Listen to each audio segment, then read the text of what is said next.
YouTube is live. Oh my god, you just make me reset my YouTube. YouTube is live, no? Oh, maybe it wasn't. Oh well, YouTube's definitely live now. Yeah, for some reason lately when I click go live on YouTube, sometimes it's bugging out and not going live. And so, like, I think it's live because why wouldn't it be? But it's definitely live now. All right. Cool. So yeah, Rogue and Geralt will be favorites on this bottom section of the bracket as well, and that's our Warty TV Monday Cup. We have some sponsored content at the end of the day as well. I have to do it today because we didn't get to do it yesterday. I thought yesterday was going to be the big viewership day, and then it absolutely flopped with us losing internet for 10 seconds in the start of the finals. We lost half our viewership or more. Oh, I'm so glad Team League is over. What a miserable event that was. I have not had a good time with Team League, guys. I'm so happy to be into just normal StarCraft territory again. Team League really sucked. I really did not enjoy this at any point, actually. It was truly miserable. So yeah, I don't really know what we're going to cast, guys. A lot of people are going into their round of 32 games. I just don't have anything I really want to watch. So I'm kind of tempted just to wait for like a round of 16 to pop up. Some of the round of 32 should be pretty quick. I just don't know what the best round of 16 is going to be. Like Geralt Rogue, Clem Rex, Strange Shin, herO Alex, probably not. Kira Percival, probably not. Sound Shameless, PvP.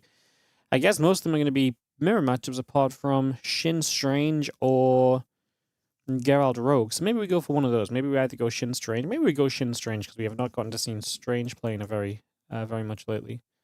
So yeah, maybe we go Shin versus Strange.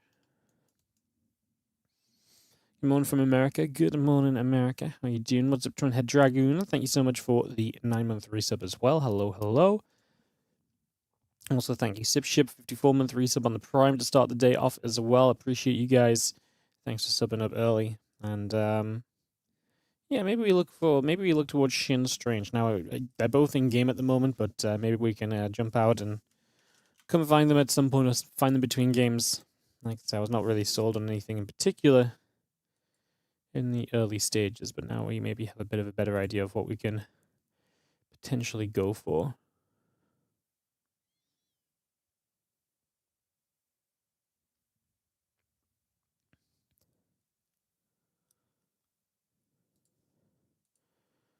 Cool, cool, cool.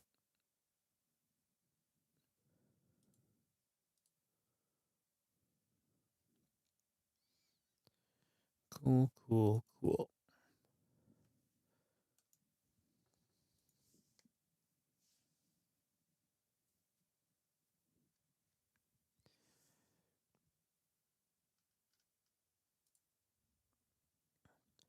Sweet. Alrighty, yeah, how's everyone doing?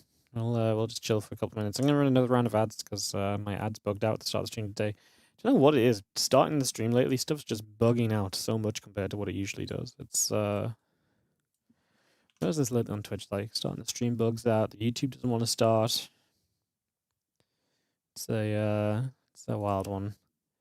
This will take a couple moments. So yeah, we'll just take a couple seconds, guys, to get ready to potentially set off.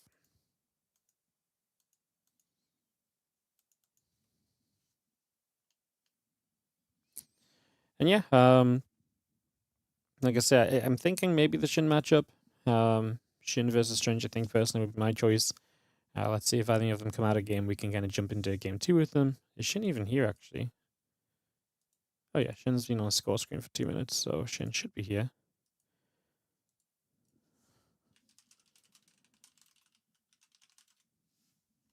Shin might actually be about to start his first round. If that's the case, then we can jump into his first match, honestly, and we can just go from there. I think that probably just makes sense for us as well. We get Rig versus Bjorn. I mean, the first round's already started, so probably not. Who is Rig? I don't know who Rig is.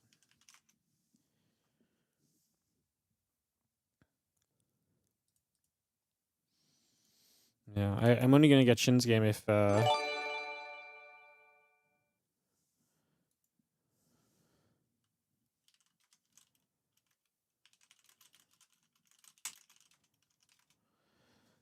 Shin's looking for his opponent, but I saw Shin's opponent asking for him.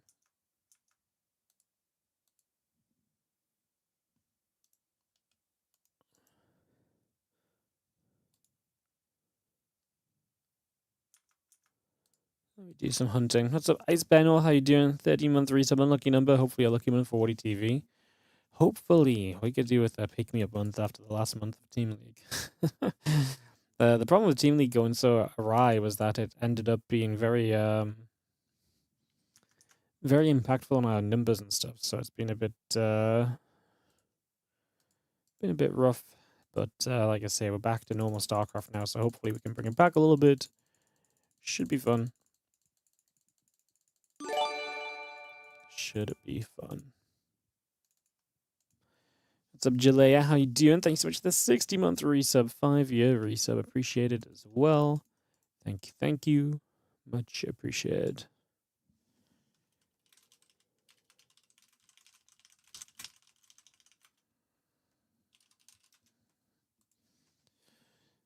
Shin's opponent was here. Then as Shin showed up, they disappeared, which is always a classic moment or so.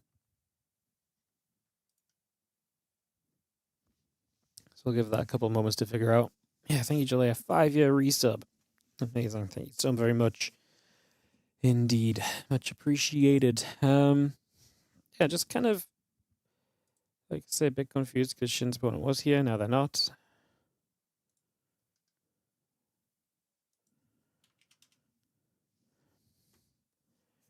They've just gone. In classic fashion, they have just disappeared. Oh, Rex is already into the next round as well. Yo, what's up, How May? Thank you so much. Dash and Trim, thank you so much. Thank you for the 21-month resub on the Prime. Yeah, thank you very much indeed.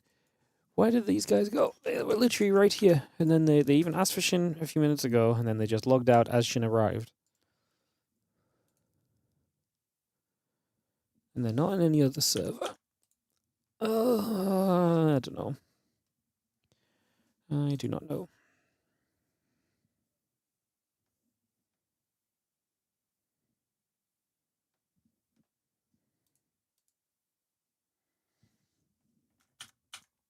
I'm very confused. Well, love that for us. Where did the player go?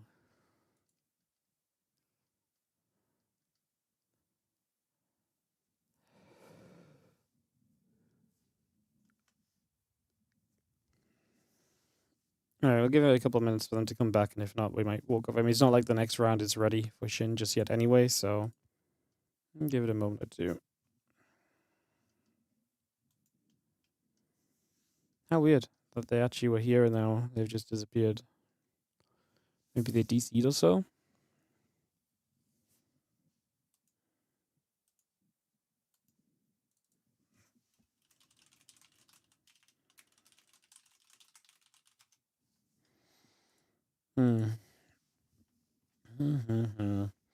How's everyone's weekend? Anyone do anything fun this weekend?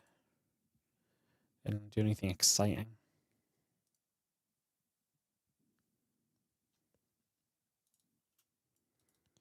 We mostly just casted Team League. I don't think we did anything else fun this weekend. Not really. Just casted some Team League, chilled out a little bit. Went out on Friday night. It was nice. Some good times. Pretty chill weekend. Team League did not go as long as I thought it was. I really thought yeah,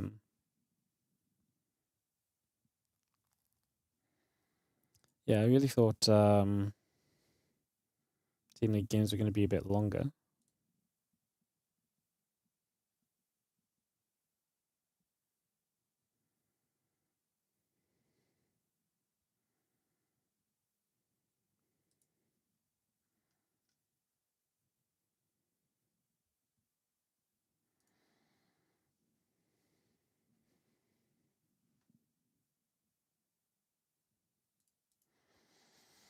Yeah, like I say, guys, Shin's opponent has just disappeared, so seems like Shin might be getting a little cheeky walkover, but yeah, we don't have the winner of Strange and Mew just yet either, so we'll start on that. Give it a couple moments.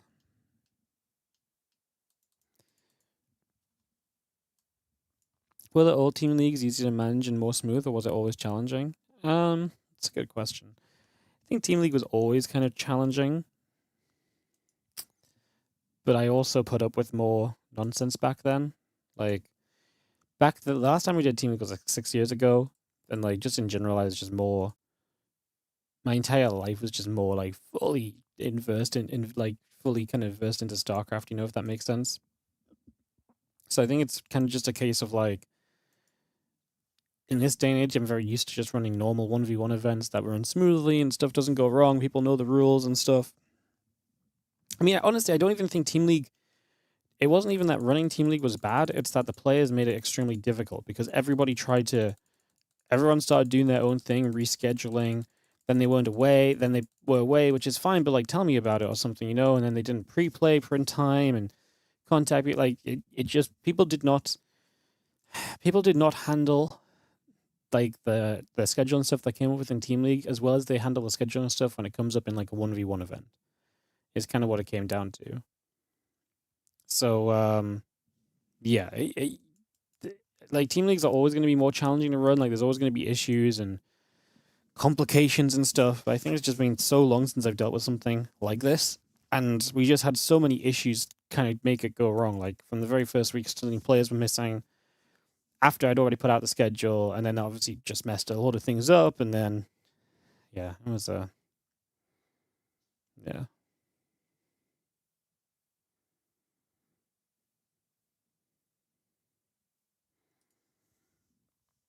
So yeah, I think Team League was not necessarily easier to run back then, but maybe I was just more in a mindset to like be okay running it. And I think this season just a lot of stuff went very wrong, unfortunately. So yeah.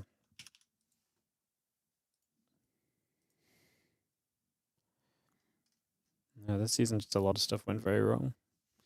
Which is unlucky, but such is life.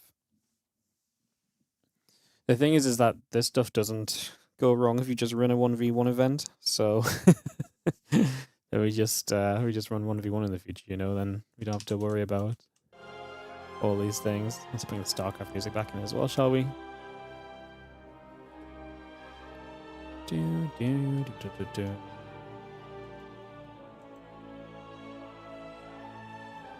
So yeah, we've given Shin the walkover because his opponent just never came back. Not sure what happened there. And then we're just kind of waiting for Strange against Mew. And hopefully we have a winner of that shortly and we can move on. So we'll see what happens in that. See what takes place. As we get ready to rumble.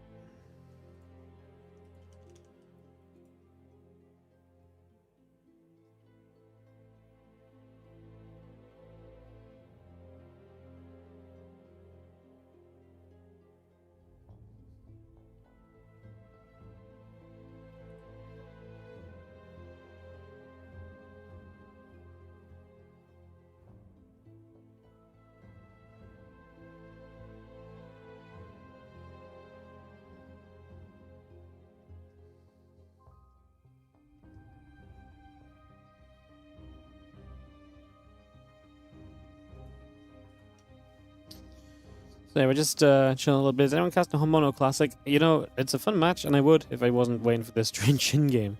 I'm committed to this Strange Shin matchup now. Like, I'm committed. I've said we're gonna do it. We're gonna do it, you know? Hey, is Warty Monday 85 gonna be the last Warty TV Monday? Nope. There is... Warty TV Mondays are guaranteed for the rest of this year. Unless something very seriously goes wrong. Yeah, pretty much where we're going to have Mondays all year long is the plan. So yeah. I just haven't pre-made the next open brackets. I presume it only goes up to 85 on Wikipedia as well. It's because I've only made brackets up until 85. So, yeah, Warty TV Mondays aren't going anywhere. Warty TV Mondays would lower in prize money before it disappeared. Is another thing. Like it might be like, say some of our sponsors of Mondays pulled out, we would look to lower the prize money before we just canned it. I think the Monday Cup is one of the best. It's like the best stream I do every week, basically. It's yeah, the Monday Cup is too good to give up on, you know.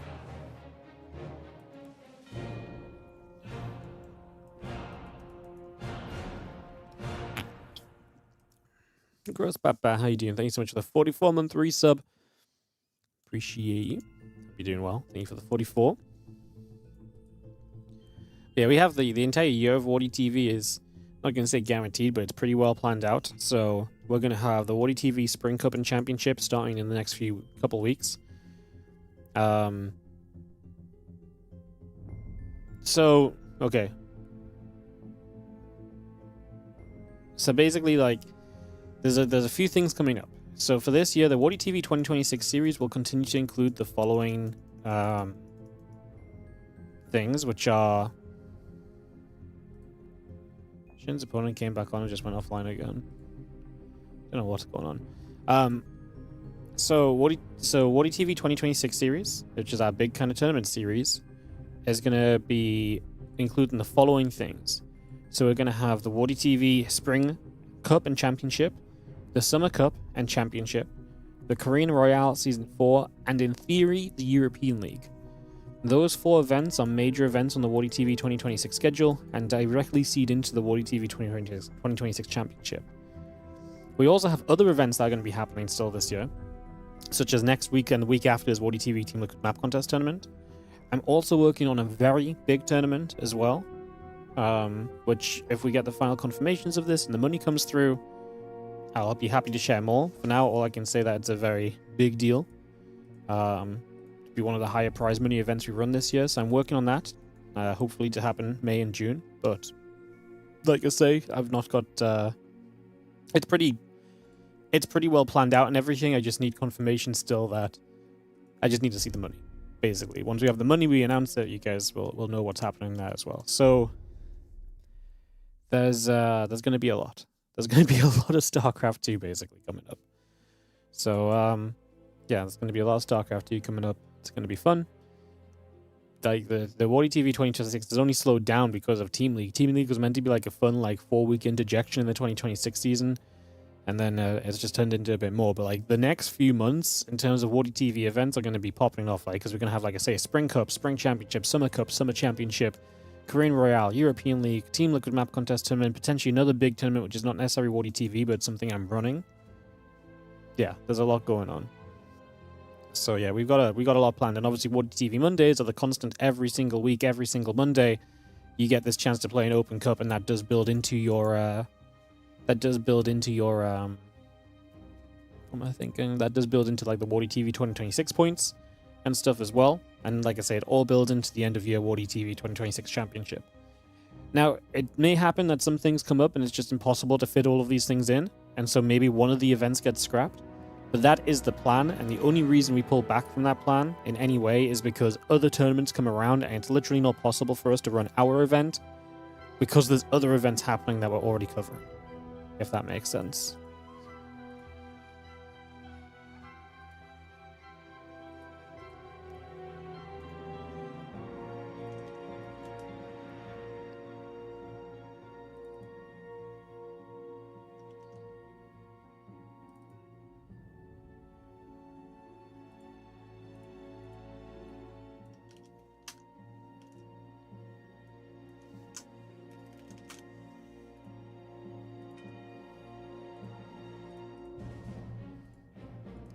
So yeah, that's what's going on.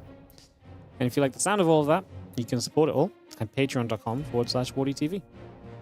And also, guys, just apologies that we've not gotten going yet, but we're just waiting for Strange and Shin to start up. They're going to get going in a moment when they are going. When they are going, we'll kick this off and get this started out. So yeah, yeah, if you like the sound of all of that, the best thing you can do to support it all is patreon.com/WardyTV. We have a full Warty TV circuit going on. We can continue to make that larger if you guys support it. It is as simple as that. That shirt's fire. Yeah, you like the shirt. This is part of the new Warty TV merch that's coming out soon. The Warty TV infested. The Warty infested TV. Yeah, there's gonna be there's a few versions. We have one that's like a Warty TV. Hang on, I'll just go get them. One sec.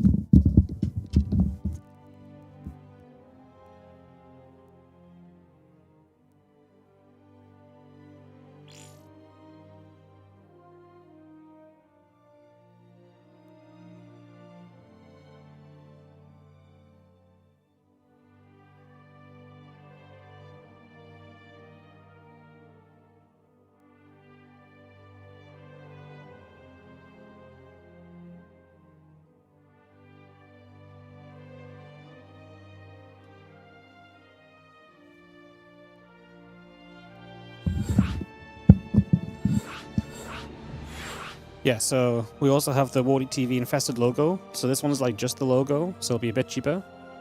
This one's just the logo. The one I'm wearing is just the TV. This one's just the logo, and then we have one which is in the wash for me right now, but there's one where the logo is small in the front and it has the TV on the back. And then there's going to be... Hold that nicely. There's also going to be Warty TV hoodies that have the Warty TV on the front. And then the Infested TVs on the back. So there's hoodies, and then there's also going to be... So like I say, there's like 3 different types of shirts. There's one type of hoodie. And when I say type of shirts, I literally mean just like, if you just like the TV logo, or if you just like the Warty TV, like there's different things which have slightly different price points, basically. But this one actually has Warty TV on the arm as well, but... Yeah. Alright, but they'll be available. You want to buy that? You can buy them in like... I was going to launch them with the Spring Cup and Spring Championship, so like a couple of weeks. You want the one I'm wearing? Yeah, they're all going to be available. So,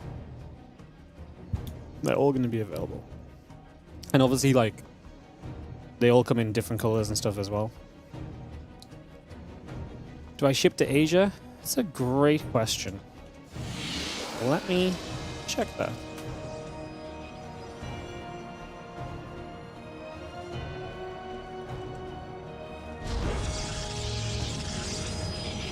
Let me check that. Give it a second. Teal is sick. Yeah, that's like green. Yeah, it's cool. If there are other colors you guys want as well that aren't available, you can also ask me and I can potentially just add them as well. Let me have a look at my products.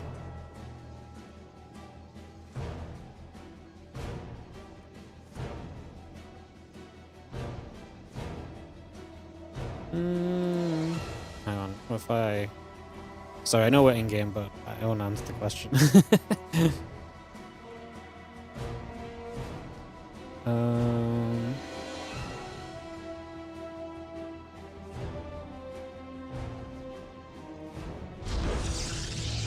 I don't know if it probably does ship to Asia, but it might come at an extra cost because they don't have a production facility in Asia. So I'm pretty sure they can ship from Europe, America, Canada, UK. So I'm pretty sure you probably can get it to Asia. It'll just be a little bit more expensive on the shipping. But yeah, I don't know much about this right now. Anyways, Shin in the top right is our Teal Zerg player. And in the bottom left, our herO is going to be Strange, who I don't get to cast very often. So I'm kind of excited to see what he brings us in a bit of PvZ. Strange was a real up-and-coming player. Kind of like a lot of similarities to Shameless right now. Like, he was kind of the Shameless of like a few years ago. And he kind of dipped away and hid off. He had some good performances. I'm kind of excited to see what happens. I shouldn't name change back to Ragnarok. I think this is just for the Team League that he did it. And obviously I think you only get like 1 name change per StarCraft season. So I think it's just that he's not had the name change come back to his account. So I think he's still going by Shin. So, yeah. But yeah, the Warty TV merch, the best part of the Warty TV merch is 100% of anything that we profit from it goes into the tournament prize pools for the Warty TV 2026. So, that's obviously cool. And, yeah. Just, yeah, as per usual, just lets us do more StarCraft. Also, with the website that we're using, you guys will be able to gift them. If you guys want to, like, give to the community, you guys can essentially, like, gift shirts and mugs and whatever in the Twitch chat. So you can, like, create a giveaway, and people can enter the giveaway. So you can buy a shirt as, like, a giveaway, and then you can give it away in the Twitch chat, and people in the Twitch chat will be able to join and potentially, stuff like that, you know? So, yeah. He has to wait for a new season to change name. Well, I think you only get 1 name change in StarCraft 2 per season, right? So I think he's probably, because he name changed to Shin within the last month, he probably has to wait until the season changes to get a name change available again. I think that's how it works, if Shin does find himself the Nexus here. And the Void Rage is going to push those few Zerglings back. Get that chased away. Try to join the Discord and it said you were unable to join. Or discord.gg/WarDiTV.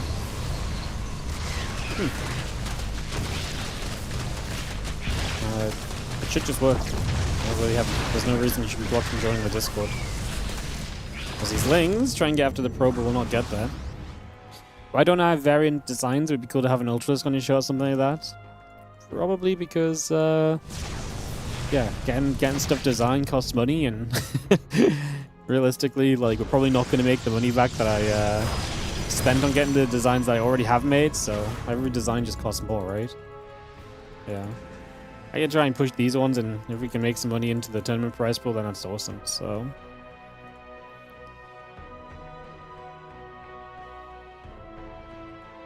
The design is sick. Yeah, I think they're very cool.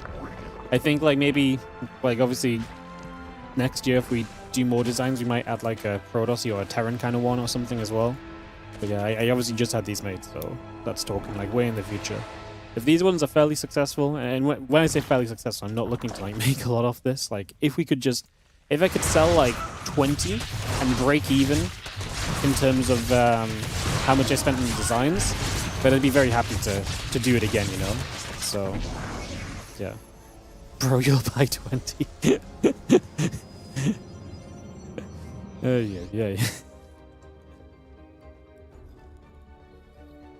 I'm glad you guys like it. Yeah, they'll be coming up soon. I just wanted to launch them with, like, the Warty TV event. So probably a couple weeks when we start the Spring Cup and stuff. Yeah.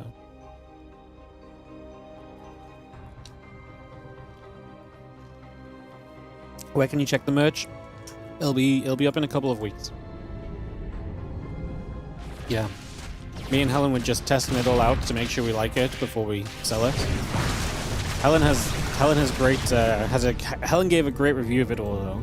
Hoodie, snug, cozy, very warm, very comfortable, washes well. The mug, the Warty TV mug, great handle and a great rim to drink from. Very specific analysis, but yeah, the large one, very large as well. She says she gets more coffee in it than usual, so she feels good when using it. So, yeah.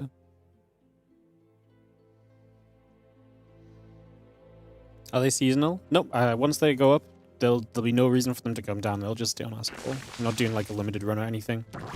They will go because we basically got a new merch store. So once the new merch store comes up, these will be available at first, and then maybe a few months later we'll put the original Warty TV logo ones on as well. And we'll just, if we ever get new designs made, we'll just add to them.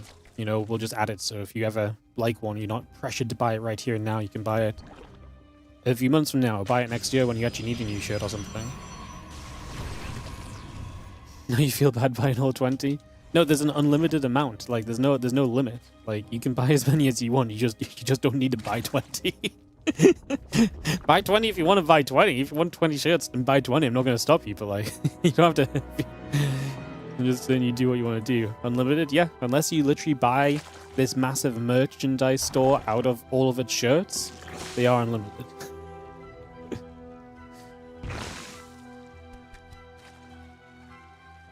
But yeah, like I said, I just think it's a cool thing. We've not done Warty TV. We've not had a good Warty TV merch push in a while, so I thought it'd be cool to try it again. So yeah, that's coming soon. And like I say, all proceeds go to the Warty TV 2026 series. And I know I'm not casting much of this game, guys. I'm just yapping with chat a bit, so yeah, I'm just yapping with chat, and hopefully you guys are just chilling with me a little. We'll obviously, as we move through the games, get a little bit more serious about our casting and everything as well. So fear not. It does look as though Shin probably has probably has enough to kind of shove around. Maybe try and make a couple of things happen. Hive coming through. Look, dead on the way. The hatchery building on that right side as well. Just going to get that 5th base up and running. I thought he might just push in to kill here, but running up the ramp into this 3rd base is scary. 3 Colossus is quite scary if you go into the choke as well. So yeah, I do think Shin is just looking cozy, which is kind of part of the reason why we've not stopped to talk too much about the game. How dare you demand high quality casting? Well, I decline. We're gonna be we're chill early. You know, it's a Monday. We're starting off. It's a chill little beginning. Shin's killing his roaches to make more supply for lurkers. Is he back to Ragnarok? I don't think he will stay as Ragnarok. I think he's gonna go back to Shin, but I can ask him after the series if he does play. I can ask him after the series to confirm, because I'd like to I guess I'd like to be able to say it with certainty as well. But yeah, I'm pretty sure he just changed Team League, and he can't change back until the new StarCraft 2 season begins.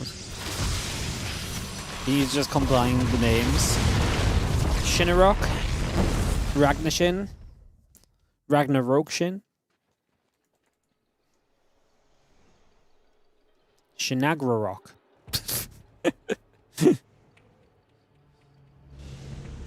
Yeah, okay, well, there you go. I gave him a few suggestions. We'll clip that and pass it on to him just in case he fancies any. The Colossus are genuinely scary. Like, a lot of the Lurkers getting lifted by the Phoenix, so their damage output is not coming through. He has 17 more Hydras on the way up, but Roach Hydra is not going to trade well into this army. I think we kind of, well, target fire this low HP Archon. We could have killed this, man. Both those Archons low. There's still Lurkers left behind, actually. Okay, the end of this was kind of okay for Shin, but you can definitely see how, like, a lot of this was not okay for Shin, right? Like, there's a lot of ways in which this was actually very scary. He lost significantly more than I think he was initially meant to in this scenario. Stop trying to make him a Pokemon. Whoa, I'm not trying to make him a Pokemon. I'm just trying to make the names, you know? Like, someone said combine the names. That is kind of what Pokemon do, isn't it? They just combine things with other things, and then it's a Pokemon. Very smart. Very smart. Maybe we're onto something. Maybe we need to unleash StarCraftimon. And then that's what reinvigorates the StarCraft 2 scene. StarCraftimon. And you can catch up a very own Shin. He evolves into Ragnarok. He's going to be seeing a couple of Phoenix. Are they going to get that Viper that's low? No, the Viper lives. These are very awkward fights. Like, this is a case of success through sheer advantage in the first place. I think is probably a good way to say it, right? Like, Shin is just so far ahead that he's succeeding in these fights no matter what. But these are genuinely very, yeah, they're very messy fights from Shin. Like, he's ending it with the Hydras and so on coming through. Pokemon is just the thing backwards, like Ekans and Snake, Neath. Or, like, Ragnarok backwards is naturally Korangar. Korangar! Well, that actually sounds kind of cool, to be honest. Korangar. That sounds like you're saying kangaroo, just mixed up a little bit. Alright, we got ourselves Hydras and Lurkers pushing up. Real talk, this game is staying pretty serious. Like, I mean, Strange has survived a few shots. Like I say, I think Shin's winning purely from his earlier advantage. And that might be part of the reason he's a little messy kind of going into these fights. He's honestly just needed a more reliable way to get rid of the Colossus, and I thought the Vipers were going to be that, but then we have a Viper sitting here that could have abducted this Colossus forward much more early, or much earlier. We lunge onto this Colossus now. We should still be fine. Like, this is going to end, and Shin is going to take the opening game of this best of 3. So Ragnarok gets a 1-0 lead in this series. All right, we are going to head into game number 2 in just a couple moments. As we continue forwards, it's going to be this next Shin game, and then we'll figure out what we want to do from there. So I'll figure that out and get this started, just waiting for our players to ready themselves up. Strange going to host us onto White Rabbit for game number 2. I'm going to have to run some ads, guys, sorry. All this yapping means that the ads have not played, apparently. Game 2 counting down as we work our way through early. Now, guys, I don't want to get you too excited, but today we have some sponsored content. And I think you guys are going to enjoy it. So it's our last day to do this. We absolutely have to do it today, no matter what. So we're sending it. So if you want to stick around at the end of the stream, you can see Warty's very first Minecraft playthrough. Oh my goodness, yes. We're going to be playing Minecraft today. And this sponsor is nuts. It's a sponsor that's based off viewership, but the value per view is like 8 times what it normally is. So if you want to hang out for... the best part is, for you to count as a view, you only need to hang around at the end of the stream for like 5 minutes. 5 minutes. Like, that's all. If you stay for 5 minutes extra when the StarCraft ends, you are going to be helping us to fund potentially the entire next month of the Warty TV Mondays. So, I'm saying this early because it's a bit of a bigger deal than usual, but do consider sticking around just a few minutes at the end of the stream. Watch me get very confused in Minecraft, and hopefully we can max it out. I'm hoping we get some good viewership. Hopefully we can max it out, get a few people to stick around for just 5-10 minutes, and we're good. Can I say how much I would make per viewer from it? Probably not. That feels naughty, but if you imagine a month of Warty TV Mondays and then consider we have sponsorship to cover about half of that, then you guys would fund a month of Warty TV Mondays. If we max the sponsorship, then maybe you guys can do the math on how much we get. Does it matter which platform we watch on? Yes, so this is going to be Twitch only, so this will not count on YouTube, sorry. So if you're on YouTube and you can swap to Twitch for like 2 to 5 minutes at the end of the stream, once the StarCraft's done, super appreciate it. I appreciate not everyone can do that. Not everyone wants to do that. That's absolutely fine as well. Just, it's one of those things where it's like, it's a super easy and effective way to support the channel and support what StarCraft do. And free, which is always good as well, you know? I can go beg you guys for hundreds of gifted subs, or you guys could come watch 5 minutes of Minecraft, you know? So, yeah. Roddy talked about it, but didn't click fast enough to get the deal, apparently. It's kind of wild, because it was there for a while. They must have had a massive budget, because, like, basically the entirety of Twitch got offered it. But yeah, these things do disappear at some point.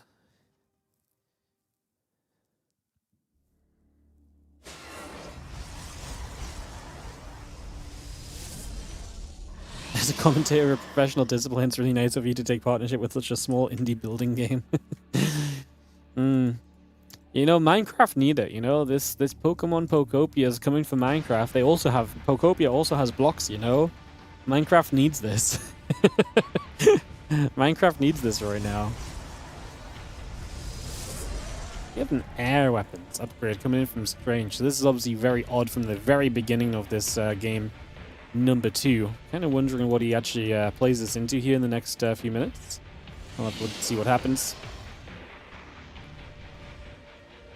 Minecraft is dying. Surely everything is dying at some point. Right? Like, nothing can keep on growing forever because, like, at some point everyone has played it, you know? At some point everyone is... Like, I have no idea, like, Minecraft might be dying. I'm sure there's some people out there who are like, Minecraft's a dead game because it's not as big as when I played it in 2010. Wait, isn't that StarCraft? Oh my god. Are StarCraft and Minecraft the same thing? What? Minecraft's still growing. Wow, that's crazy. Well, I mean, they're going to grow today. I've never played Minecraft in my life, and I now own Minecraft, so, you know. I mean, admittedly, they're paying me to do it, but... admittedly, they're paying me to do it, but at the same time, like, it's still +1 player they never had before. So, yeah. Second Stargate Fleet Beacon, I think that was obviously an inevitability based on the +1 air weapon upgrade. We'll see if Shin prepares himself accordingly for this. Basically just needs to make sure he does actually build some kind of anti-air, figure out what's going on. Queen's initially fine, but eventually you want to get into the Spire. The sooner you get that Spire, the better here.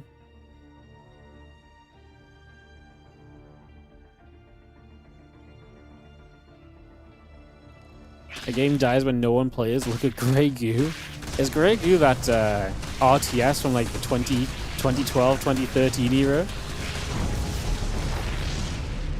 Well, that's I will never I'll never forget Roddy telling me the story of him playing a Grey Goo. I think it was like he was like paid to play like a Grey Goo tournament or something at like, let's say like a Gamescom or some event or some place. And his description of it to me was like, he was like, it was really epic because you build this sick thing, right? And you get ready to attack. And then you realize that this thing literally takes 1 year to walk across the map. So apparently he makes this mega unit just by... I can't remember how he told us, but it was very funny at the time.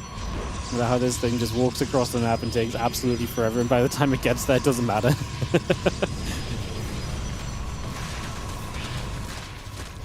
That's the only thing I ever heard of herO.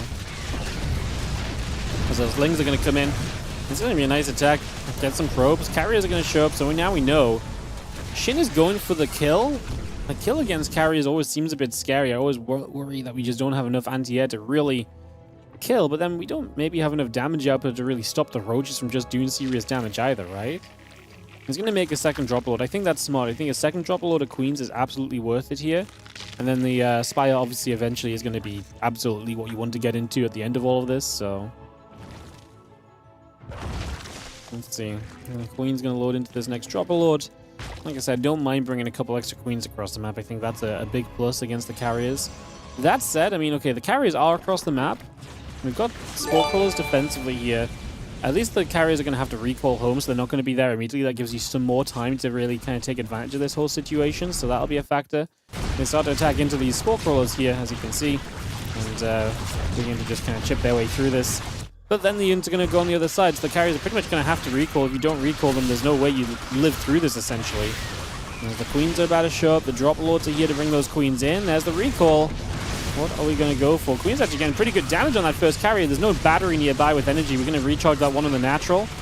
So we get a little bit of healing. That first carrier already took a bit of a beating, though, to be fair. Roach, Ravager, Ling Queen just gathering on the natural. 8 probes are still going down. The carriers are still pressing forward. Warder there to help out as well. Just going to see a few Lings peeling off over that right side onto that third base for a couple moments. Just going to be seeing the queens continuing to go. The Void Ray is going to be going after the queens as well. Just going to be seeing... I mean, at the very least, we're going to kill this Nexus. The anti-air is gone, but now we're building Corruptors. So the whole point from this is Shin is do enough so that your Corruptors can clean up and your opponent's essentially going to be super all in. Did he do enough? He didn't really kill many probes. He's killed the Nexus, obviously, but...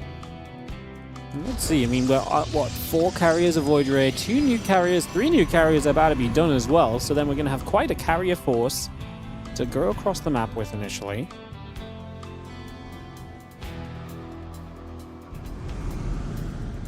Carriers just gather up, a couple drop lords down that left-hand side, 4th hatchery setting up, a couple extractors coming into play.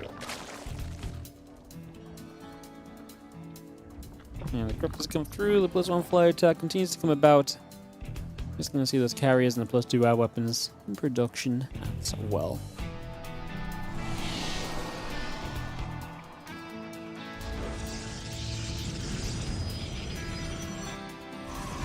Kind of wild. I feel like Strange... Maybe his best shot was just to go right now. I think it's scary, because if you go across the map, there's going to be some queens to help defend, the Corruptors are going to be there. You don't have like anything to really help against Corruptors either, so you're really hoping the carriers can just be enough to kill them, and there's no guarantee that that's going to be the case either.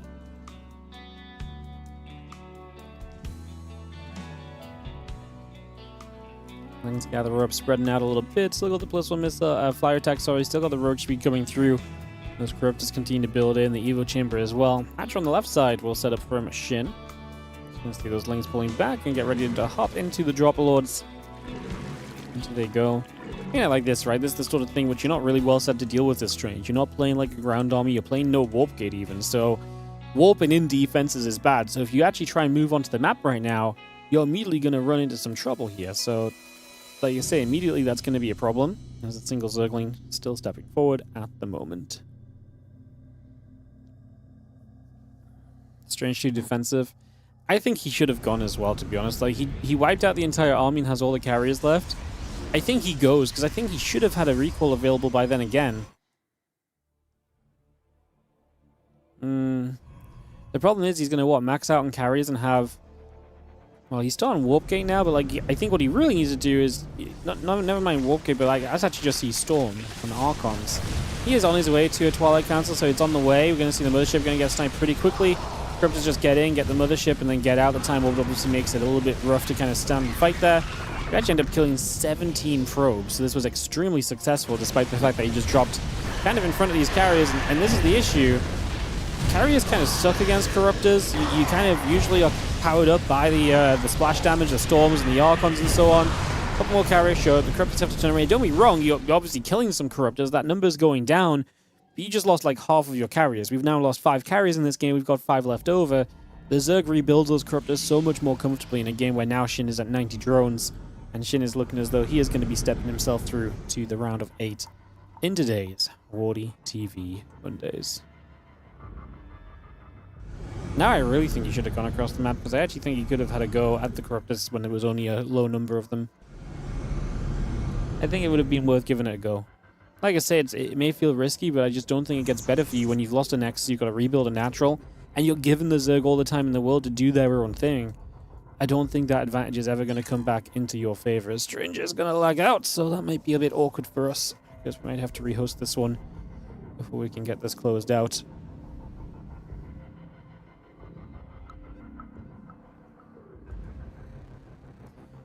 What else is happening on the bracket? herO has advanced. He's going to play the winner of this series. Apparently, Clem, I presume Clem is waiting for Rogue and Geralt to be done. We could either, I guess we stick on the bottom side because we're going to have Clem against Rogue or Geralt, or we go herO versus Shin. Just next round already. Kind of looking at those sections. Shameless got a 2-0 over Zound, so Zound gets knocked out. Wow. I reseeded. Oh, Stranger's back. Is he good? Is he playing? Looks like he is playing, yep. So, yeah, Zound, I actually reseeded him because I know he played against Clem in like the first round a week or two ago, and he was about to play Clem the second round today, so I was like, okay, I'm going to re-randomize it a little bit for you.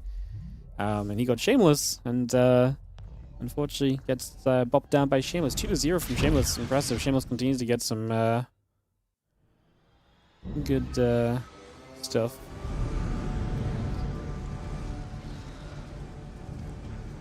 Rebuilding the mothership, I mean, yep, Shin's is going to do this. You run in with the Corruptors, you caustic spray the Nexus. You're going to just turn as soon as the air army shows up. This fight is decent, I think, for you as Shin, because as long as the mothership isn't here to time warp, then you're probably pretty happy about just trading. Like I say, the carriers do very minimal damage to these Corruptors, and anytime you're going to get through a bunch of these carriers, you're going to be feeling pretty okay about this. Every single air unit's pretty much going to go down. Then the ground forces that get warped in become way less of a factor as well. It feels as though this is probably just going to be the GGs that we're looking for. The Corruptors get in for the last carrier. And what are we building here from Shin on the follow-up? I mean, Shin loses a lot, and supplies do drop a lot, but again, Shin's been pretty rich. He did lose a few drones here. He doesn't have a lot to deal with Zealots, to be fair.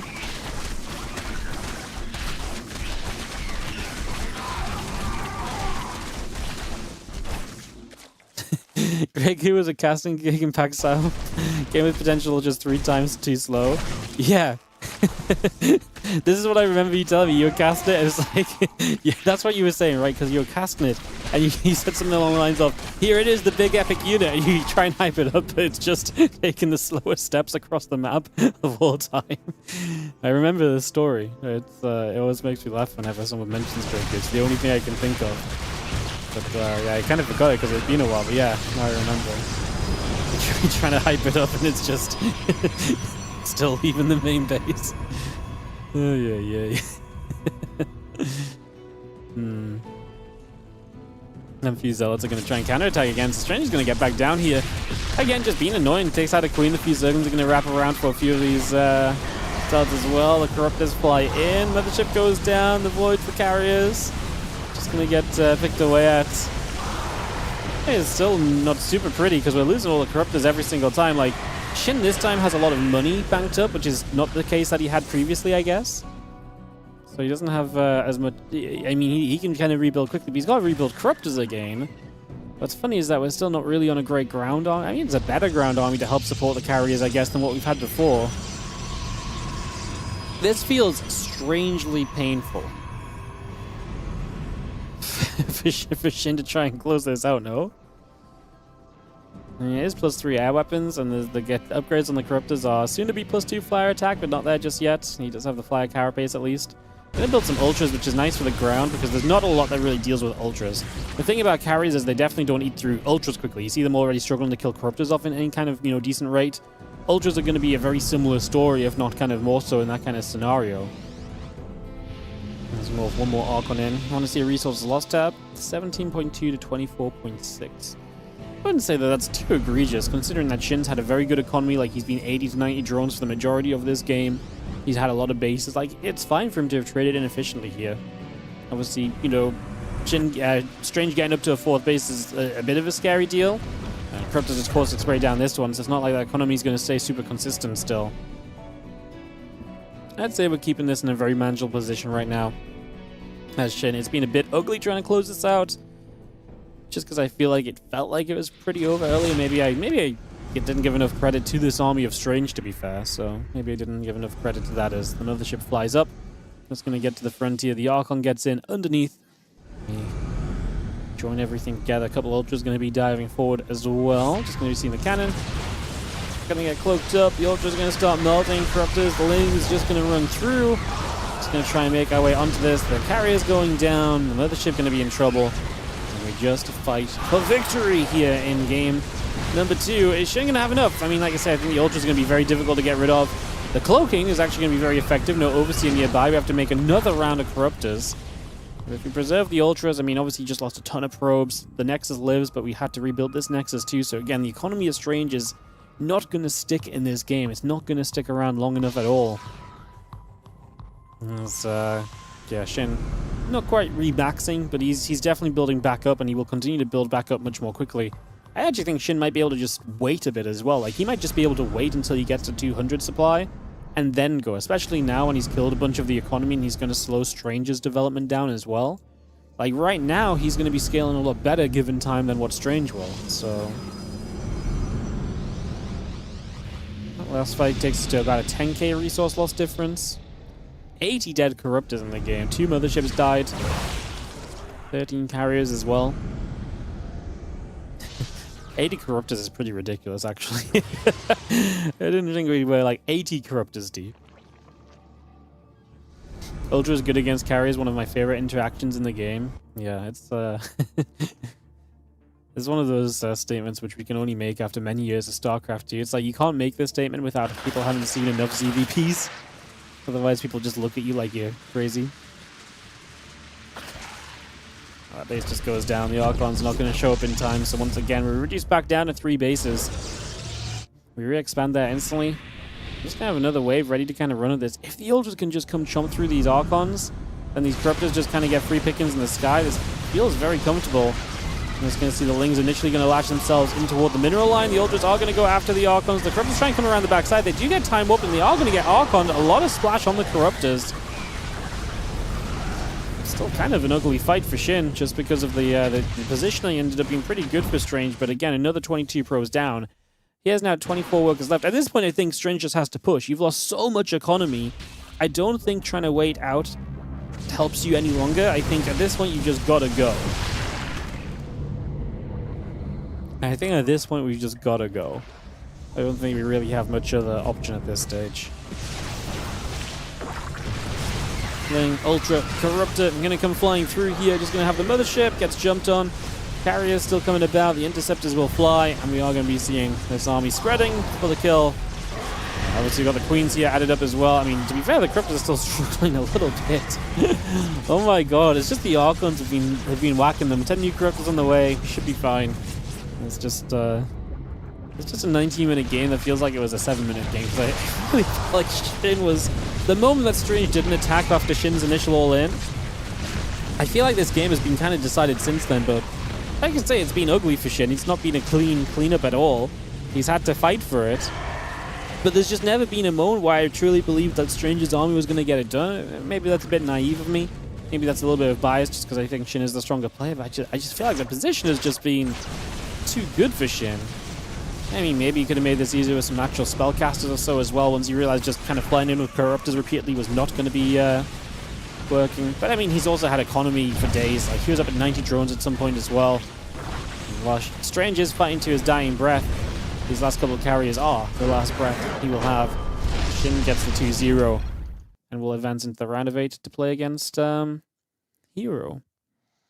Rogue and Geralt starting up. They're 4 minutes in game. Ah, that's unlucky. I was wondering if we wanted to go Rogue Geralt and we could maybe cast the winner versus Clem. Apparently, Hon Mono took a map off Classic, by the way. So Classic drops a map but gets through. Bjorn drops a map to Ryung but gets through. Shameless will play either Cure or Percival in the round of 8. So it's Classic versus Bjorn, Shameless versus Cure or Percival. herO is going to be playing Shin.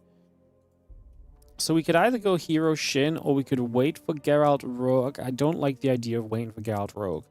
Geralt Rogue is the kind of series that plays out for like 30 minutes. Although I just looked at the game and Rogue has a hatchery in Geralt's main base. So that probably changes things. In that case, we could maybe go game 2 of Geralt Rogue and follow the winner in versus Clem. I'm just not convinced Shin is going to look good against herO after that little bit of a struggle attempt in that previous game. herO seems to have Shin's number for the most part, so what do you guys think? herO Shin? It's either herO Shin or we go Geralt Rogue game 2 into versus Clem.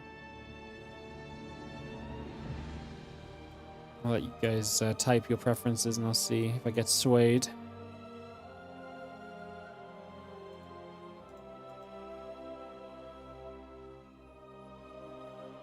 herO Shin, Geralt Rogue. herO Shin, Geralt Rogue. herO Shin. Okay, you guys want herO Shin. There's more herO Shins than Geralt Rogue goes. Let's go herO Shin.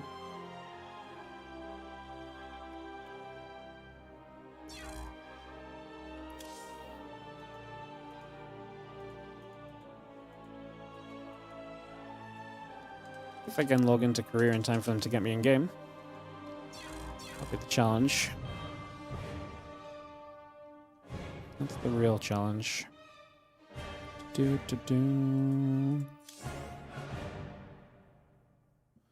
are not in game. Perfect.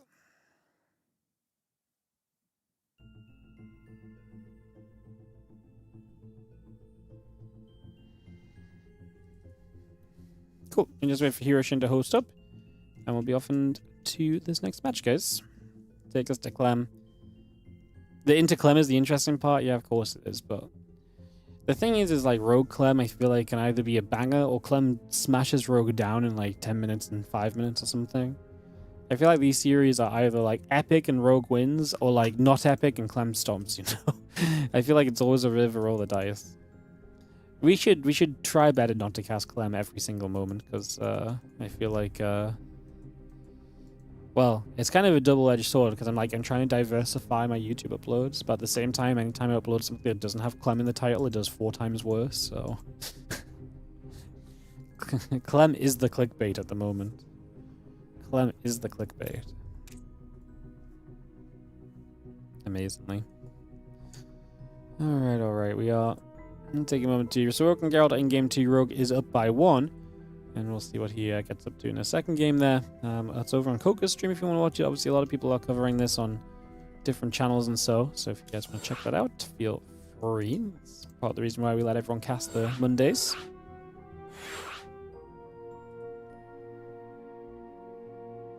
Clem Max backs herO Bane, more viewers. It's not even Max backs and herO anymore. It's literally on my channel, it's just Clem. Like, literally, Clem gets like 3 times the viewership of anyone else. It's crazy. You just write Clem, it's like... And it probably helps that like Clem plays in a lot of my events, right? I suppose. Probably is useful.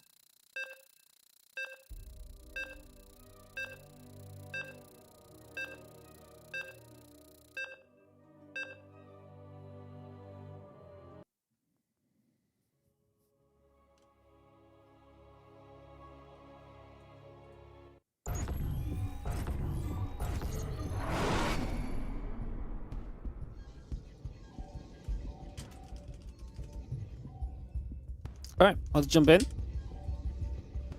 As we get ready to go. In the top right hand side, our red Protoss play here is going to be herO. As we kick this one off. In the bottom left, our blue Zerg will be Shin.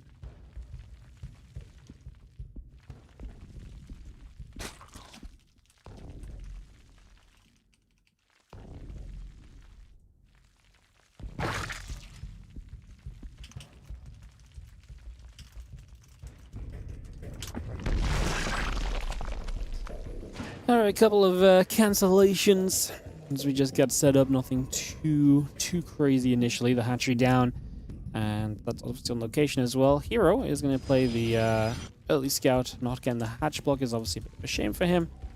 And we'll then just try and just be a little annoying with this probe for the first few moments. Not too much happening. Yeah, get into the gas and so it's getting set up as well. So yeah, nice early probe scout, seeing what's going on. Shin gets the natural on location. I don't know what the last time Shin beat herO was, actually. Excuse the FPS drop while I Eligulac for a moment.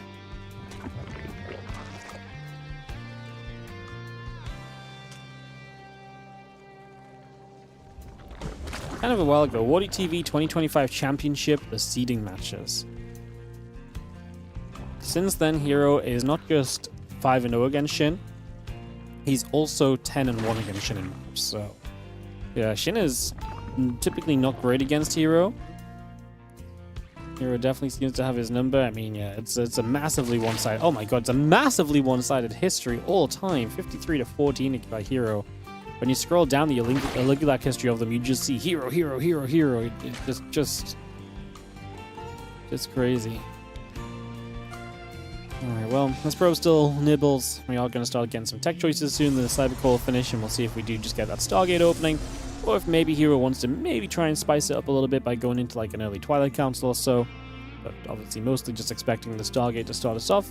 And there is our Stargate into the main base. So Stargate goes down already. You just see the couple of Zerglings going to join at the front. The probe gets down to the bottom as well.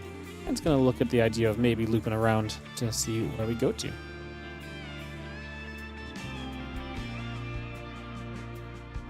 Is it more one-sided than Rogue Clem? There's almost no way Rogue Clem is less one-sided than this.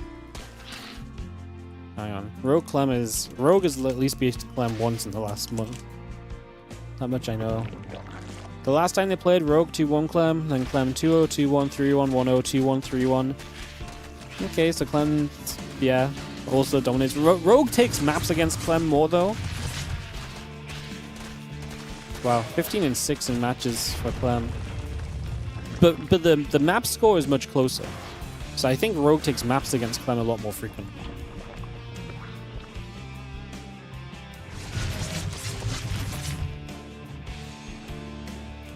Couple queens committing onto that Adept, pushing it around.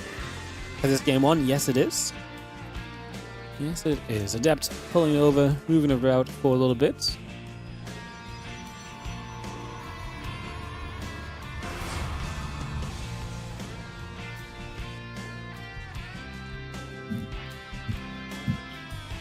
Oracle coming about. Link speed, queens and the drones continue up. The hatchery about to finish. The spore crawler is going to be done in a moment as well. The Oracle still chilling down to the bottom side.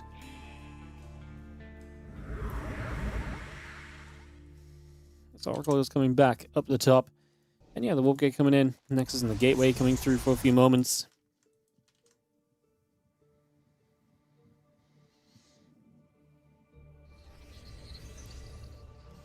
And the Twilight Council's on the way following what is going to be Oracle number 3. So triple Oracle.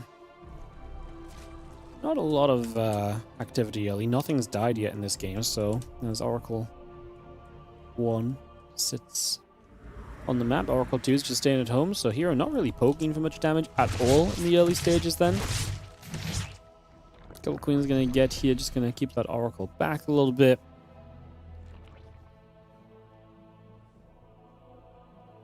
Twilight Council and Forge continue to come in. Those extra gates coming by. And this one attack still coming in as well. Extra Oracles coming over. The drones in the lag gather up. Extractors in the hatchery joining through as well. You'll see these Oracles peeling over to the left-hand side just initially.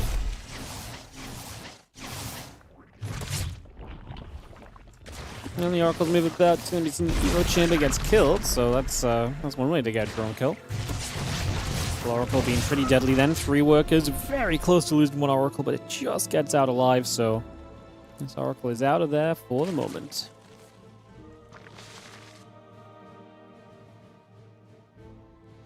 Charging +1 coming over. Temple Archives on the way through. The Hydra Den and the Evolution Chamber will build as well. The few creep teamers continue to come up. Extractors on the way. These Oracles just going to be getting back toward the top side into that third base for a few moments. A couple of Lings are going to be diving in over here.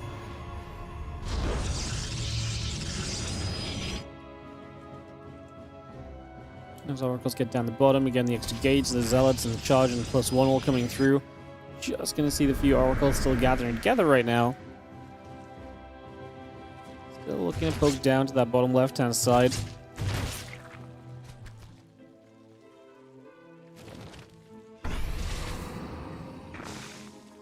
Oracles moving about, still getting down the bottom. Again, +1 missiles, Groove Spines coming through, the Hydras and the Overlords coming about for a little bit.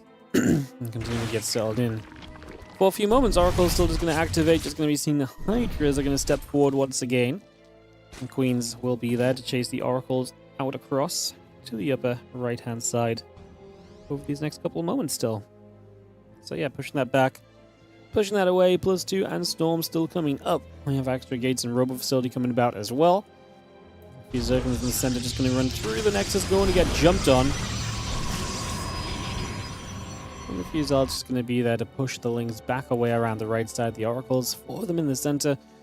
Kind of, yeah, 4 Oracles can sometimes be nice. It's got a little bit of 4 Oracle action, but against Hydras, they're going to be less effective and they're going to find less opportunity. The big thing you obviously look at on hero's side of the map is that Storm. Once that kicks in, any sort of Ling Hydra composition is going to become that much more difficult to try and make something happen with.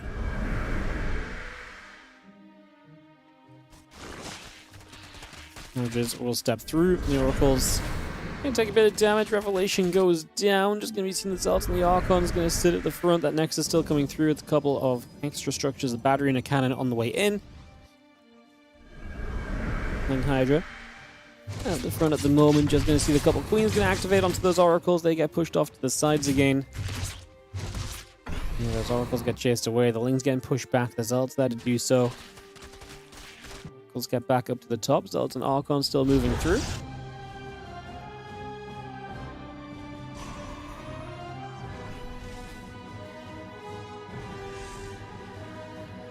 And then Hydras and the Lings coming over. Just going to be having the Hive still coming around.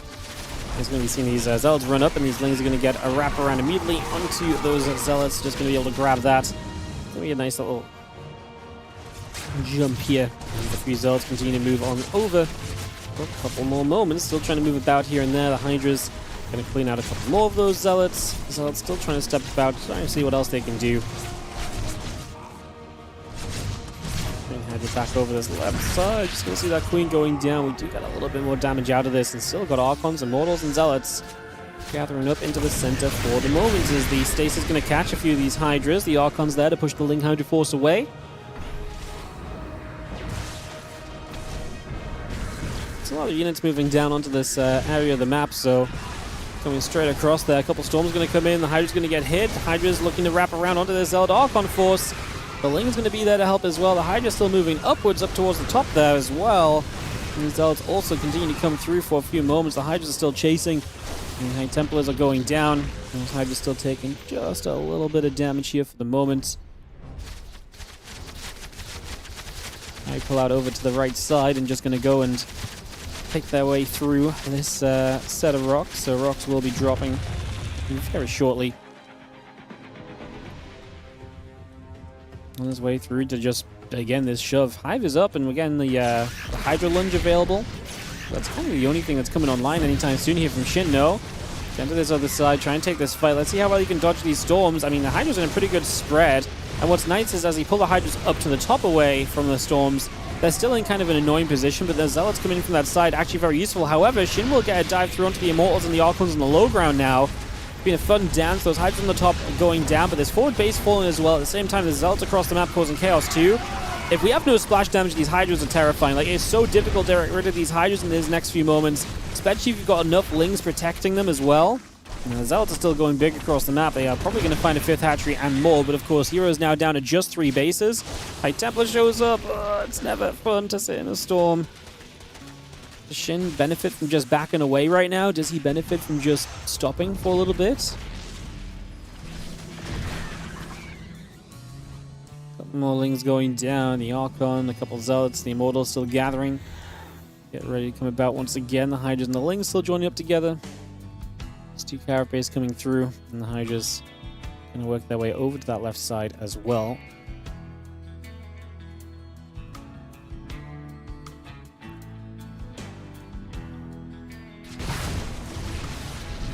So the Zealots going to start moving up. The Archons, the Immortals, the High Templars trying to make their way across as well. These Zealots still chasing. A couple more Queens are going to come about also here just to get involved.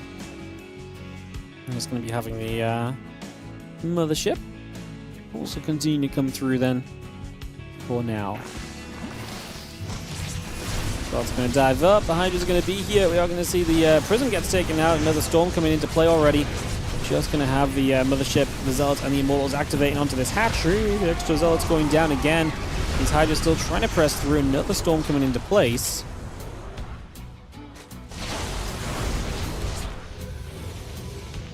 And we're just going to see that Mothership still getting pushed back up towards the top. Denying this base of Shin is a big deal. Putting him down on economy makes it difficult for him to keep recovering. And obviously makes your recovery look a whole lot better because you're recovering, you're both recovering essentially from economy losses. So just even things out a bit from heroes. Shin's going to make a big move up, already using the lunge forward. Not a lot of Storm energy, to be fair. Oh, that's the next Storm. The lunge forward initially is the pain point of this, actually, because if he didn't lunge forward, he could have lunged away from one of these Storms. He's going to deny the base again. There's just so many Zealots across the map, and that's going to be an issue. Mothership is going to drop the cloaking. We surge up this high ground. We have one High Templar threatening forwards here. A lot of these Hydras already low from before. They put out a lot of damage, remember. If they can just get forward and clean this up, let's see if they can do so. Doesn't look like it, does it? Doesn't look like there's going to be enough here at the end. Zealots across the other side are just doing what they can. It's scrappy, but it's not scrappy enough. herO's going to get the game 1 victory. Shin very close to making it happen, but just not close enough in the end. And GG's it is indeed going to be. The first game going the way of herO. Alright, we'll get into a game 2 of this in a few moments.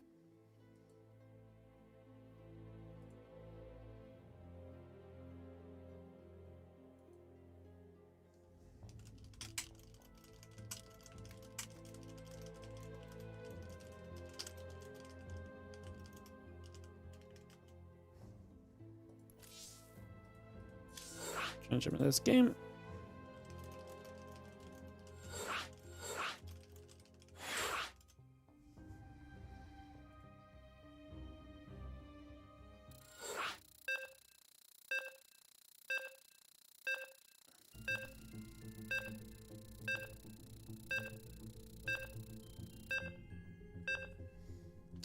Alright, game 2 counting down. I'm going to be to this in a second, guys. That was a close game. Just unfortunately not quite close enough. What did Shin say about the name? I didn't ask him. I didn't ask him. Because I waited till the series ended, then I was trying to figure out which game we wanted to go into after the series, so... Alright, game number 2, guys. In the top right corner of the map, our red Protoss player is going to be herO. And in the 6 o'clock, our blue Zerg is going to be Shin.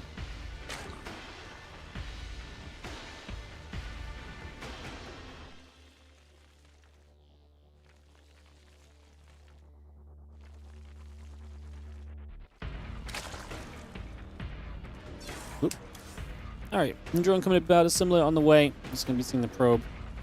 Still coming around for a few moments here. Get that on the go.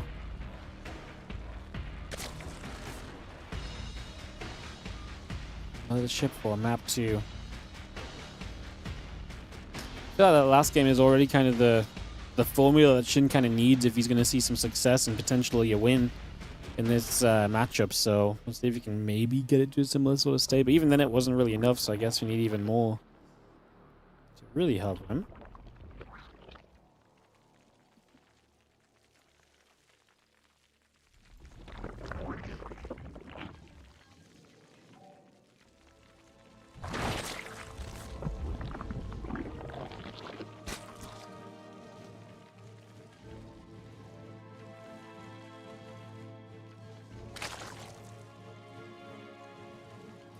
Probe shows up again next to the Cybercore coming through. Probe on the way.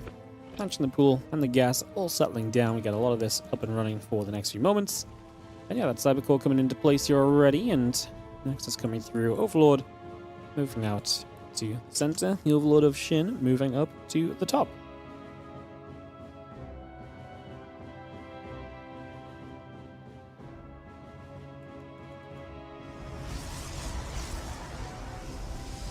Typical finishes, just going to have ourselves the Adept already chrono boosting onto the gateway. As we do have the circling speed coming up, 2 Queens, Lings, and the drone.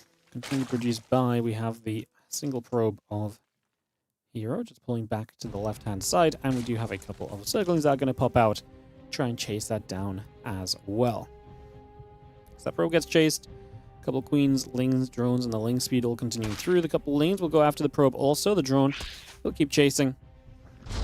Seeing the pylon dropping down into place. 2 more Lings are going to come across, and we are going to attach ourselves to this pylon once again. So, clean that up pretty quickly. We should not be able to deny this base for too much longer. It now gets to be placed.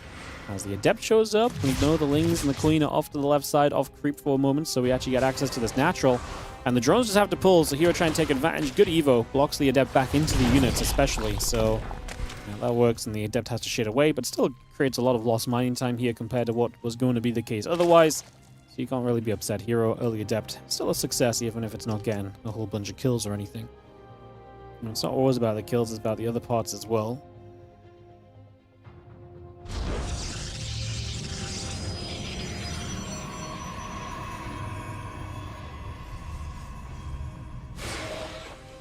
Couple Adepts will shade. Again, those Adepts on the move. Just going to be seeing the Oracle coming about. The Warp Gate still building up here as well. Stalker just chilling between the structures on the other side. We're just going to have our hatchery coming through. The drones and the Queen still building up. A couple of Queens sat on that natural as the Oracle looks to fly in. Queen's putting some of that damage out already. The couple of Adepts going to try and shade. Make their way up toward the main base as the Overlord is still going to sit there. The third hatchery coming about. Queens will step over to the side as the Oracle comes through as well.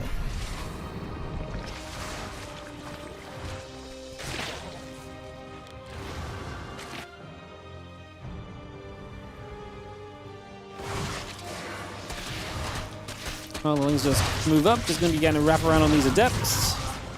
So Adepts will go down. Just going to see the Oracle is still going to float across. We do have the Adepts still building the next, and the probes coming up. Yeah, I mean, Shin defending well once more. A lot of this... it's not like that drone just spawned. But a lot of this early game EVP, of course, is just about minimizing this damage. Don't let the Protoss get into too good of a position. Don't let them put you behind too heavily either.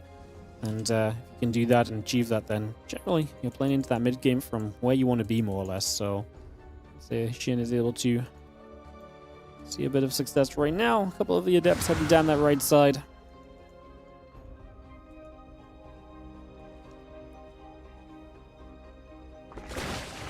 Gonna start a shade through. A couple of Lings are pulling back here. Adepts moving in toward the main base. The Oracle's going to gather in the center.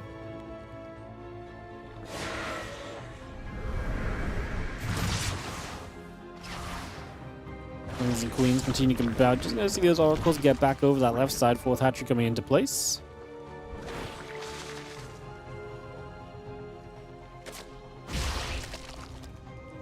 So just clean up the Ling. We'll continue through. Warty is perceived banned, not Percival. Perceived as the cheer that took a map of Solo in Concrete Cup. I've not heard anything about this. Usually if someone is signed up that's been using cheating, all the players instantly start DMing me, so I have no info on this at all.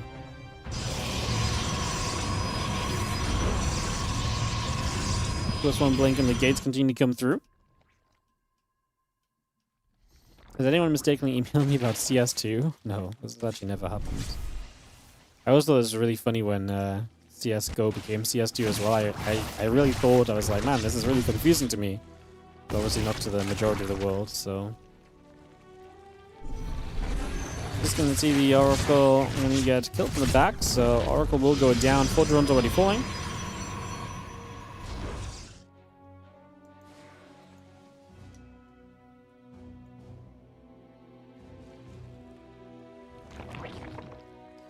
Things will move about. A couple of Queens is going to be there. The Oracles will get chased. I'm just going to see the rest of the Lings back up into the center. And the Oracle is just going to be chasing for a little bit as well. Just going to have the Lings up to the top. Again, +1 and Blink coming through.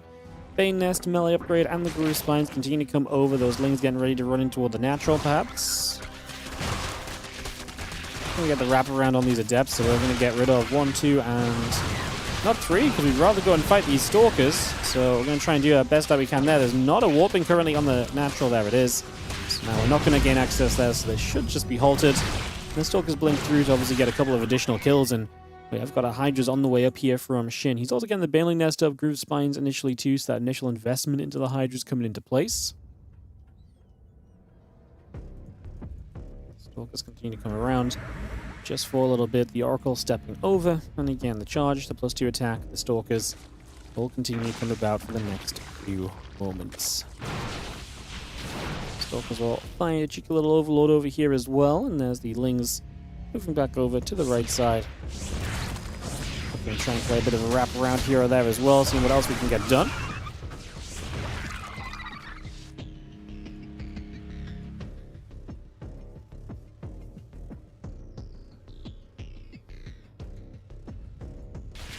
One more Lings just get back to the center. There's going to be another Nexus coming up, so we just put that straight in position. We have the rest of the Stalkers heading down through the center of the map.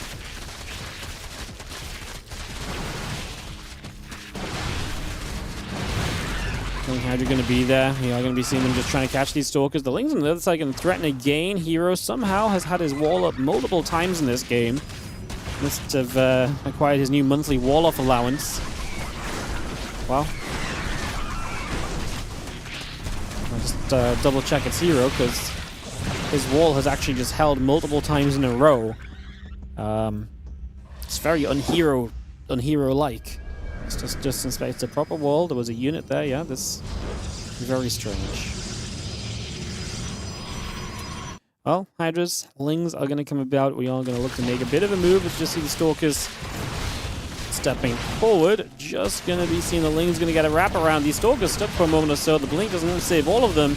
With the amount of Hydras that are here, and we're before Storm, I actually think hero's in a little bit of bother. This Storm is not ready, and that's going to mean that Shin probably just overwhelms here. The Banes are going to crash into the mineral line. That's an additional touch that was not even really necessary, honestly. As the Hydra's getting chased a little bit by a few Zelts on the other side. Can we kill all of these Stalkers on the back right? No, because some of them will get away. Now Storm completes. How many Templar do we have? Not enough. GG gets called, and Shin takes a rare map off of herO. Tie us up in this quarterfinal, and this attack is going to be good for now. Game 3 coming up then in a couple of moments. We'll get that ready to go.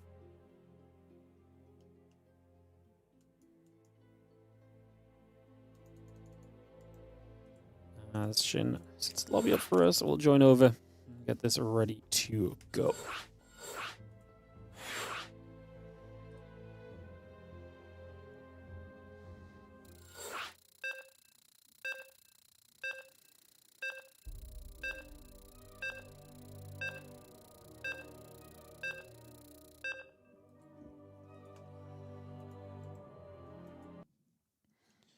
Alright, game 3, 1-1, all tied up. What else is happening in the bracket, guys? We are still having Kira and Percival playing a long TVT. Clem is playing Rogue, as Rogue took down Geralt. And then Classic and Bjorn are still playing as well, so lots of long matches happening currently in today's Warty TV Mondays. Let's continue through to this game. In the bottom left-hand side, we're going to have ourselves the red Protoss player. It is going to be herO, who don't quite have enough control of that last game in the end.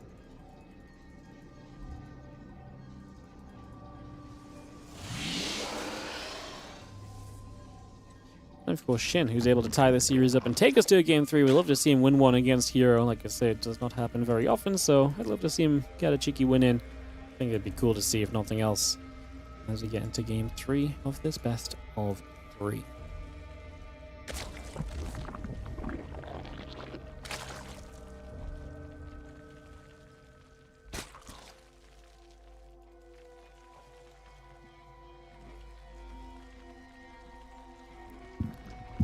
Few drones mining away.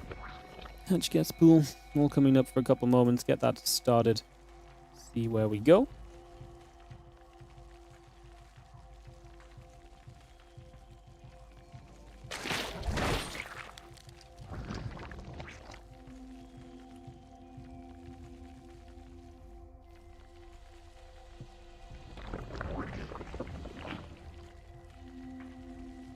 extract coming down. Just get that started off. And again, see what we can do for the next few moments. Get this into place. Cybercore on the next continue about. Hatch gas on the way. The Overlord and the Queen continue to build. A couple of additional drones are coming about. So we get a lot of that brought through for the moment. See where we go.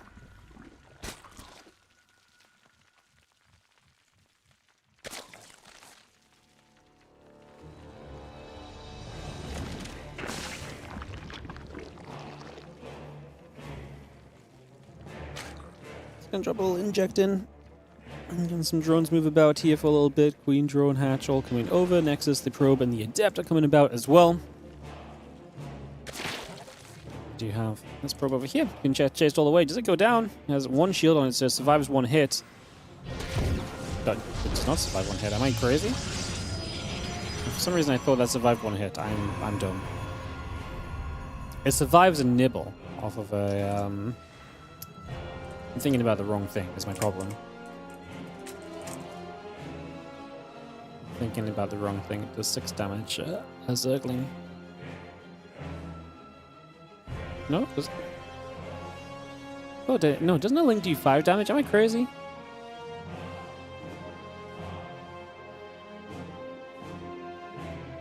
Oh. Mentally, I'm overanalyzing this. I'm sure there's something I'm just not mathing. It's 5 damage. Was I crazy? Was the probe not in 6 health? Maybe it was less than 5 HP. Yeah, maybe it was just less than 5 HP. I really thought it was going to live. Anyways, couple of adepts will keep on fighting. 3 workers going down. So these adepts are doing well for themselves. And this is the sort of damage you need to try and stop from happening early. Oh, the 1 HP adept. Shades Up dies, but we still have an adept in the main base. And it's always the saddest kind of PvZ where you end up with a pretty cool series. It's game 3, and game 3 is where it all falls apart for our Zerg, who is going to lose 8 workers to the adepts. Finally deals with this, but that is just way too much.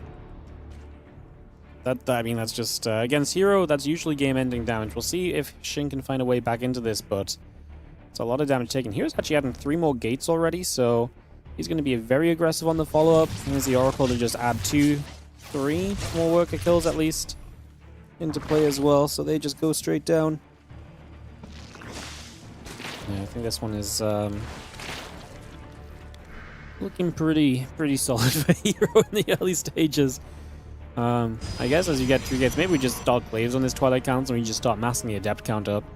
Probably just build Stalkers and go Blinkers. I think it doesn't matter what you do, honestly. I think Glaives is a bit more deadly, but maybe could be a bit more counted as well, though with this amount of damage taken, it's going to be hard to hold.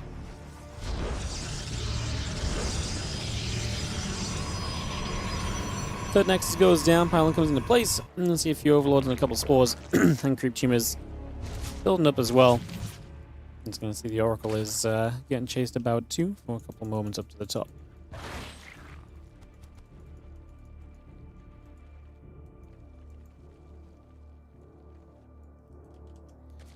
Alright. I mean, Glaze is going to finish. I mean, Shin's just droning like a madman. He's just building drone, because he pretty much has to, right? He doesn't have much choice other than just try to establish enough workers in this game that he could possibly kind of be back in it at some point if herO fails to do damage, but obviously it's very difficult to fail to do damage when you commit into a bunch of gates and glaives. And your opponent has probably not got a road drawing up by the time these adepts hit. One more adept warp in now, and then we just send it, and then you're gonna have like, what, 14 adepts? 14 adepts to hit the other side of the map against 6 Lings, 5 Queens. Road drawing not completed. Shin supply blocked. -1 Zergling to see his incoming death.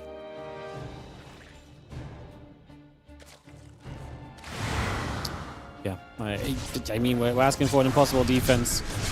Even if you clean this up, it's going to cost you everything.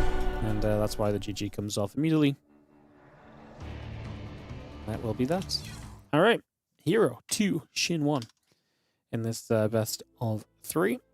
As Percival 2-0's Cure. Oh my goodness, Percival and Shameless are going to fight for a space in the semi-finals today. Isn't that exciting? Yes, it is. herO into the semis. And then the other quarterfinals ongoing. Classic and Beyond has been playing for a while.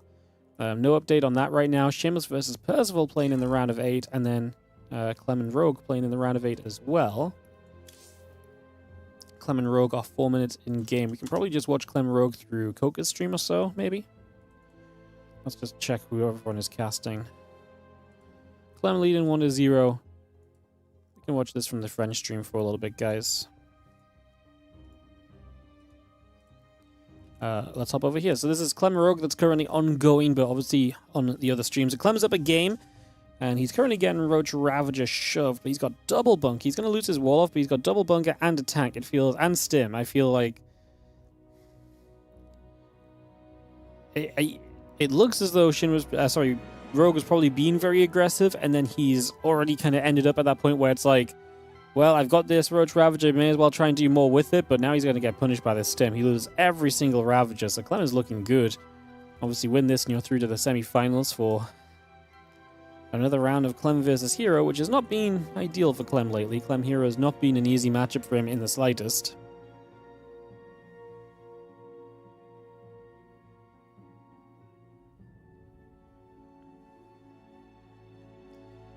Up to the top, going to throw some injects down. Drones, the Ravage coming about. Infestation Pit building through, plus some missiles and carapace coming up. Yeah, this obviously feels as though Clem is going to be in a very, very good position and probably just plays through to victory, but we will see. We will see. Oh yeah, obviously this is from the French stream, guys, so no in-game sounds. The music is coming from my own StarCraft 2 in the background, but there's no in-game sounds.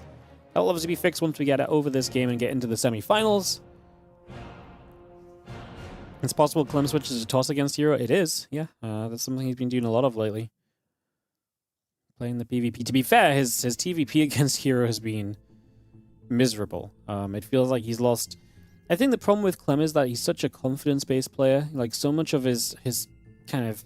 So much of the wow factor from Clem comes from him being super confident, and the micro looks amazing. Everything he does, he believes is going to work. I think herO has genuinely mentally broken him down in that aspect. I just don't think he... I think he's at the point now where Clem's just like, even when he gets into good positions, it feels like he's got no idea how he should approach the next stage of the game, and he just ends up playing good positions into very difficult positions for himself, you know? So yeah, the Clem herO feels like a bit of a mental block at the moment. It feels like Clem is probably...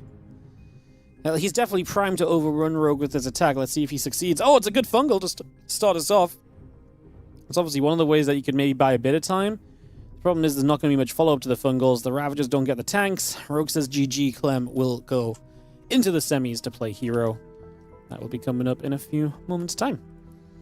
So, Clem herO semi-final coming up in just a few moments.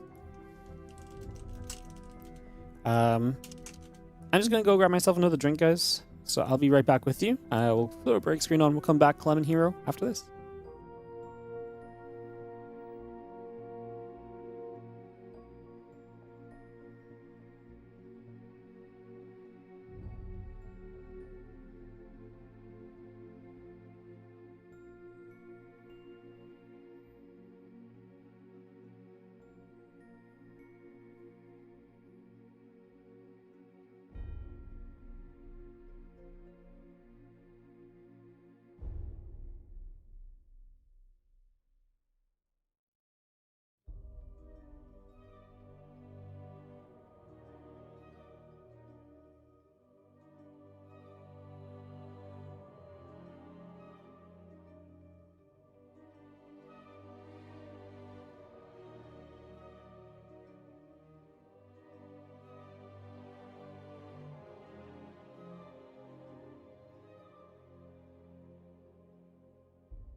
Alright, thanks for the patience, guys, while I stepped away.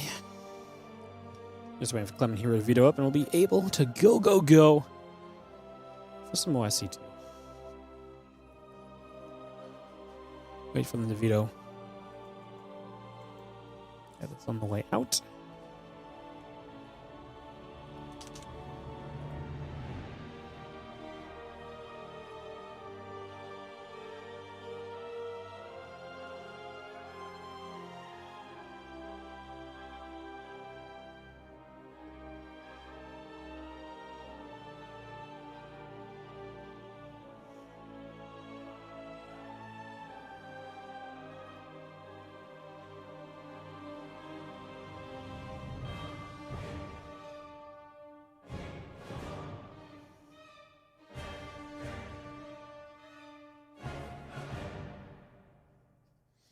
I'll be coming up.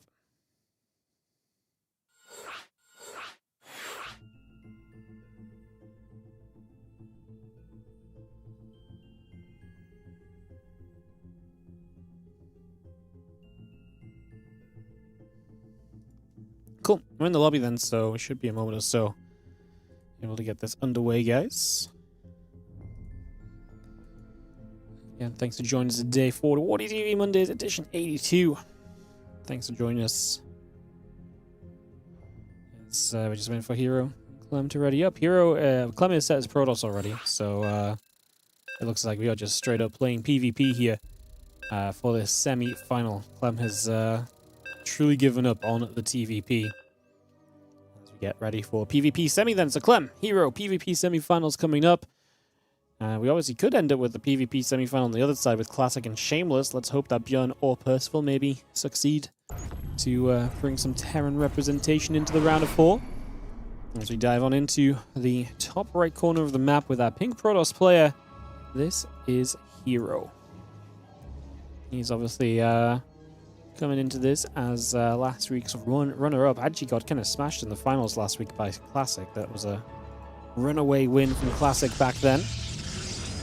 Seeing how he does in this one. We get this ready to go. Obviously in the bottom left side, our red Protoss player is going to be Team Liquid's Clem. He is just stepping away from playing at least TVP against...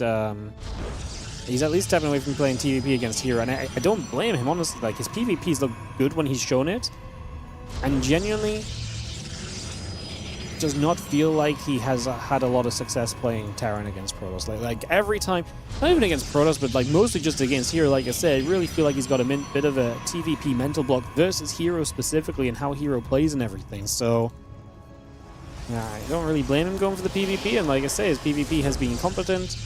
In the event I cast the playoffs of the other week, was it the Kung Fu Cup finals or so? It was herO Clem finals, and then Clem lost game 1 as Terran. He won 2 games as Protoss in PvP, and then lost 2 games in PvTP to make it a 3-2 loss. So, yeah. Clem the matchup dodger. I mean, if you want to dodge matchups by being good in the other matchups, I guess why not? You know, it makes sense. Makes sense. It's just going to see our probe coming over and just going to scout through. So Clem looking for a scout into this main base in the next few moments. Scouting into the main, trying to see what's going on over here. Our Gateway and Cybercore coming up for both players. And yeah, a couple workers still just mining away pretty comfortably for the moment. A couple Stalkers will start from herO. Clem finishes his own Cybercore. Instantly starts the Robo facility. So big investment into the tech structure immediately from Clem. Prioritizes that over Warp Gate by a few seconds. And then obviously starts depths to allow him to invest into a tech structure early. Can't get the tech structure out of that early plus Stalkers. It's just a little bit too gas intensive. So yeah, depths will be the initial go-to here from Clem. Getting that underway for the moment.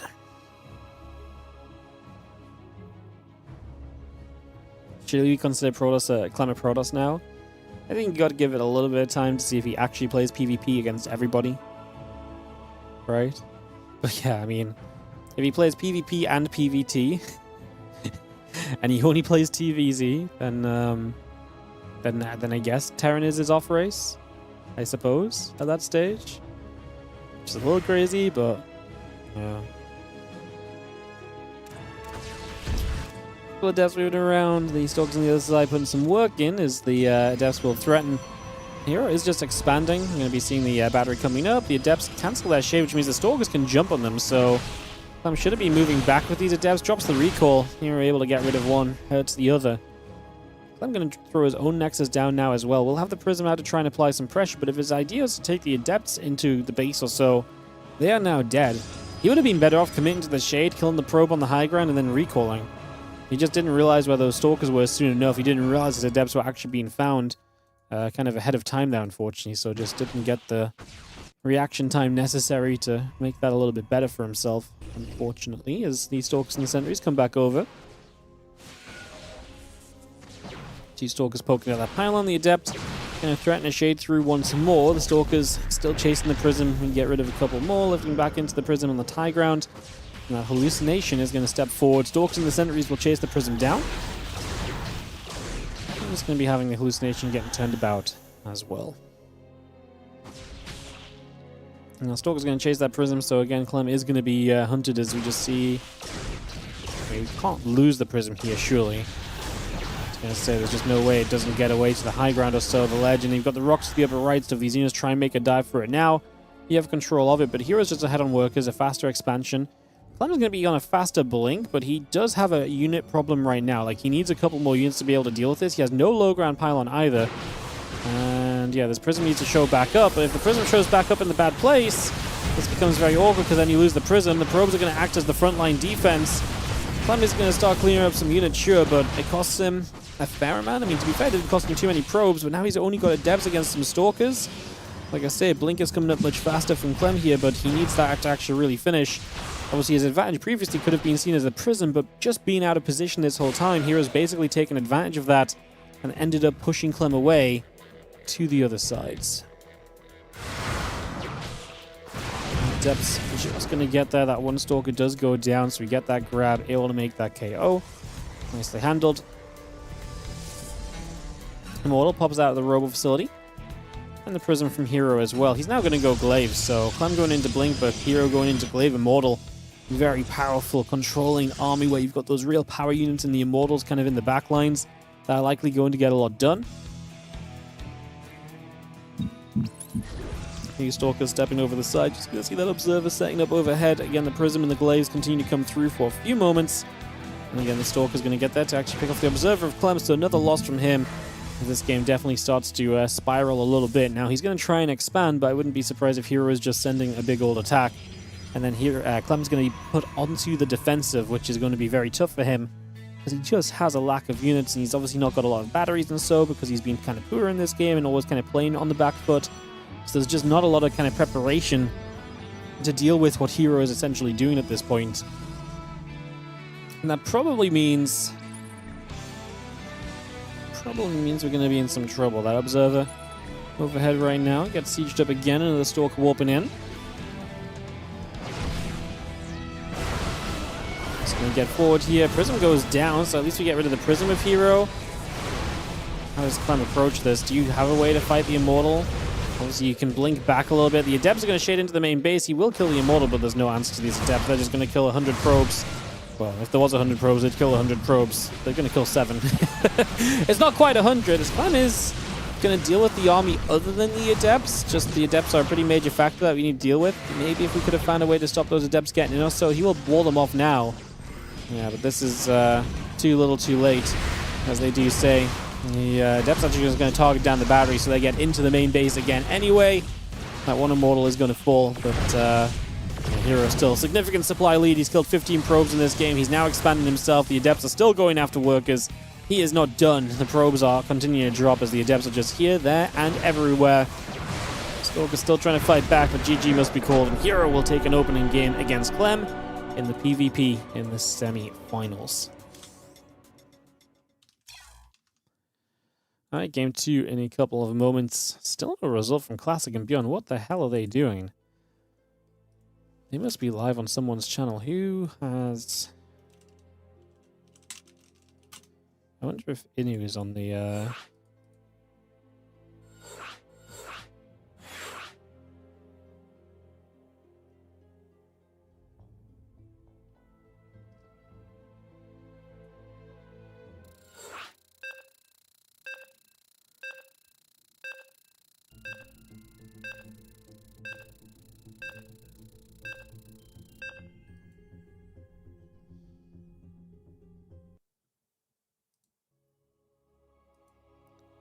Nope.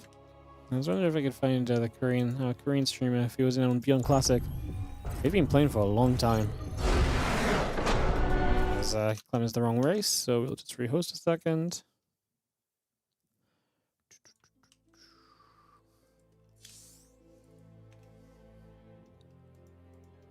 Cool. Alright, Ruby Rock coming up, guys. Game 2 of this in a moment or so.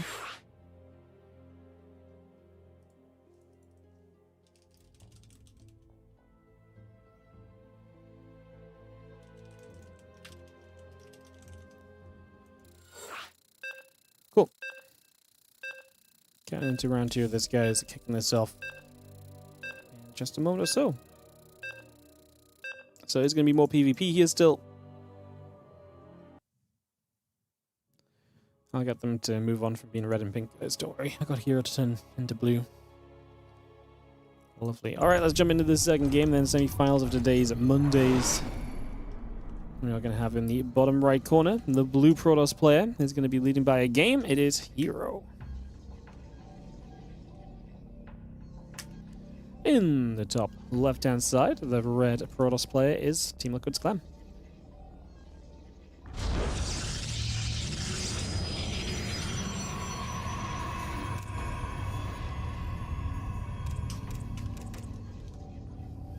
Yeah, I'm just trying to find out if we have any info on the classic Beyond game.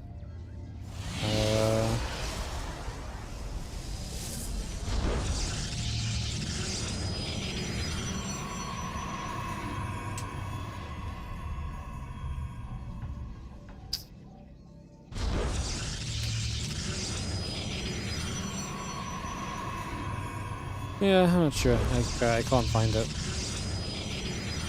Which is unfortunate, because it would have been cool to see what the heck they're up to. They've been playing, like I say, for quite a while at this point. Anyways, let's get into this, guys, and see what herO and Clem have for us PvP-wise in this game number 2 right now. It's best of 3, not best of 1. Just fix that on the bottom. And we get into this game 2.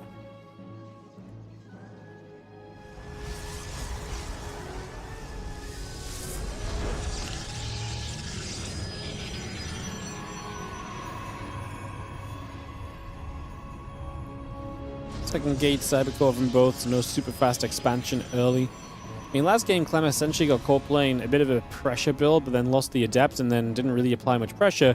In trying to pressure, he put himself in trouble by losing the prism in an awkward way, and all of this while he was later on the expansion, so herO was able to just take advantage. So the game went very wrong for Clem very early. herO played it well, played it into a much better place.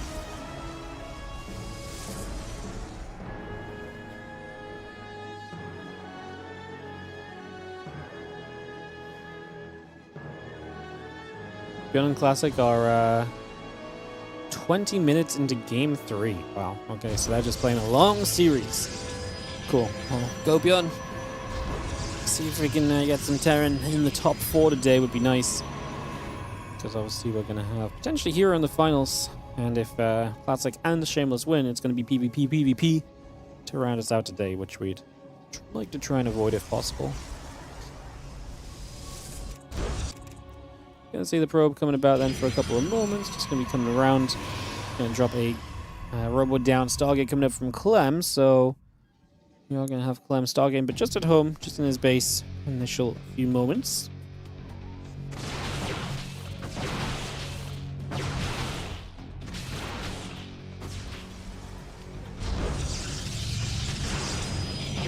You can see the Stalker's able to pick off a probe.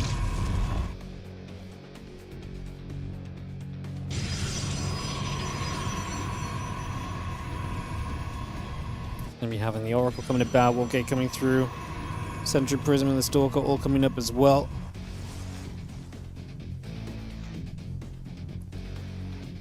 Stalkers all join together. And yeah, Gateway, Void Ray, Warp Gate all continue to come about for the next few moments here.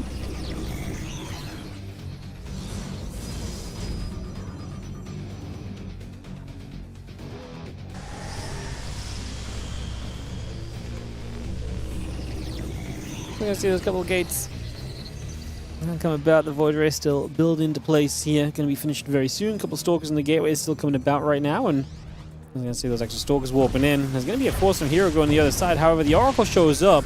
Going to put a lot of pressure on herO to see success on the other side of the map, because he's going to lose 7 workers already. Clem has a Void Ray defensively, kills the Void Ray, kills the Prism, sorry, and that's going to be massive for him, because now you lose so much micro potential as herO here. Clem pulls a few probes, but that's just going to be good enough. He's killed the workers on the other side.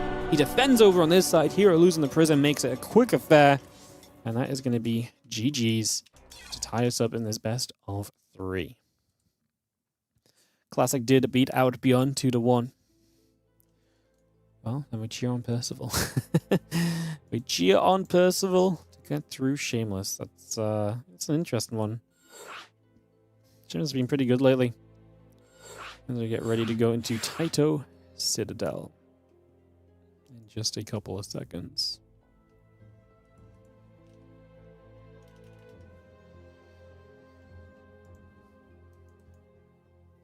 Alright, everyone's joining our lobby, so we should be good to go in just a moment or two. And I kick this off and get this set. Just waiting for Clem to swap over to Protoss, and we are PvPing our way into Taito Citadel for Game 3. GoGo asks herO. Clem says GoGo and GLHF. And away we go. Do you guys think Clem plays PvP against Classic as well?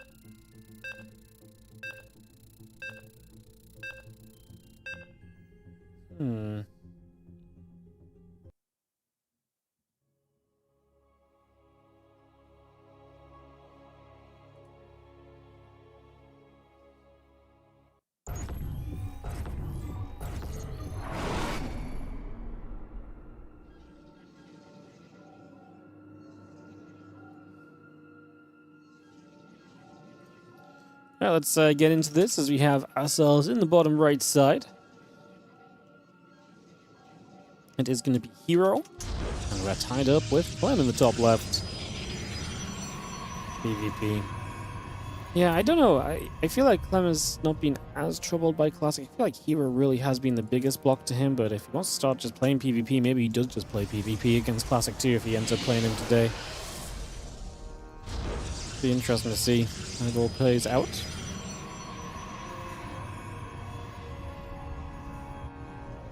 Abyss on the Nexus. I'm just going to be having the gates coming up, assimilate is coming by.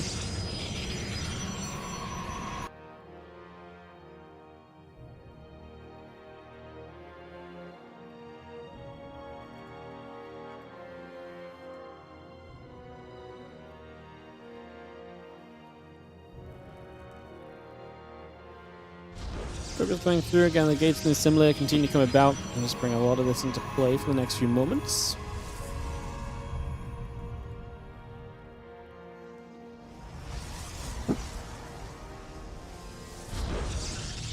Probe moves about. Let's see where we're going to go.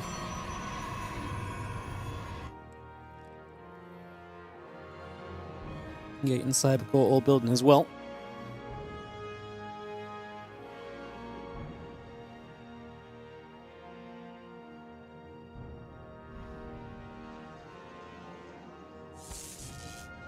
Probe will nibble out another probe here. Just going to see that pylon coming over. It's settled for a little bit.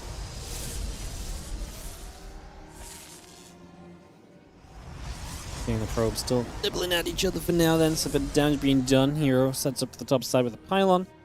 See if he uses that proxy for anything or not in the next few moments.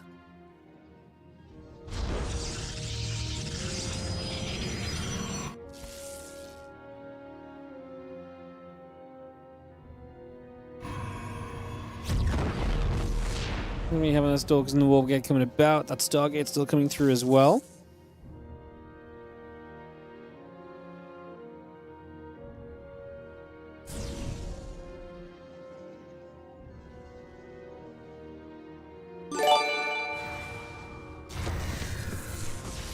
Probe's coming about, still going to be there. Probe does get nipped. We do have a couple probes of herO dead as the Adepts show up.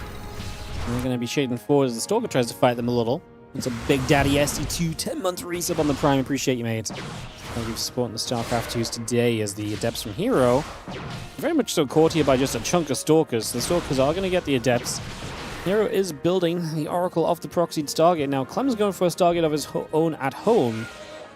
Obviously, big question right now going to be, is Clem, if Clem's on the map with these Stalkers, does he have any defense against the proxied Stargate? Is that something he can figure out already or not?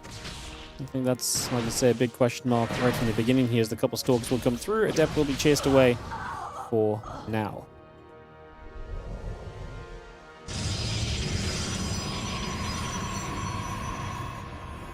Oracle still building on that Stargate, the Oracle into the main, trying to see what else is going on. A couple of these probes going down just initially, just going to be seeing 5-6 workers. Stalker finally shows up, the other Stalker show up as well. It's a lot of lost mine time and 7 probes. And herO knows that Clem is going Oracle, so he should not have the same kind of issues. The Adept show up to get a couple more workers as well. It's been a feisty PvP with the early moments really being decisive. Clem's on a faster expand, but an 8-worker deficit is going to be very difficult to get through.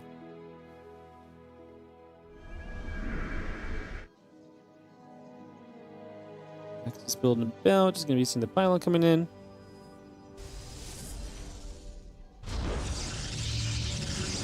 Like I say, Clem's Oracle's going to struggle. He's losing more, by the way. As the double Oracle shows up, we're going to kill 5 probes, but we lose an Oracle, but 5 more probes. It's just putting Clem in a position where it's so difficult to drag himself back out of. Behind so many workers. Clem's Oracle now in trouble as well. It's just going to get out of there, but it's found absolutely nothing overall. And now it goes down, trying to poke back into this main base. So yeah, just good movement from herO. Tracks that Oracle the whole way. We do have more units of Clem heading down to that bottom right-hand side. A couple probes in the battery coming through. The stasis wall coming in defensively. I just don't think Clem can do anything here. Especially because he's about to walk into that stasis if he's not careful. He walks into the stasis. This is over. Wow, looks like he knows about it. He dropped a couple of force fields already, sent a sentry into the stasis, but now he doesn't have enough anyway to really keep going here. He's clearly outnumbered. Trying to build workers behind this. Has another force field. Just trying to do what he can, but yeah, there's just no way. herO is going to clean this up, and herO is going to advance through to the finals to play either Classic once again or Shameless or Percival. It's very likely we get yet another. There's going to be Classic Percival in the semi-final. So it's going to be very, very likely that we get a another herO Classic finals. Percival's been playing great lately, but yeah, herO and Classic, they've played the last 3 finals in a row. I wonder if I wonder when the last time we had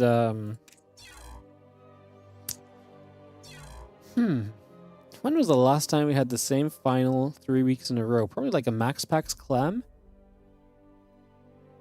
But like actually doesn't really happen very often, to be honest. Have we ever had the same final 3 times in a row? Never mind, this would be the 4th week of it, right? If Classic beats Percival, of course. Yeah, in the early stages, Max Pax and Clem played 3 times in a row in the finals. Max Pax Clem twice.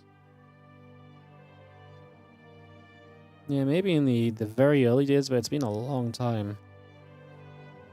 Well, like I say, maybe Percival can upset Classic. We'll find out as we get ready for this game. Percival's been actually doing very well in these events. He's made round of 4 a couple times as of late, so see what he can do. Percival did beat Cyril yesterday, yes. Does that help him in TVP, though? It's time to find out.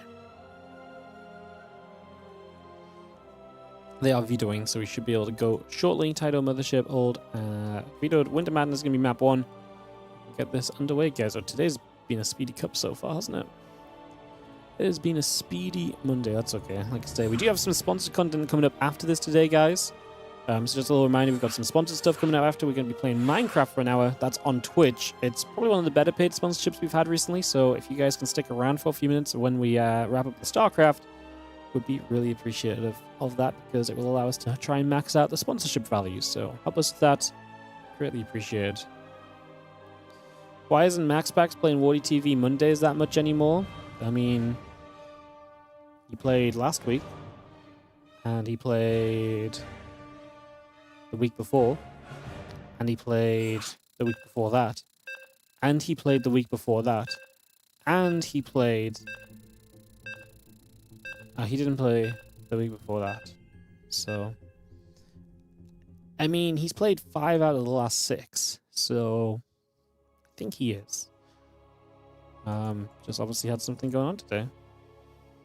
If I leave your PC on, can you save me a shirt? I mean, sure. I mean, it's a free trade for me because I'm not gonna run out of shirts, so.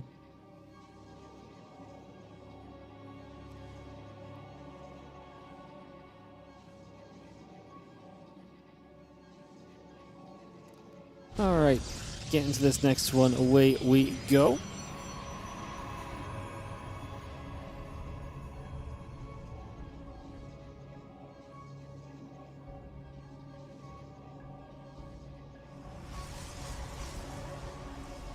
In the bottom right, Classic, and in the upper left, Percival for semi-final number 2 of Warty TV Mondays 82.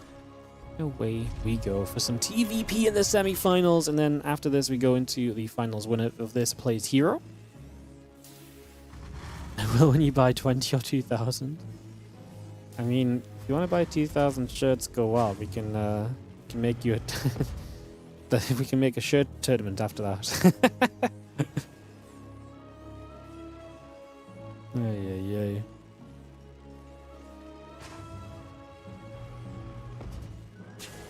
Will I play offline single player, or do I have some sort of hosting? I have never played Minecraft in my life. I've got no idea what's going on. So I'm going to be opening the game and clicking play and seeing what happens.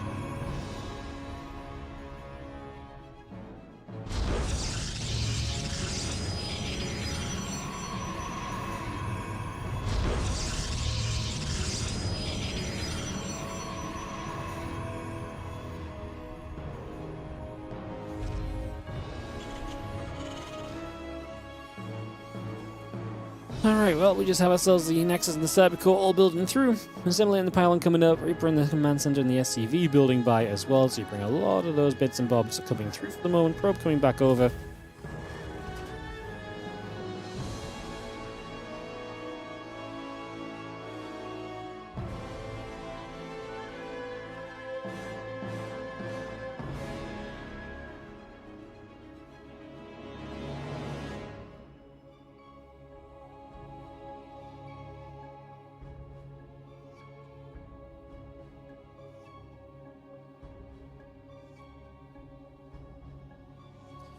Oh, maybe moving around early. Twilight Council coming up. Percival. Are we expecting him to need to play kind of aggressively here?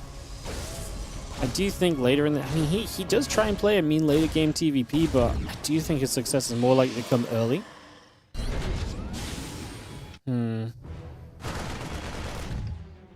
Guess we'll see. Let's just see a couple of Marines going in after the Adept there, the SCVs.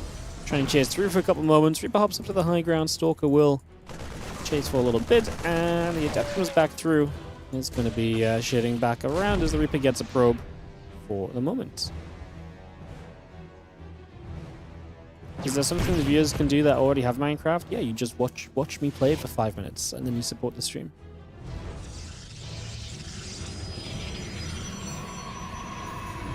I could legit fund a SE2 10k tourney by letting viewers challenge me.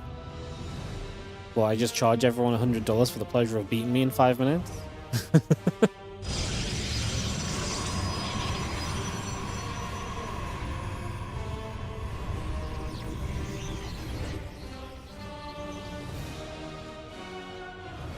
Let's go see how Stalker moving about. Hellion is going to try and make a bit of a move forward as well, trying to see what else is going on here. He's going to be having this Hellion taking a couple of shots, being chased down for the next few moments, off over to the sides.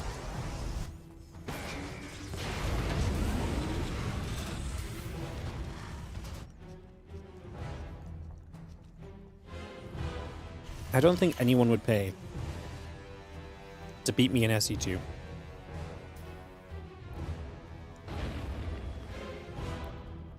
Surely. You would? I mean, it won't be that fun for you.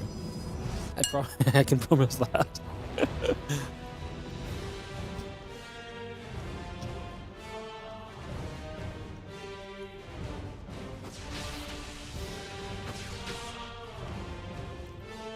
Stalker's in the main.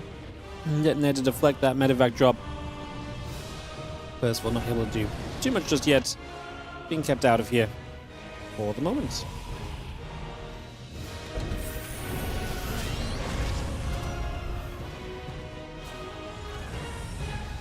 $50.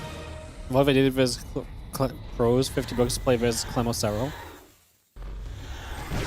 I mean, then I have to pay the pros though.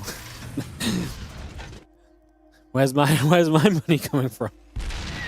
Surely Clem and herO would just be like, would just set this up for themselves.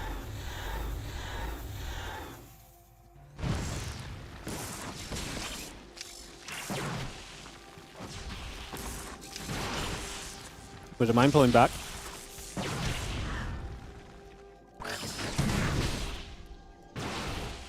They get paid in the opportunity to play a Warty tournament. I get the feeling Clem has enough of that without needing to pay.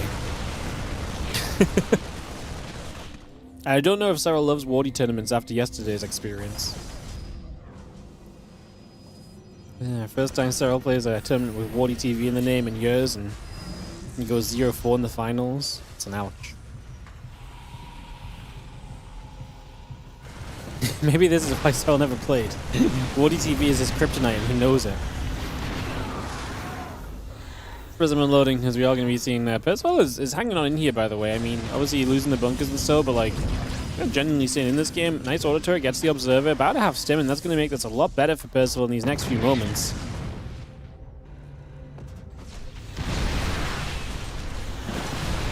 Don't say we lose stim. Oh my god. 2 seconds from being done! That's a caster curse if I've ever heard one. Jesus. That's rough.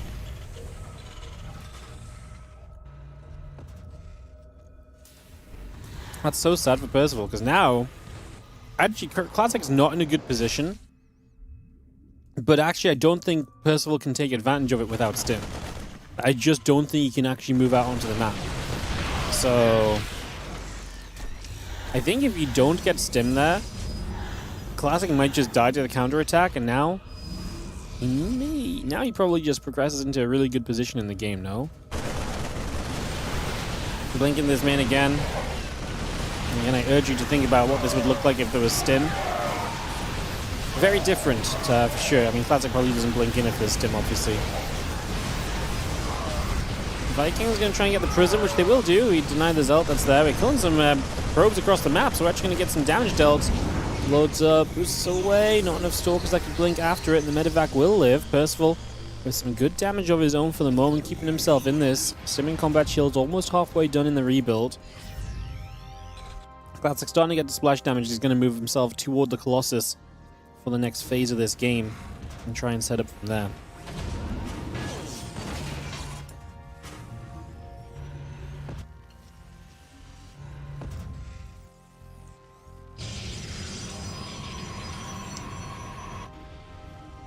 Maybe Percival still has a timing window here.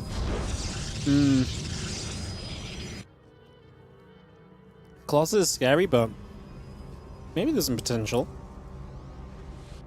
He's only 20 army supply ahead, though. At first, I thought he was... Well, at first he was more army supply ahead, but the warpins are starting to chip through that number. No, Stim is not ready! We can finally Stim as the Zelds move back. And Stalker's now going to capitalize on this, though. Again, another Marauder. Some Wooden Mines dropping in the natural. Classic deals with it well.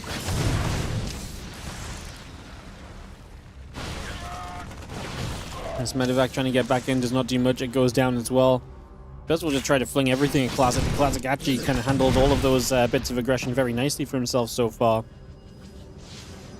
And he's able to pretty much just deny the attempt of Percival to just get a bunch done. He gets a few probes, Percival, but the supply leader's definitely slipped away. Man, that lack of stim is just such a killer.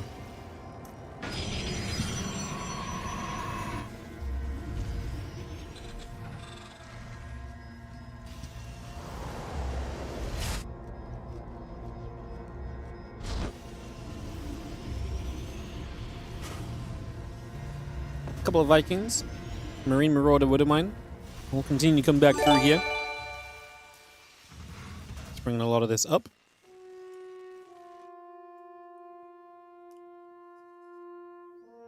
Yeah, what's up, Siri? How you doing? 42 months, resub the meaning of life, the universe, and SC2. Thank you for the 42, man. Appreciate you, as always. That's Percival. He looks to hang on against this big army of Classic that's threatening to attack in the next few moments.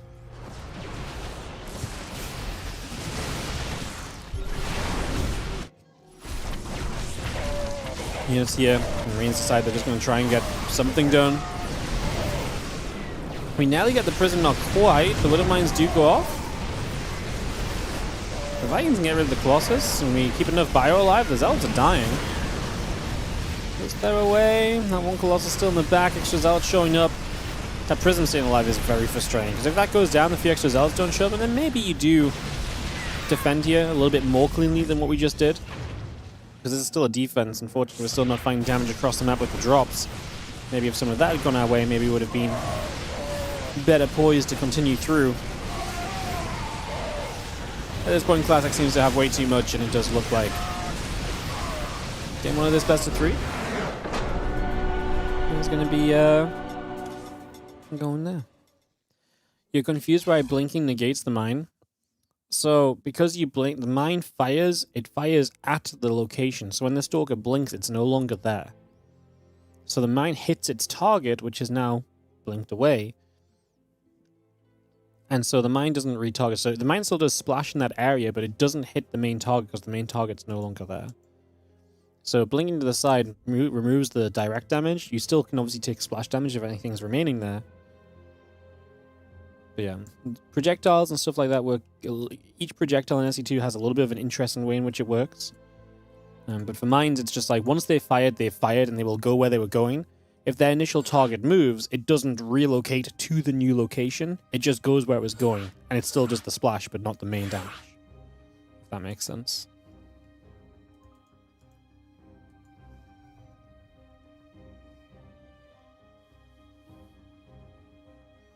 Find blinking from Yamato hard to time? Yeah, because Yamato travels super freaking quickly.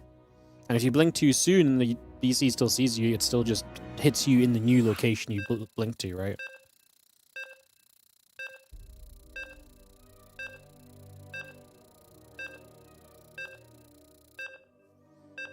So you just gotta blink last second for sure. Game 2 of Classic and Percival.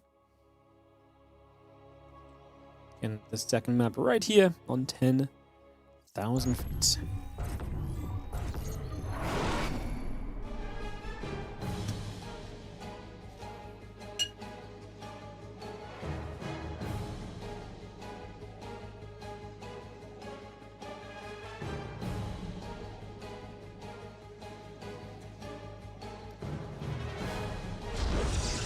Bottom right side, Classic has our red Protoss with a 1-map lead. And takes on Percival in the upper left for this game 2.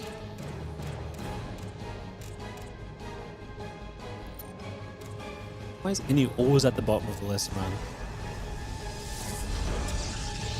One observer, and they're always at the bottom. It's crazy.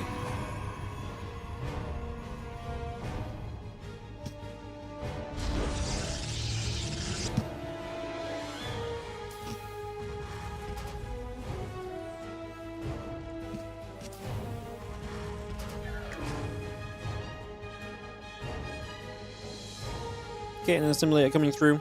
Take a couple moments to get set up here.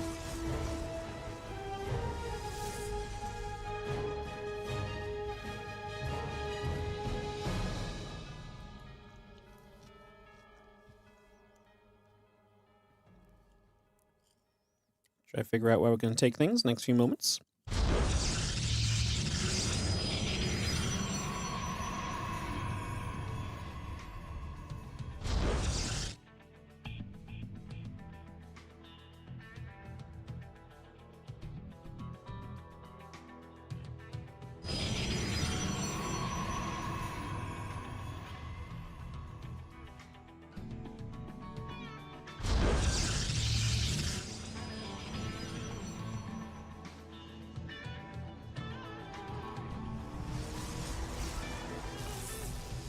Approaches the SCV, a few moments here. I really feel like we're on our way to another Classic Hero Finals. It's very difficult, I think, this matchup for Percival. Pistol's good, but Classic is really freaking good is the issue, basically. CV to the front, while the Council coming up next on the way. Stalker and the Warp Gate building up as well.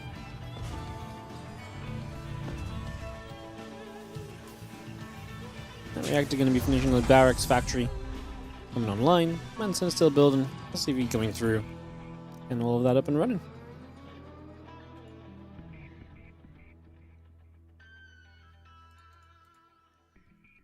So Twilight will be done in just a few moments' time, so we get that completed here. And we're going to see what SCVs are going to come pulling back for a few moments as well. Mine, SCV, Marine. Lots of little bits and pieces coming through. The orbital commander starport coming about. The bunker is going to finish up for a couple seconds as well. And on we go for the moment.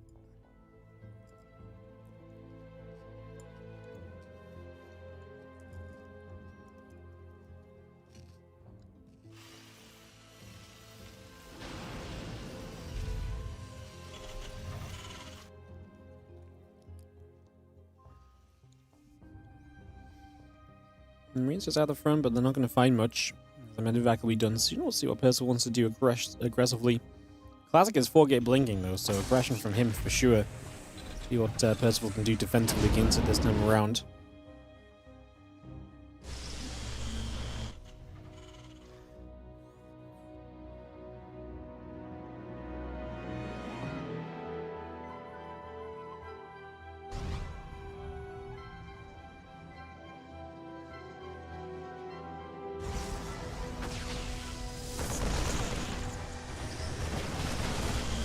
Marines just stepping up, just going to see the Wooden Mines ready to unload. Ropes. Yeah, I like that third Wooden Mine. He's going to save 2. Unfortunately, one didn't get to fire, but we still got 2 probes and we still have 2 mines alive. We'll have 1 Wooden Mine. This is ready to shoot here, so it's going to line it up. Blink is done, so we can dodge that shot with that blink. We are going to see the Stalkers able to live through that. There is 1 more mine still left in the prism, though, so... Sorry, in the medevac, so we still have a chance to apply a bit more pressure here at some stage. Whenever you want to bring that mine back through as a distraction, or when other things are happening, typically is the timing of that, so wait and see.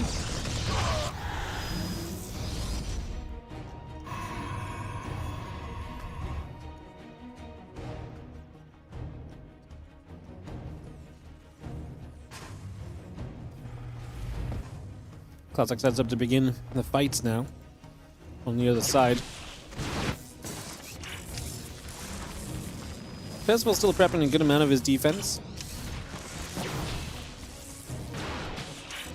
Would Mine gonna burrow, retargets a couple times just to be annoying. Finally, this will have to go on a Stalker and waste its shot. And that will be that. Plus one in the stem, both building through. Marine Marauder coming up. The Stalker's in the front, gonna blink straight onto a bunker. Bunker falls, a few Marines and SCVs still taking damage, just going to have the bunker taking a few more shots again. A few Marines still fighting.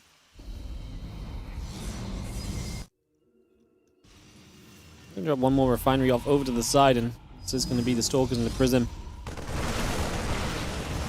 Oh, that was cool. He sent 1 Stalker forward to absorb the tank shot, but there was no tank shot there. He gets rid of the bunker, and we will back away. Auto turrets do add a little bit more damage output to this than maybe originally calculated for, but generally speaking, still seems pretty fine overall.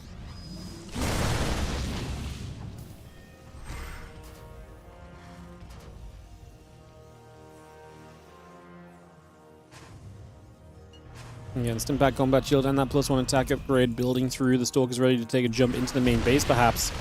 We've got a few buy units up on that high ground. The Stalkers will be deflected for now. Meanwhile, just walking straight in. Combat Shield, Concussive Shells, and that attack upgrade still coming about. Prism around the left. The buy units join up. Stalkers ready to trade. All those Widow Mines going to be stepping forward. The Zealots going to step through as well. And over we go. Bio just going to be fighting the Stalkers, taking damage.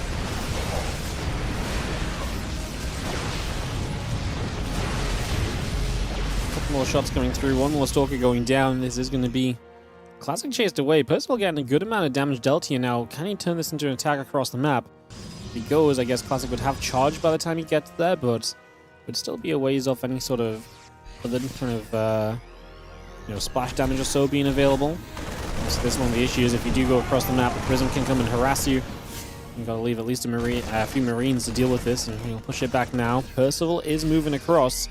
+1 attack upgrade done. We will have charge. Will we have enough gates? 4 gates only, so we might not have that many zealots, even if charge is done.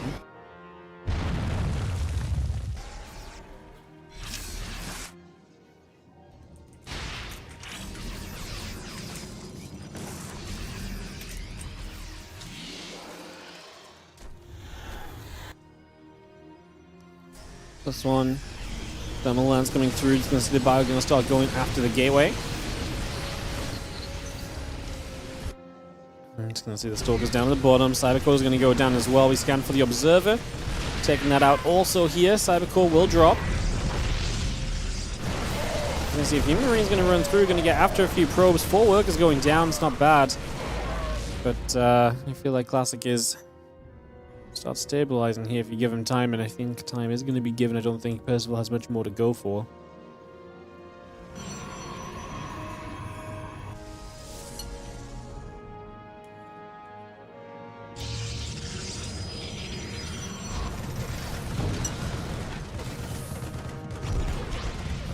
Yeah, a few more probes. So a little bit more damage being done. A few probes going down. We just have the Stalkers gonna play cleanup on that Widow Mine. It's gonna be seeing a couple of Zealots gonna dive in over on this side, and a couple of SCVs begin to fall. Vikings should be able to finish off the Prism at the very least, so at least we can stop this from happening in the future. However, Classic is now pushing at the front as well. Does Percival have enough defense on his forward base? There's a good amount of bio, and his Viking count keeps growing against the growing Colossus count of Classic as well.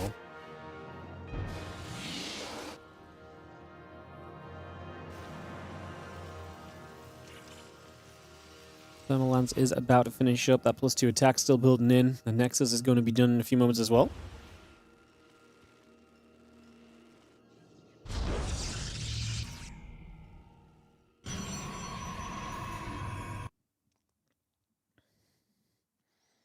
Just going to be seeing that medevac going down that right-hand side, trying to see what else is going on.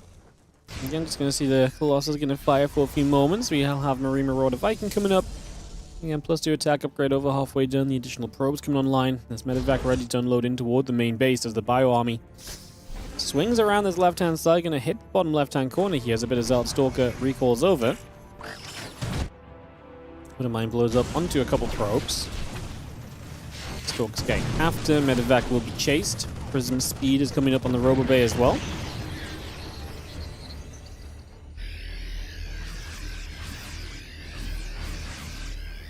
Bio Viking force still gathering through. That medevac going to be right there. Just going to see the Raven is right there as well. Bio going to try and jump on this. This Sentry is going to go down pretty quickly, so that Guardian Shield falls. Now going to jump to the left side. Both the Colossus going to drop very quickly. What a great dive from Percival, catching Classic spread across this area, moving between bases, and Percival is going to catch and punish Classic right here. All of a sudden, Classic isn't hurting. And Percival, can he push forward to win this? He's got an army in the bottom left, denying the 4th base already. Doesn't seem like he'll push through in the center maybe, but that doesn't matter if you deny in the bottom left and you continue to do well elsewhere.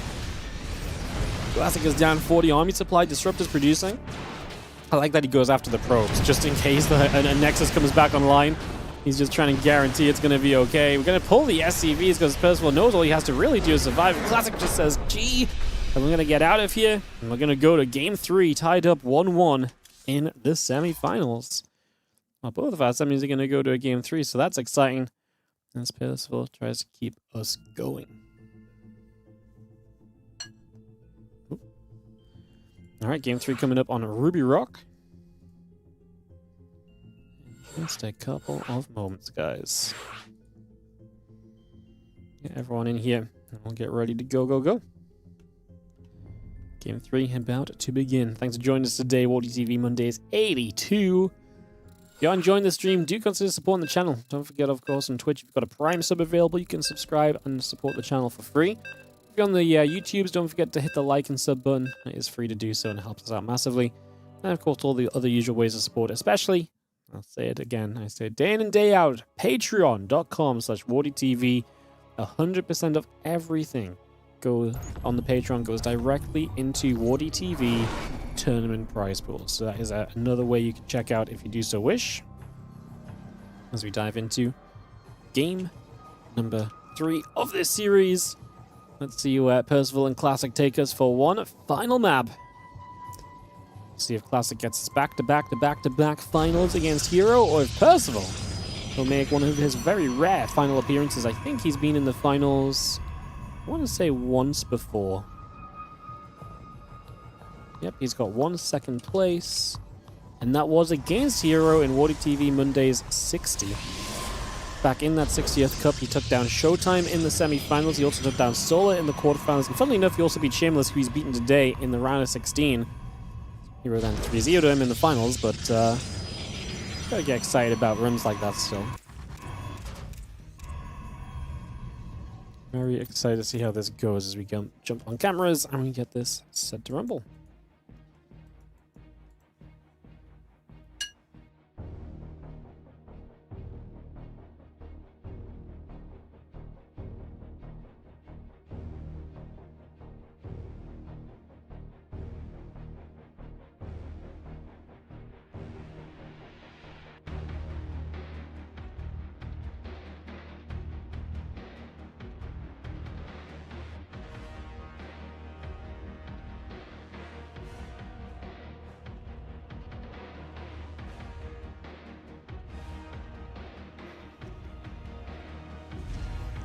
As we get the command center down, scouting across the map as we go.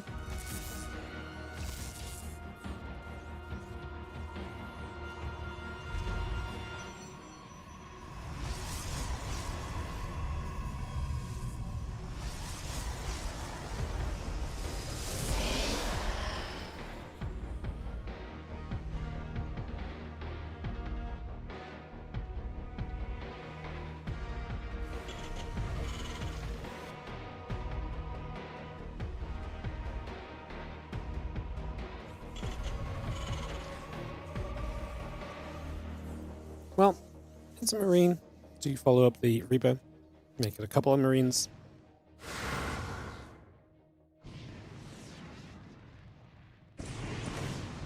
See what our Reaper does, hopping in to investigate early. We'll go after a couple of those pros, trying to find some damage, of course.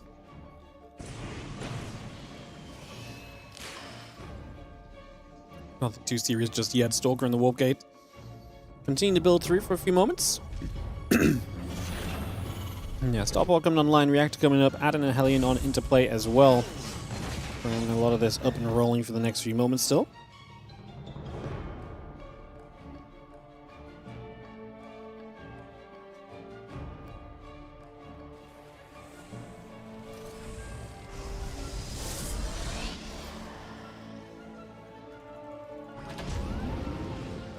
There we go, an Orbital coming through, the Starport coming up. Just gonna be seeing a couple of Marines coming in as well. The Hellion and the Reaper going back down to the bottom side of the map. Getting that underway. Again, the Adept and the Stalker just going to be sitting out over here as well to camp out for a little while.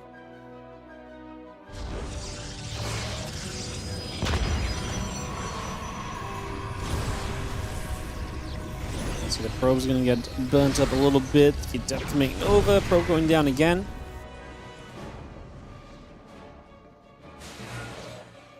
We're into that main base, trying to see where we get to. And we'll just have the Stalker and the Adepts continue to move around. A couple of Adepts going to commit onto the Reaper.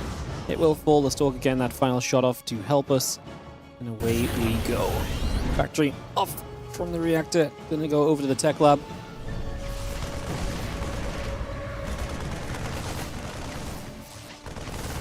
So Oracle gets a couple SCVs. Nothing overly wild, honestly. This is fine, you know, an Oracle delays the blink and everything. I mean, Oracle into blink is such a fragile way to play, and that's going to be a great catch with the medevac. What a play from Percival. Jumping across, intercepting the Oracle, and just catching Classic off guard when he thought he'd gotten away with it. And now, this is actually very scary, because all of a sudden, you're playing a late blink with an Oracle that no longer exists. So you're missing your information on the map as to what's going on. going to be very hard to predict where Percival is coming from. If he's coming, it's very hard to make the right reads here because your scout just got denied by that medevac movement.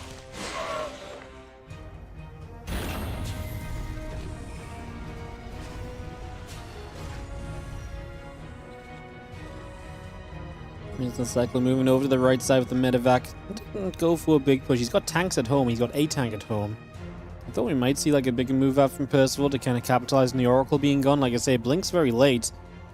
These Stalkers do not have Blink right now, so actually trading here is not bad for Percival because the Stalkers can't blink away from trouble like they usually would. They can't make the typical trades that Stalkers make. They can't keep themselves alive as well. Now, Blink is done very soon here. We're going to siege a tank a bit further back. If Classic chases, it would be a mistake. Percival does find an empty mineral line to... Oh, an empty in terms of no defense. Obviously full of probes to drop an auto turret into, deny some mining time, and we'll get 2 workers, very nearly 3. I thought he maybe could have had that front one. Didn't quite happen, unfortunately, in the end. Impact Combat Shield +1 all building through. Percival getting to those big upgrades. The Stalkers return home. The Raven! The Stalkers are on Blink cooldown, so it might live. No, not a chance. Just too far away from the splash damage, unfortunately. Sorry, from the splash damage. Too far away from the safety zone to avoid the Stalkers blinking across and reaching there.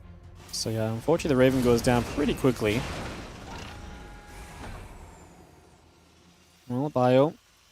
It's the low ground. Resources lost here in this game. Obviously going to go into Classic's favor now, having killed the Raven and a couple units here and there.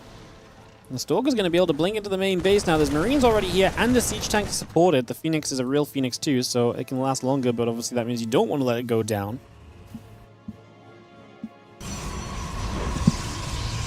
Temple Archive is building. Extra gateways in production. The Charge is still producing through that +1 attack upgrade on the Forge. Chrono boosting along as well. The Phoenix is going to get killed as the Cyclone is able to snipe.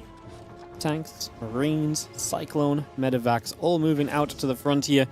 Just getting into the front of that natural and getting this on the way. +1 attack upgrade finishing. There's a little bit of a fight happening. We've got Liberators on the way out as well because Percival is committing to the 2 bases. So he wants to get across the map, he wants to get in position, and he wants to get sieged up and double that siege up with not just tanks but also with the Liberators. And I love this. Stims just a handful of the units there so he doesn't have to waste too much medevac energy already while still successfully pushing these Stalkers away. It's going to be time to start sieging up these tanks. We lose 2 Stalkers there. The SCVs are here as well. Where are we going to siege the tanks at? Right there, on the corner. I was going to say, you don't want to go too far without sieging them. We've got an Archon here. Not sure how much that's going to do. We are just running back. Charge is about to finish, so we've bought some time. Like I say, the Liberators are going to be arriving shortly. We are going to see the Zealots coming from the other side. Percival probably wants to just pull back and go after those Zealots, protect the siege tanks, let the tanks live as long as possible right now as this fight is just happening. Who is coming out ahead? Well, the Marines are still going big. The Marines are getting a lot of damage done. The Liberator showing up. There's not much anti-air left from Classic, who is down 40 army supply. Percival going to push the Liberators forward, and this Archon is one of the only good things left in this game right now. Classic getting zoned out up the right side. The Nexus is going to start to fall. Obviously, Percival is super all in. He has committed so much to this. He's got a lone siege tank over there, but it's going to be protected by a few units showing up. We'll get the Stalkers, we'll get the Zealot. The tank lives, and the probes are going to run to try and kill the tank themselves. Percival is stepping against probes. Is the best thing he can do right now. He's killing them all, and at the same time, we're pushing at the front with a Liberator siege that will be unbreakable for Classic. And Percival will stand at the top of the Warty TV Monday Mountain in the finals against herO as he takes down Classic 2-1 for the upset. Into the finals he goes, and it will be a Percival herO finals, just as it was in Warty TV Mondays 60, where Percival got 3-0'd by herO. The only other time that Percival has made the finals was back in that 60th edition, and once again he'll have to play herO in the finals today. But even just making the finals is impressive. Man, Percival, sometimes he just pops off on these runs. Like, when he made the finals back then, it was an impressive run. Like I said, he went through Shameless, Solar, Showtime, then lost to herO. This time, this week, he has just gone through an absolute bracket as well. Cure, and then Shameless, and then Classic, and now to play against herO in the finals. What's up, Kaio Kankan? Thank you so much for the 37-month resub. Appreciate it. Yeah, Percival, man, just showing up, huh? Showing up. Now let me run these ads. And we'll get ready for our best of 5 finals, guys. Get this ready to go, go, go.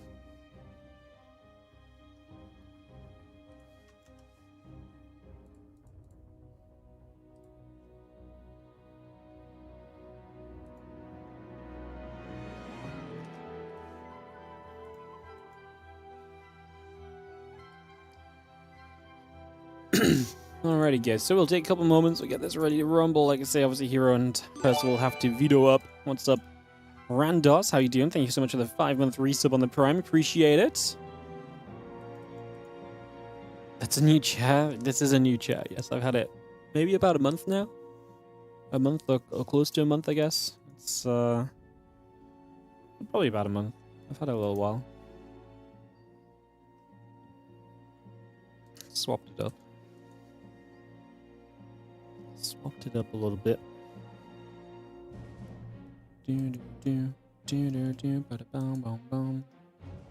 Old Republic, these guys have vetoed quickly, so it is going to be herO and Percival getting in lobby and ready to go in this best of 5 final today. And just do a little bit of selling out when we get out of the ads, guys, which will probably just be during the start of the game. And get this set and ready to go.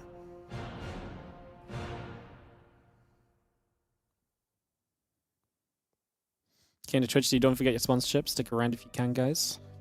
TBD forever, already doing the sellout for me. Ay, ay, ay.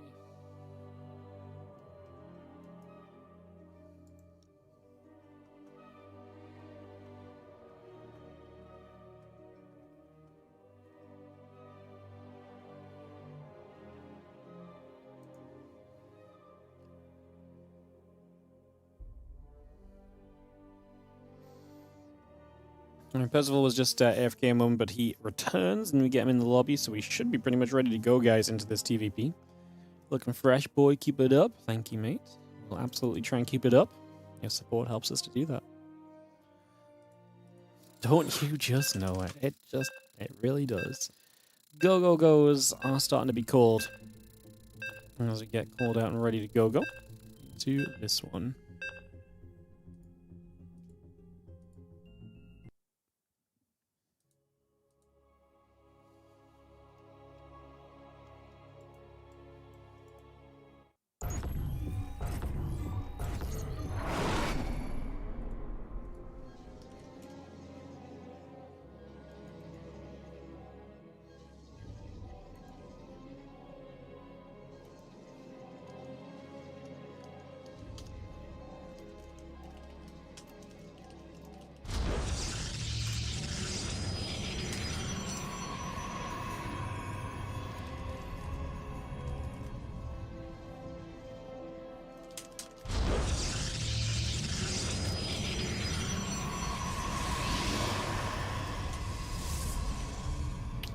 In the top right-hand corner, our red Protoss player. This is going to be Mr. herO for game number 1 of this best of 5 final. What an opportunity for him in the Warty TV Mondays this week because, well, let's do the other intro first. Playing in his second ever Warty TV Monday final, it is going to be Percival, our blue Terran player. So he's playing his second ever Monday final. He's played in a lot of these things. He lost to herO in Edition 60 in that finals. Today, guys, is a big day. If herO wins this series, he will have 21 first-place finishes in the Warty TV Mondays and 16 second-place finishes, which means that he would have the same amount as MaxPax and would potentially be able to take the lead next week. And if he wins next week, he would tie Clem for wins, but have more second places than Clem, and hence we would have, for the first time ever, a new Warty TV Monday leaderboard leader in herO. So there's some excitement on that one. Obviously, guys, if you have enjoyed the stream today, obviously I've been saying to follow and everything, but I do just want to make an announcement once again at the start of this finals. Firstly, we do have some sponsored content today. We're going to be playing Minecraft for 1 hour after the stream. This is a paid sponsorship based on you guys watching. So if you guys count as a view, which only requires you to be on the Twitch channel for 2 to 5 minutes of the sponsored content, then we get paid more. So the more people that watch and stick around, the better. So all I ask is if you're watching at the end of the StarCraft 2 today, stick around for 2, 3, 4 minutes. It helps us out massively. It doesn't take much of your time. Like I say, literally just leave the stream on Twitch only. If you're on YouTube, hop over to Twitch or you're free to go. Like I said, just stick around a few minutes. Go take a bathroom break before you turn the stream off and watch something else. That is all we ask for. Like I say, it does not take long. You don't have to watch for the full hour. If you want to stick around for the full hour, keep us company, go wild. Higher viewership means more people might tune in and, you know, might still click and we get extra views still. But like I said, the most important thing is if you're already here, just stay here for a few minutes. It really does help a bunch. And then also, one last time for the day, do check out the Patreon page, patreon.com/Warty TV. These Warty TV events do not fund themselves. You guys are the basis of this. We're at $2,000 a month right now on Patreon, and we want to keep that growing. There's no reason we can't. We see other tournaments able to pull in high revenue numbers. We believe we can do so as well if we keep on telling you guys that it is there and that it is so important to our tournaments. So check out the Patreon, patreon.com/Warty TV. I appreciate you guys. Twitch, YouTube are both just on Twitch. The YouTube will go offline when we do the sponsored stuff. It is a Twitch-only sponsorship, so you'll be able to stick around on Twitch if you're already here.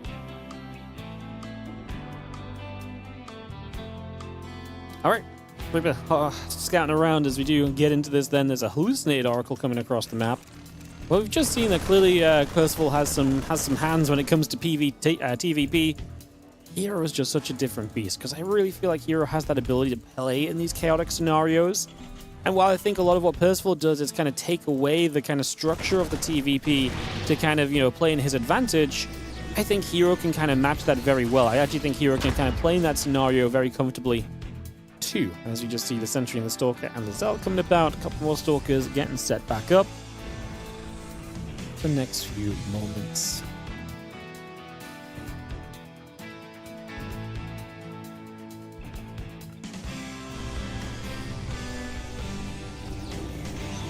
Rubber facility about to finish. Just going to be seeing the Tally and the Reaper going to fight, Zealot and the Sentry. We have the Raven coming through as well for a couple seconds there, so we just get that up. Just going to see this medevac dropping into this side. Well, how much can we do here? A couple of probes will go down. Blink not done yet. Widowmine should be able to fire unless we buy enough time. We probably actually do buy enough time for Blink to finish at this point. We still get 4 probes, so it's really not a bad little drop from Perth. We're going to make it 5.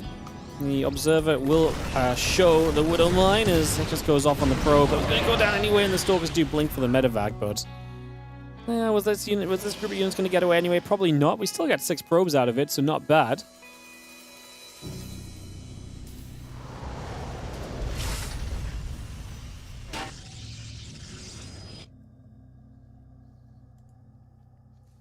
Stalkers down to the bottom. Raven moving about.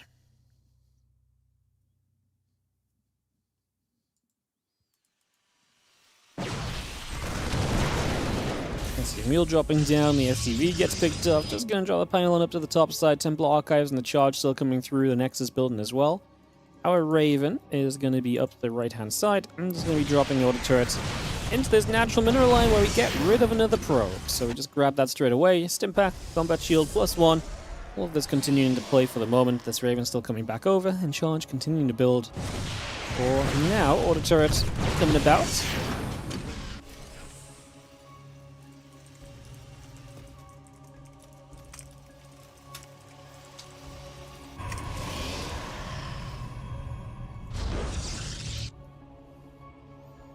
Medevac's on the bottom, just going to be pulling away against Impact. Combat Shield, the +1 attack continues to go. Storm and the Charge will be building as well. The High Templar still coming up. Forge, Gateway, Nexus, couple of extra batteries coming about. Chrono boosting on the probes still. Those few Stalkers looking to try and still poke at the front. A couple of Medevac's going to go back around the bottom side.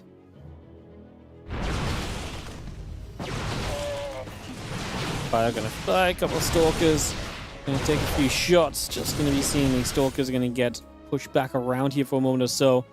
Percival going to turn this away now. The drop gets onto the other side. We have no Storm yet, so there's just going to be a feedback, and these probes in a little bit of trouble. Percival going to get a couple more Stalkers in the center. We keep moving forward. We're going to chase onto the High Templar. Still no Storm, so we all have to drop the feedbacks and then just morph into an Archon. But this is 10 probes, and all of the Storms are gone. So you do not have Storm for the upcoming push unless you get new High Templars and maybe you get some energy recharges going. But this is already looking pretty decent here as we are going to chase up. Concussive Shell's not done, so we don't grab that Stalker as easily, but it still goes down. Fire around the left side, couple of Stalkers take hits there. The battery will take a few shots. Raven pulls back a moment. Couple of Zealots getting shot at. Going to see 1 and 2 going down. The Stalker's still getting hits. Archon gets to the front. Widowmine does not go off. Storm, decent. Actually dodges that Widowmine away from the Storm. Still goes down, unfortunately. Just don't think we have the damage output to get through that Archon here. These Marauders are very good against the Stalkers. They're not so hot against the Immortal, and against the Archon especially, they're going to struggle a little extra. However, now the Archon takes an extra mine shot. It's going to be very low. High Templar might be a priority here. It's going to go down to a Widowmine shot. Now the next Widowmine should probably just hit an Immortal. No, should have right-clicked that Immortal because that's an absolute guarantee of a kill. Well, not kill, but guaranteed damage compared to a Stalker.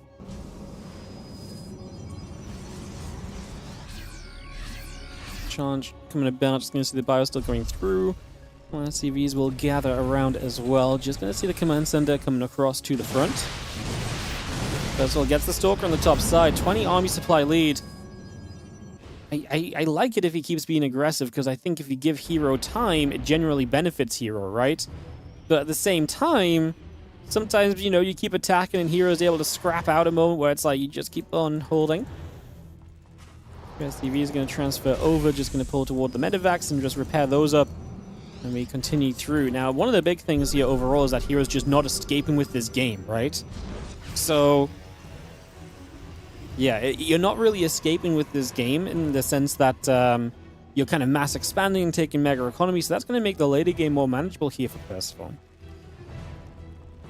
Immortal with a shield gets damaged by a mine, yes, because the first shot deals damage to the Immortal, but then the barrier triggers when that shot connects, right?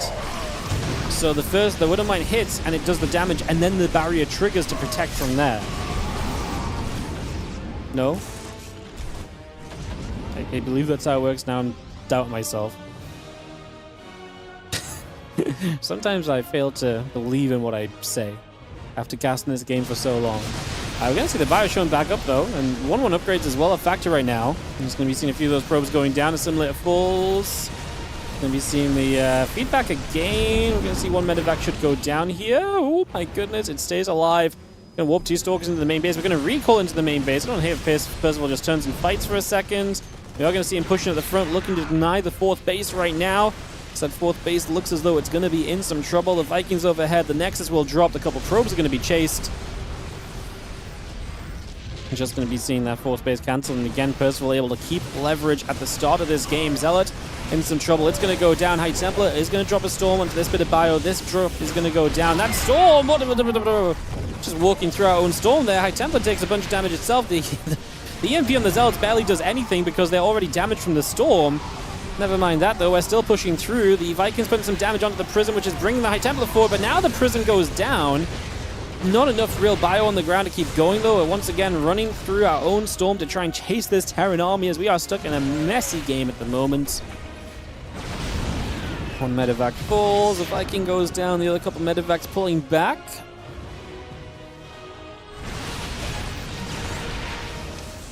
Percival just has to step back. Again, one of the main things from Percival is you don't have to go overboard right now because you've denied the 4th base.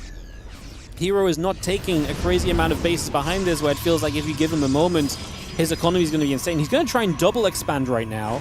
So maybe you do want to do something about that because double expand's kind of greedy. And this is, you know, by double expand, you maybe open the doorway to like a push and a drop. Being effective once again. These Stalkers do not blink back for way too long. We lose a couple of those. We do not kill the Widowmine.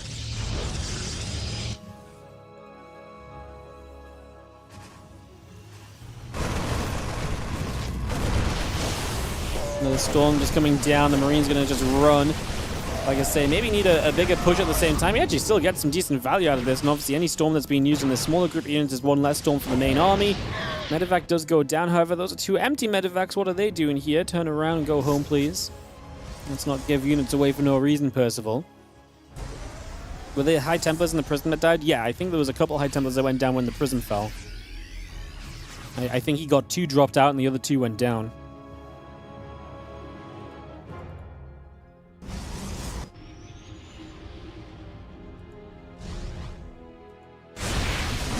Just gonna push. Can the battery gonna fall? Pylon full and Nexus gets cancelled up.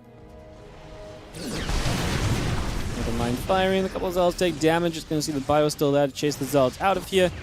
You're gonna see the Widowmines looking to maybe unload once again. Storm still in place. Observer killed by the missile turret. Another Widowmine shot goes off for a few of those probes. The Storm's still coming about. SCV's being chased away. And we are going to see the bio just going to run back in over here. We have not got any Storms left over. And we are going to be seeing a lot of probes going down as there's going to be a pylon we can just kill here and just cancel that entire warp in. Scans, Observer going to be up for grabs as well. We load up to escape and we do not even lose the empty medevac. So Percival gets out of there and is going to be in the supply lead at the moment, 156 to 103. And while he didn't kill the 4th base, he denied all the probes that wanted to mine the 4th base. So again, hero's economy is still in trouble.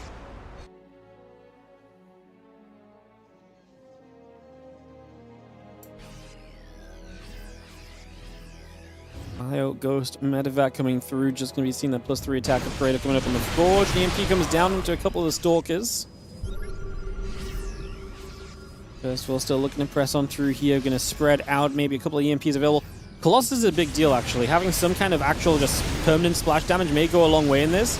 Do you have an EMP for the High Templar in the background? Like you say, not being able to deal with the Colossus easily ahead of this fight is a little bit troubling.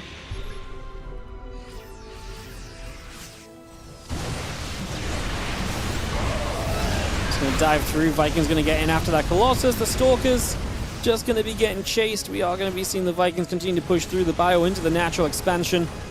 And yeah, this is going to be... Of course, CV's going down the other side, but this main army of herO has gone down, and Percival is coming into this grand finals swinging, as we are going to be seeing a single Ghost trying to kill the Prism. That Prism will go down, and with it, so will herO's game. He says, GG. That will be that. And we will have ourselves... Percival 1, herO 0 at the start of this grand final. What a game from Percival. Took the advantage early and he just stuck with it. He just stuck it out. He held it. He refused to let go. Percival ends up with a 1-0 advantage in this best-of-5 finals with a game 2 coming up in just a second. Getting that ready to go. Percival just relogging for a moment as we get ready to send this. Wow, what a game. Can Percival keep it up? What did he just say to, Oh, he just said, just the usual. Alright, game number 2 then. Nothing exciting.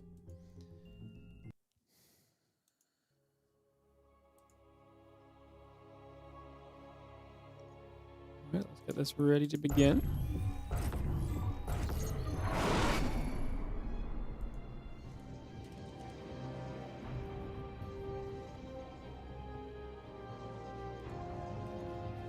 Top left-hand side, it's going to be our red Protoss player. This is going to be herO.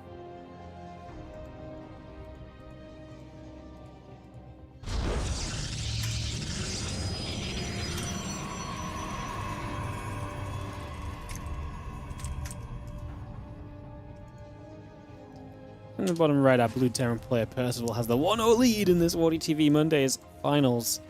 It's just one map. He could very easily just lose from here. I mean, he's still the underdog, right? But that was an awesome first game. Just shows just how much it's going to take to beat herO in a best-of-5, right? If Percival needs to sneak in like a cheekier, kind of aggressive, like super aggressive early build or so to maybe try and snag a map across this series as well.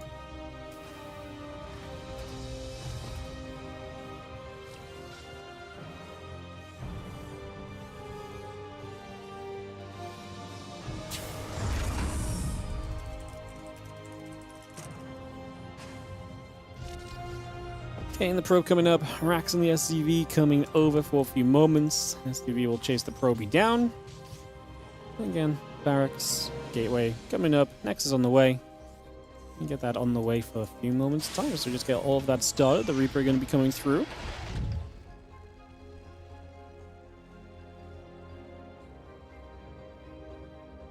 Again, next and Cybercore both building up. Probe building. Orbital and Reaper coming up. A couple SCVs want to go after that probe as well. For the moment.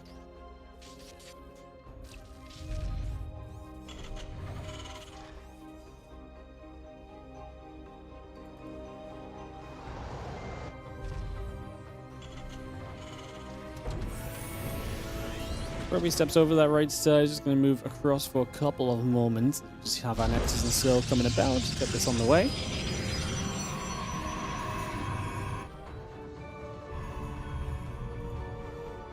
And we have ourselves a cheeky little pylon from herO, so looking to put some pressure on early from herO perhaps, and just trying to, again, cause some trouble early. Very herO-esque, right? Just put some pressure on and get that on the way. So that's going to be the idea right now, as we have a little cheeky Stargate building. over on this right-hand side. Reaper pops away, and the Adept is there to help push that Reaper back. We do see the probe transferring over to the natural expansion. The Adept wanted to try and jump onto this in the next few moments, and it's just going to put a bit more damage down to this Reaper as well.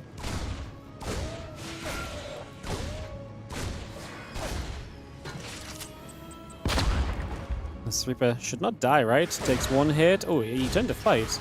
Whoa, he doesn't die because he's 1 HP. We'll call that calculated. As the Reaper gets the most damage done possible. Fun little Reaper Adept war. And yeah, the 1 HP on that Reaper is enough to get it out of there. And let's just have the Oracle and the Warp Gate still both coming up for now.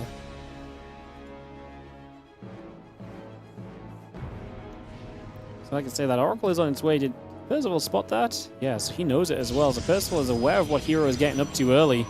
If herO proxies an Oracle early and you can just shut that down, puts you in such a good spot, right? This investment into a Stargate alone is a pretty hefty one in the TVP. Oracle is going to make its way down to that main base. Hellion, Reaper both running by. Wardo Mine burrows up. The Oracle gets after a couple of SCVs already. The Marine's going to be here. 2 SCVs, 3 probes both dropping. The Reaper and the Hellion pulling back. Another SCV dropping again. 4 SCVs, 5 probes all dead. I mean, okay, so we kill the same amount of workers. It's just a shame because I felt like we were going to have a better defense because we knew about this incoming Oracle already. Viking is going to catch the second Oracle, get some good damage on it already. However, this mineral line is exposed. Yeah, right choice though from herO. He's just going to run past it. Good to pull the SCVs toward the Viking because that nullifies the potential of you really being able to do anything there. Marine's out on the position because they're going to depower the Stargate, and now you're kind of running around a little bit silly. And Depths full of Shade. It's going to be seeing the Twilight. The next is coming through. The Cyclone locking on. Adept will go down in that corner. Pick that off again. Twilight Council, the next is still building. SCVs, barracks, and a siege tank continue to come through as well.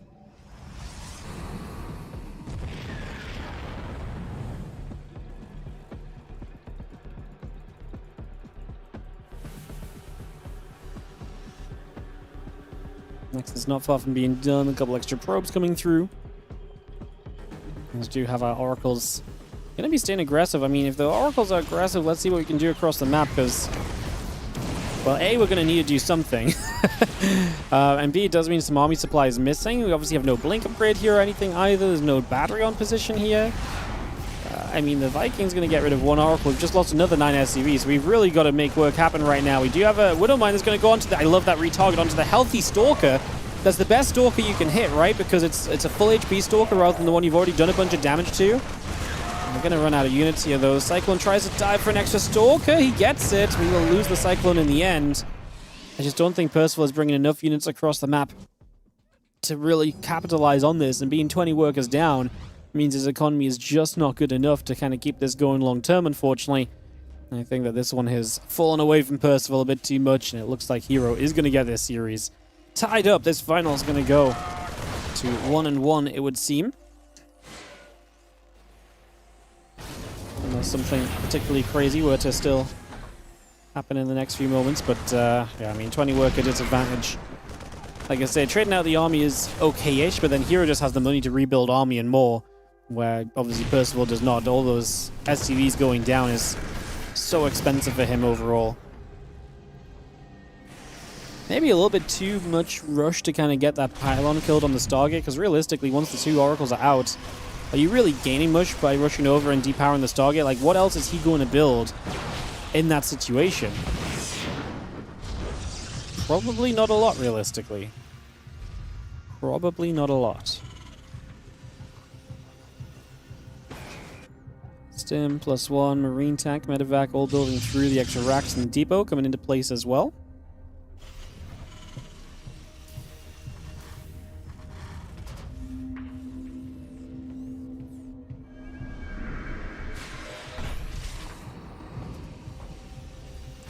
Don't really think we can do much else anymore here as Percival. I'm like looking at how we can move this around. Oh no, the stim denial. No! I'd be so tilted. I know it was a different series where he lost that stim last time, but like, I'd be so tilted. Oh, Stim dies again. Well, I mean, if there ever was a hope, losing Stim is obviously going to take anything you could have maybe done anytime soon. Because maybe if you attack forward early enough, maybe with Stim you can find heroes somehow unprepared, right? I still think it's rough. I was just going to see Marine Marauder, Stim in the attack upgrade coming through initially.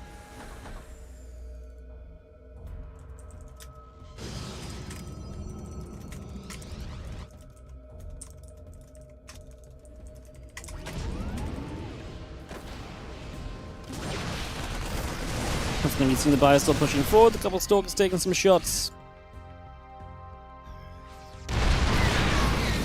We've seen our Stalkers just going to get pushed away. A couple tank shots coming through. Those Stalkers taking some damage.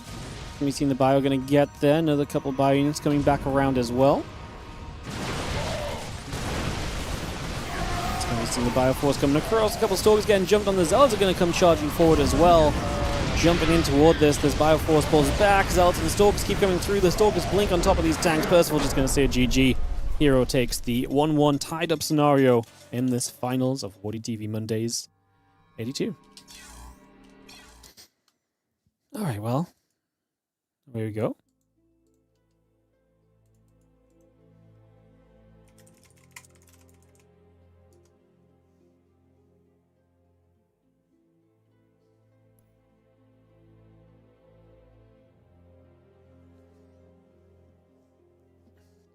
Tyler Citadel for a third map here, guys. On the way up as we speak. Getting this on the way through. Getting this started.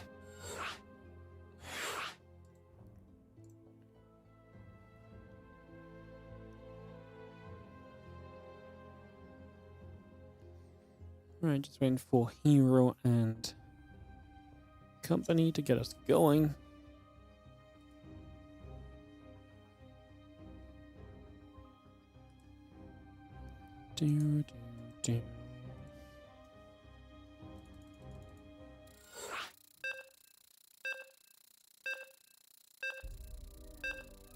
Alright, countdown is on for game 3. Let's see what happens. Is that creep on my television? Yeah, it's an infested Warty TV. Talking a lot about the Warty TV merch today, guys. You guys excited? You know, when I first got excited to show you guys these things, everyone was like, literally chat was dead. I was like, hey guys, I got something cool to show you. Bam! Twitch chat. Silent. Then after like 30 seconds, someone was like, exclamation mark B. And I was like, huh. But today, the hype is real.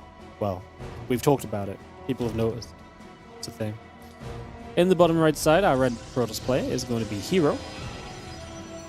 Taking on the blue Terran. In the top left corner of the map, we've got Percival.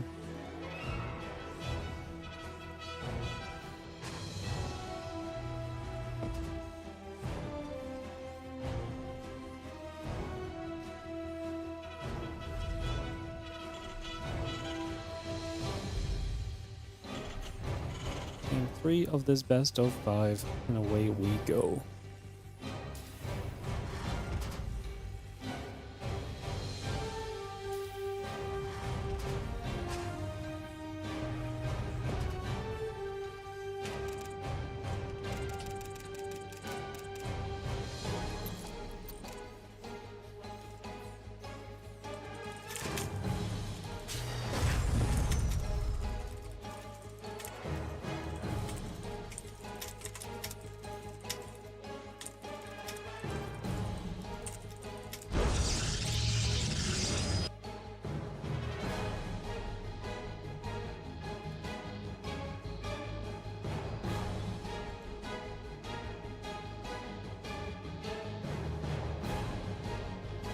Let's see the SCV coming down, Orbital and the Command Center coming up. Take a few moments.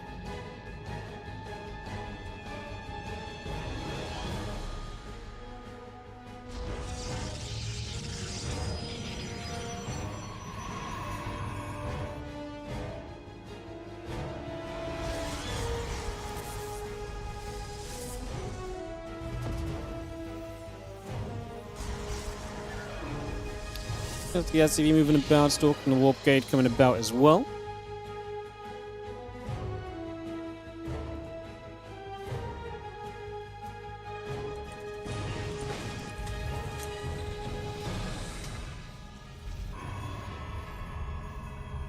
We're just going to fly. A couple probes going to be there. Stalker can get grenaded back as we go back and forth. A couple moments just initially.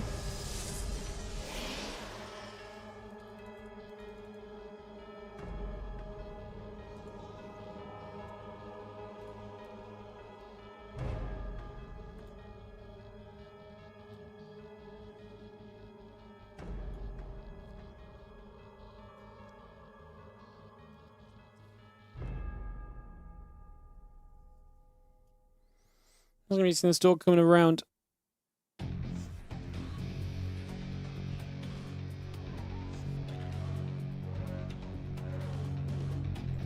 Maybe seeing the gateway going to get put into place. Just going to have the blink in the warp gate coming through. Yeah, the Stalker coming about, the gate into position.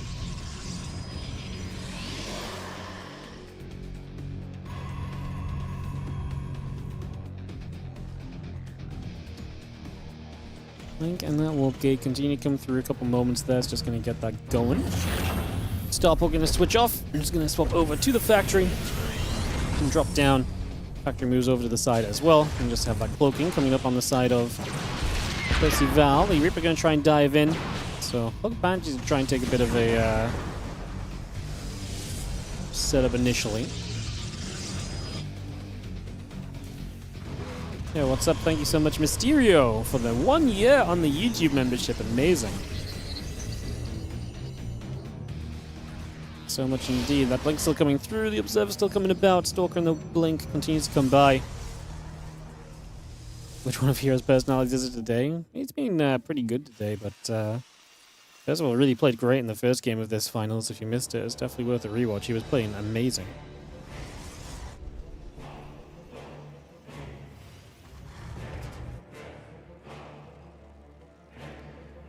And that cloaking coming by.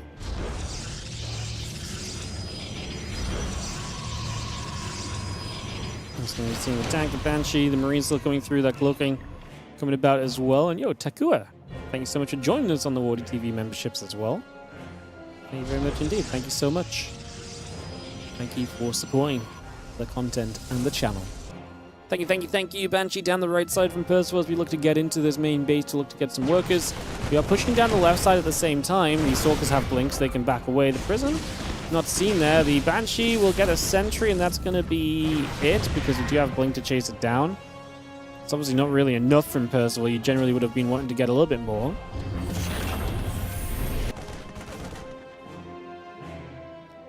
The tank move over. Just going to see the Stalker's going to be here. The Prism loads up once again. Prism get back up at the top. A couple of these Stalkers begin to unload. SCVs in the tank taking damage. A few Marines going after the Prism as well for the next few moments. Let's continue through with this as the Stalkers continue to unload for a couple of seconds here. Just going to see those SCVs still in some trouble. Continue to come about for now. Just going to be having those SCVs still going down. Marines are going to step over. A couple of Stalkers getting jumped on. The Prism gets chased. Now this Banshee heads in toward the main base in the next few moments as well. Just going to step straight through there to see what else is going on.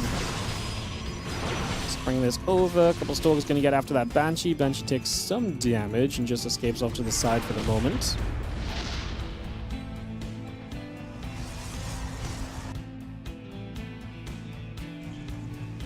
And +1 combat shield and stim. All of that continuing to come through.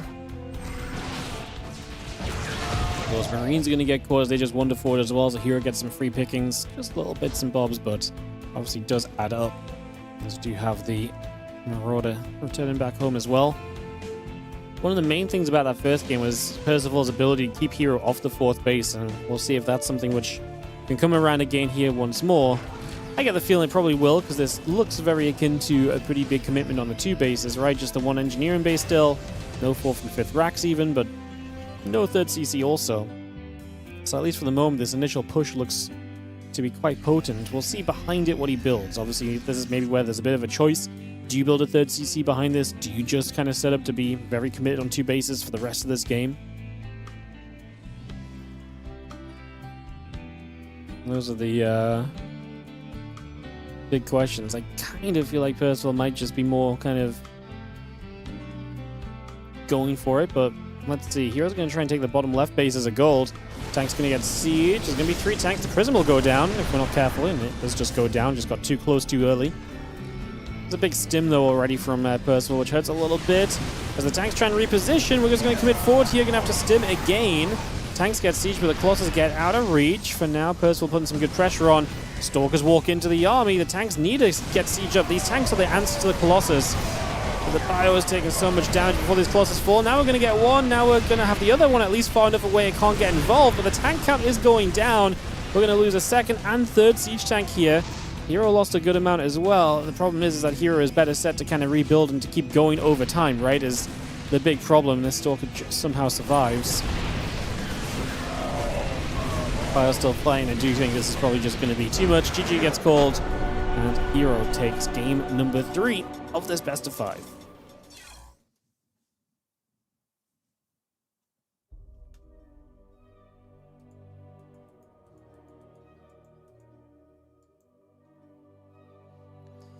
All right, we will take a few moments then and get ready for a game 4 as herO looks to win his 21st Warty TV Monday Cup to tie Max Packs on the Monday Cup leaderboard. Let's see if he can get it done and close this out against Percival here in these next few moments.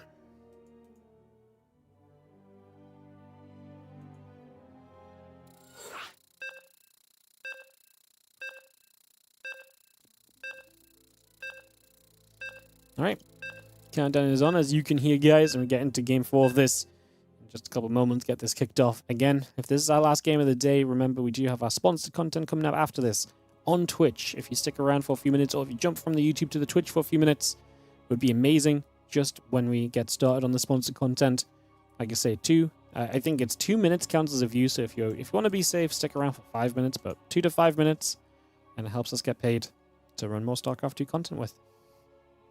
So check that out. Like I say, come hang out with us after this game for all of that as we get ready to go.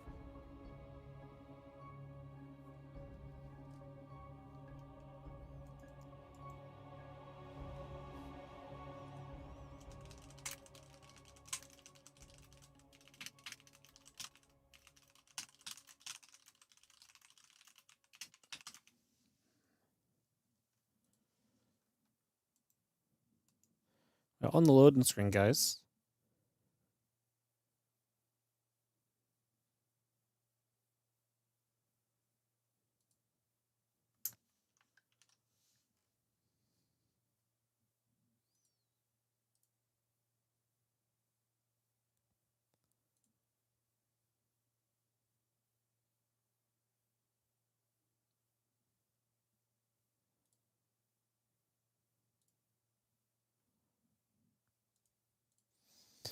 All right, well, we're just going to sit here a couple seconds. We'll take a few moments.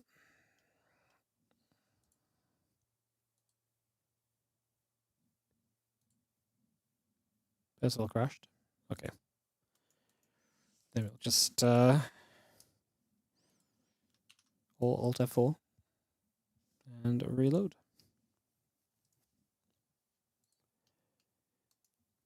Easy solve.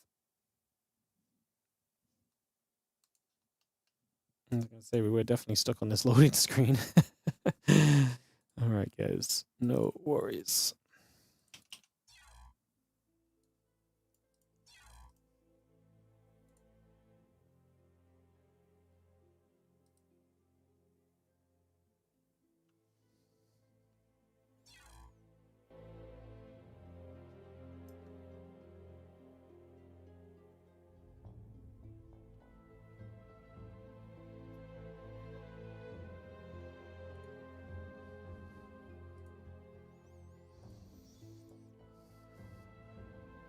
All right, so we'll re-into this in a couple moments, guys. I guess I'll just run some ads because it's going to take a minute for everyone to relog and stuff, so we'll run the ads just in case we end up with a longer game. We'll just keep us safe. Apologies for that. I was trying to go without the ads into this game, but with the rehost, probably will take a moment or two.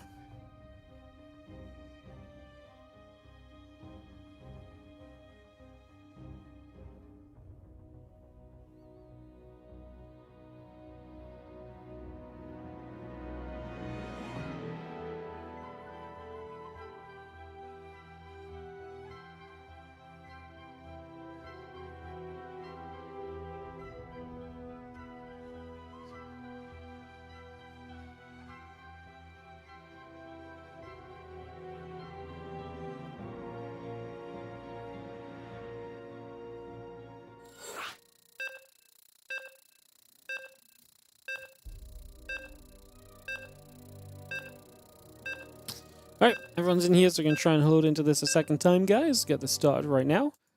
And send this into Tourmaline.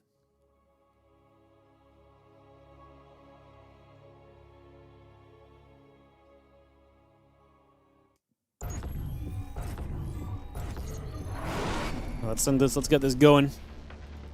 Let's kick off into game number 4. We're going to have in the top right with the 2-1 lead. The red Protoss player is going to be herO.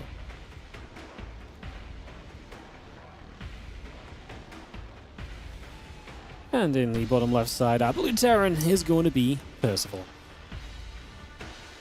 Again, of viewers, will I become a professional Minecraft streamer? Probably not. I'm probably just going to keep casting StarCraft because that's what I really like doing. Believe it or not, that's what I really like doing. Don't know if you guys noticed this. There's a reason we keep doing this whole thing, you know?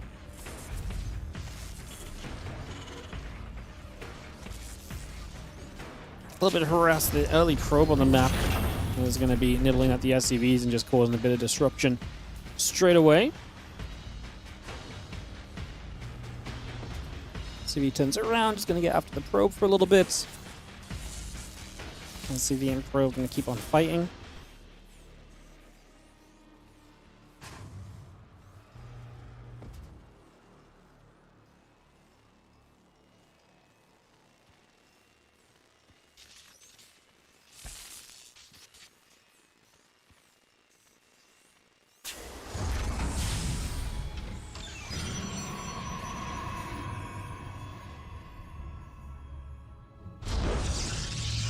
You can see the Nexus is going to be coming down onto the natural. Just going to get that set up initially.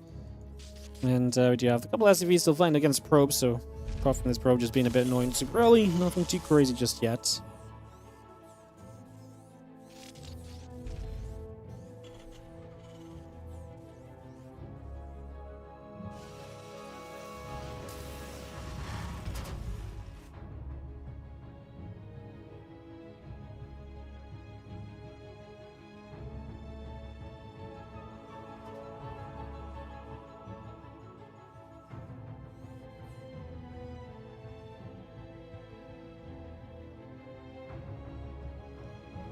Reaper gonna go across the map just initially, just gonna get moving.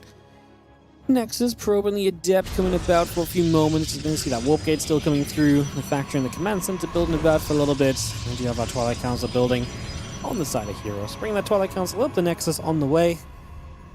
Just take a few moments to get this ready initially.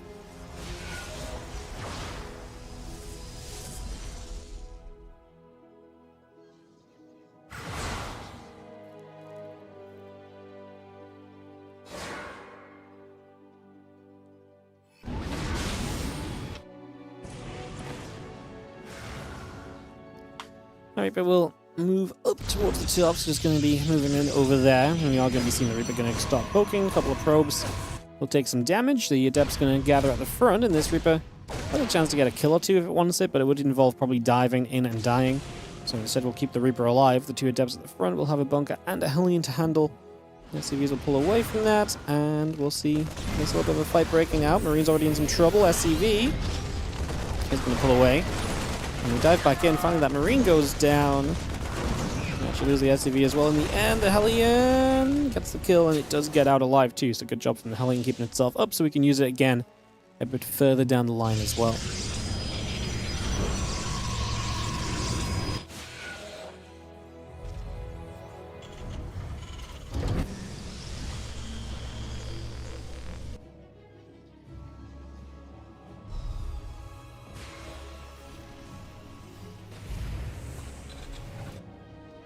Yeah, building's just over halfway done. Just gonna see the couple of gates in the robo facility coming up. The Hellion and the Reaper back up to the top side as well. Still got that barracks building, couple of SCVs coming out, Stalker warping in.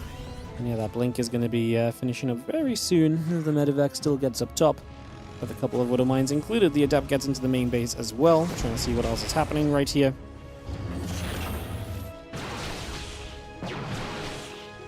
The Stalker's going to hit that Hellion, and we are going to see the Stalker still going after the Reaper as well. It's just going to fight this for a little bit. We are going to be seeing the Prism and that Blink continue to come through. The Pylon and the Assimilator coming up. The Raven Tank and the Marines continue to come by as well. You'll see the Stalkers getting across there, and that Reaper does go down. Well, herO, 5 workers up. He's going to have an Adept in the main. It's one more SCV kill. And Percival just on his way to the Raven, the tanks. Obviously plenty of Marines early as well, but also just kind of getting an extra barracks up. A lot of standard things. We'll see if he wants to make one consolidated push or if he has another idea generally as to what he wants to try and do in the near future.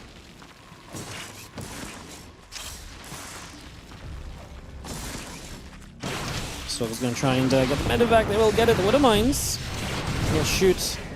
Don't really do much either. herO's still on a good defense then initially. So far, so good.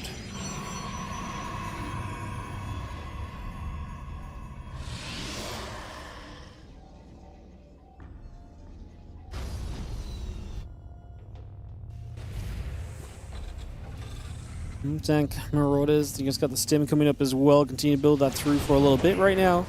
Get that on the go.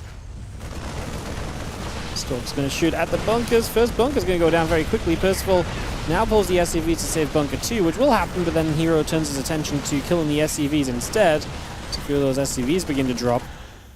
The Prism loads up. We escape out of here for a little bit.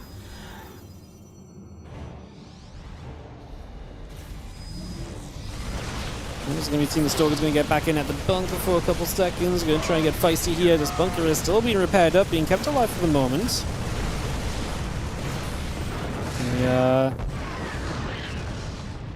I mean, the main thing for here, Percival is obviously not dying. herO's putting on a lot of pressure. herO just now starting to tech behind it. The Robo Bay on its way up. That third Nexus will finish. So Percival's kind of survived through this first wave of pressure. Let's see how he goes into the next phase of this. See what he can manage on this. Missiles drop in. The bio is going to be there. The Prism goes down. We'll lose a tank, but getting rid of the Prism's massive, and these Stalkers that commit in be alright, apparently, it seems. I thought this was maybe going to be a little rough, but no, it looks as though the Stalkers are indeed going to be alright. They get out of there, blinking away for now as well. Well, bio just pushing up the front. There is going to be another. Oh, that falls. The Stalkers blink back up to the high ground. The Refinery's still taking shots. A bit of bio going after the Stalkers. One Stalker going down. The other Stalker is still getting chased. The bio army is still chasing as well. He's going to be seeing the bio and continue to hunt. The Stalker is going to fall, and Percival is able to chase herO out of his natural. He's going to start going across the map, but I'm not sure how much success he'll have. There's already charged 8 Zealots up. There's not a lot of Stalkers, so it's only Zealots and an Immortal, so maybe we're missing the damage output here as herO. Maybe. Maybe this army is just a little bit too kiteable. Nice scan into the liftoff, so we're going to try and drop around a little bit. That Stalker misses the medevac, so it will not see the movement to the top, and that means you can't preemptively prepare for this. These Zealots are going to run into this bio army, which is not great either, because that's basically just going to be freebies for Percival. So he gets a few pickoffs already. The drop around the top side. Wow, does herO read it? No, it looked like he was moving to the natural, but yeah, he's not going to have a response into this natural until the units start to drop in. So probes will begin to fall. herO has to pull those away. Then a few units show up, and this is where, like I say, we'll see Percival start to kite backwards and just deal with the fact that this is a melee-focused army, basically, coming into action. A Colossus at least out is going to be a major upgrade to this army as well. herO now supply block, though, as Percival got a pylon at the front. I just don't know if he's got enough to kind of really keep this up. The drop in the main base continues to do very well. herO pulls back, eating a lot of damage without dealing a lot of damage himself. Yeah, the drop in the main base finally cleaned up. We're going to spread and try and kill this Colossus. The Marauders will commit through. They get it. We lift and we get out of there. Even going to save the siege tank. Wow. What an effort from Percival. What a great attack. It's going to be pretty even still, because obviously he lost a good fair few units in this, but I feel like he got the absolute most out of this he possibly could have done. Actually felt great from him.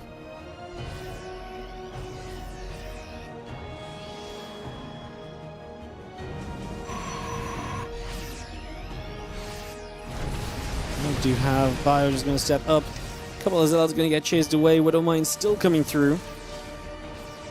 Just getting burrowed up here. Bio stepping forward. A couple of tanks will begin to siege. Widow Mine shots onto these Zealots. You see the tank trying to fight back. Another Widow Mine shot is still coming through as well. I just don't think we can dive in. One Colossus is still pretty scary. There's still a few Zealots to hold this up. Force fields were actually not that great. They slow the retreat, but they don't really kill anything. If anything, they stop your Zealots from being as effective as they were going to be. Now Marine Marauder Viking army continues to produce through. The armor upgrade coming up as well. A few Zealots are going to continue to swing around. Away they go. Medevac wants to boost over to that right side. There is a fourth base down in position already from herO on that far right, so it's something we can maybe try and latch onto here initially, as Percival could be an option for him. The mine burrows and the Nexus will take some damage. Stalker should be able to blink away from the mine. Like I said, we talked about a lot about the first game, but again, really is like a lot of kind of value on kind of denying that fourth base. Stopping herO from getting into a comfortable position is one of the absolute best things we can do early in this game, essentially, to kind of set us up to success.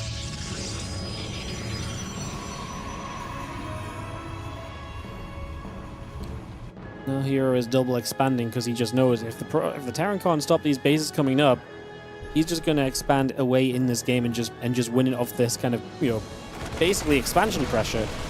Because it's going to give him so much economy, then it's going to be very difficult for Percival to trade. Even if Percival trades well at that point, the economy is going to be huge. And this is the benefit of the double expand.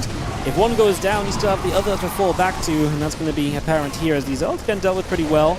Dropping the main base will fall. Like I said, that right side base denied, but now Percival may need to look towards swinging at the top of the map where the other base is coming through also.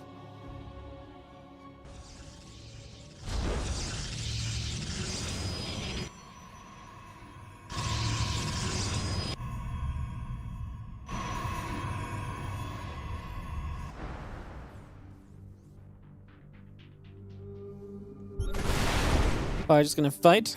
A few shots coming about.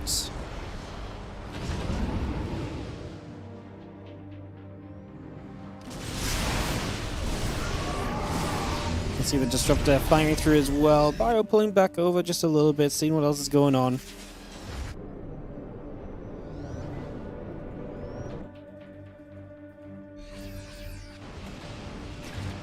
few units just unloading from that medevac in the bottom right side. Prism. Hallucinated in the bottom. Gets picked about as well. Gets after the Zealots. Disruptor shot gonna land onto the Widow Mine.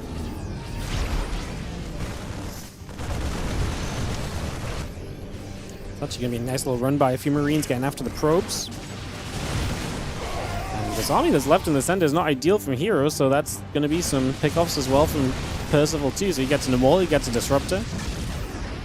Obviously, herO choosing to kind of play this Disruptor style, and that does leave you kind of open to, if the Terran can micro well and kind of pull you around, you can create some good opportunities for yourself.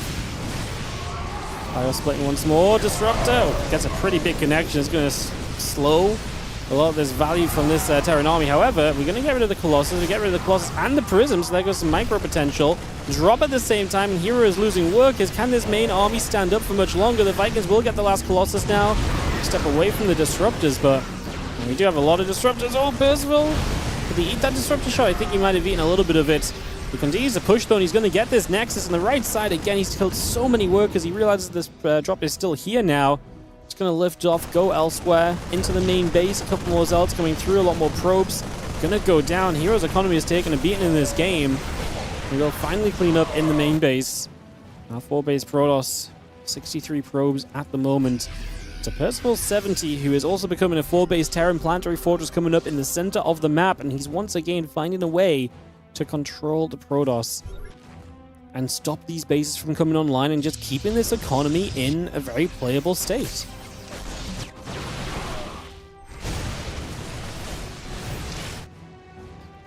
Well, I'm just going to be seeing the bio on the top, just going to jump on this Nexus. Like I say, every base we get rid of is just going to put herO in more trouble. Now, herO's expanding top left. A Widow Line gets a Disruptor. That's fun.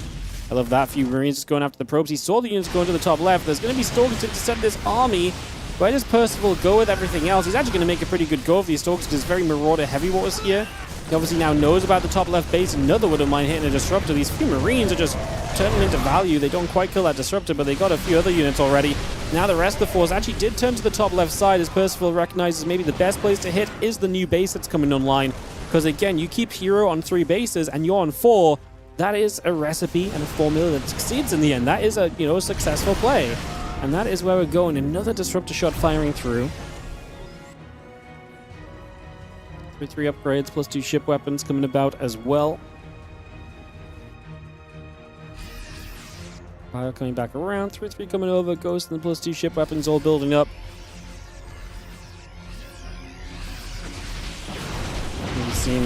the rest of this coming about here, as we just have the bio coming around. A couple of disruptors going to fight from two sides. We actually do eat a little bit of that. We can't really get close enough just yet as herO is hanging on to the idea of being able to mine from this upper left base. So looking to hold on to that. We are going to land the Vikings. Big splits against those disruptors coming in from multiple angles, trying to minimize how much the disruptors can do as we chase in. Yes, we're losing units as possible, but you're killing off disruptors. You're making it so that herO just can't really fight this army without the disruptors. The Stalkers are going to suck on their own, plain and simple. And herO is looking like he might have enough to force Game 5. And he might have himself a chance, still, to win a Warty TV Monday.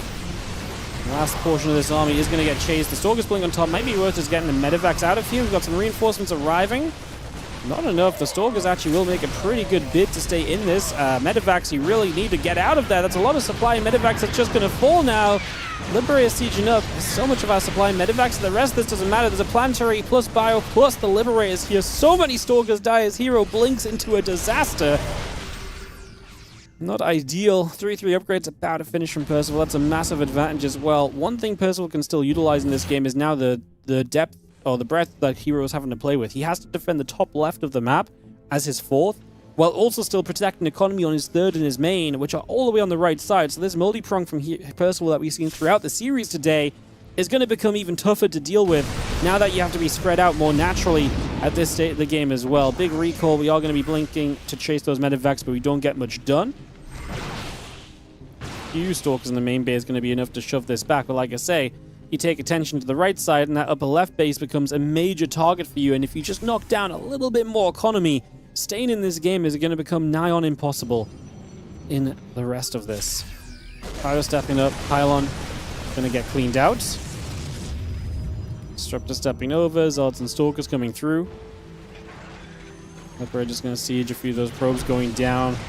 Couple units coming over. The Zelds are going to charge into this mineral line here. A couple of Stalkers getting picked off. Probes getting chased as well. The Zelds are going to keep going after the rest of these SCVs.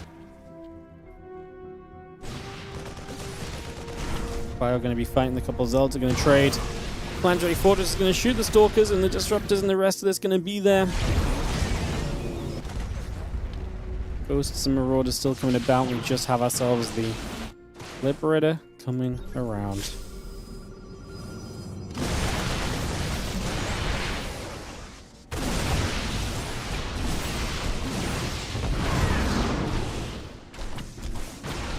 The Bio escapes, just going to get back over to the right side. herO's going to say GG because he can't defend the top left.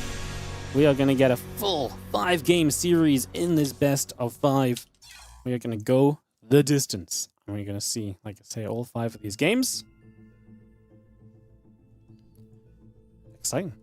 We are going to get the full series. herO going to take us to a 5th game. Can he beat herO to become a first-time Warty TV Monday champion? We have only ever had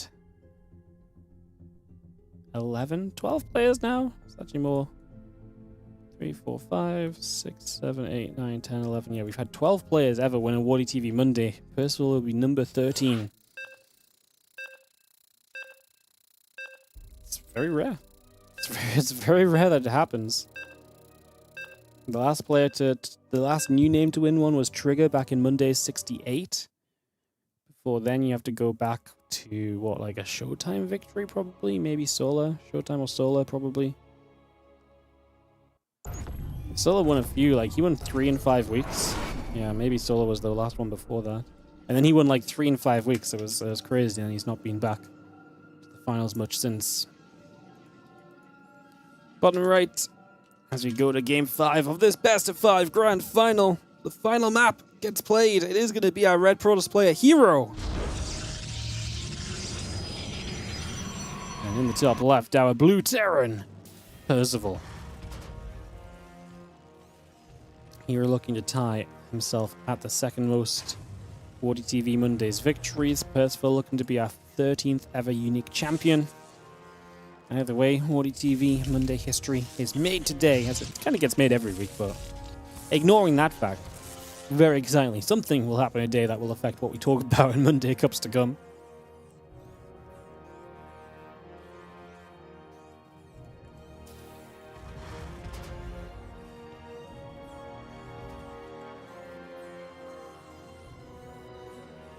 Rax gas coming online. Can percival find a way in this final game? Early scout from herO wants to know what's going on from the very beginning. Does not want to find himself caught off guard.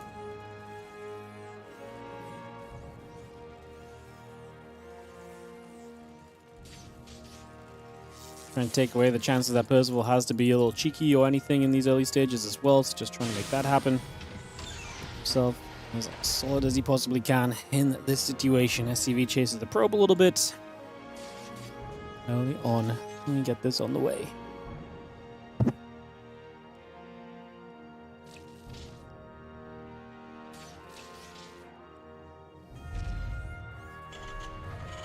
What even is the CPM of an SC2 stream? Last time I checked, I would need to watch 1,000 hours of ads for the stream to make 20 cents.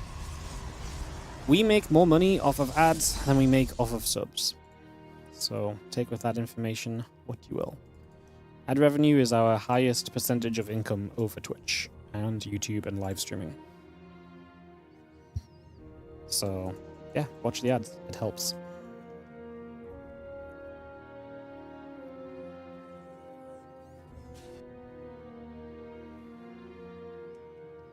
Or sub and avoid the ads while still supporting.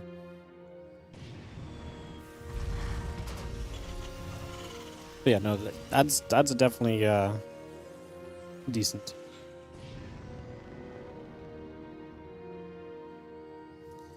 Anyways, Reaper gonna pull back, just gonna be seeing the probe pulling away. We got the Stalker there to fight the Reaper, and we're just gonna deal with that for a couple of moments.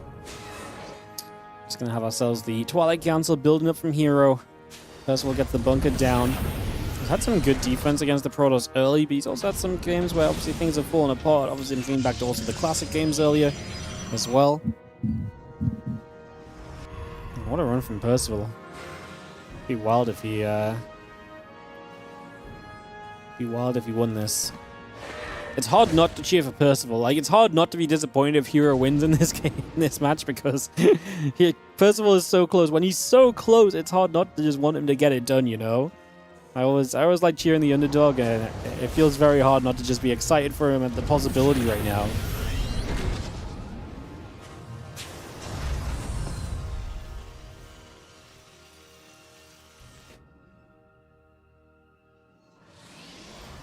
By subbing, you're making me lose money. No.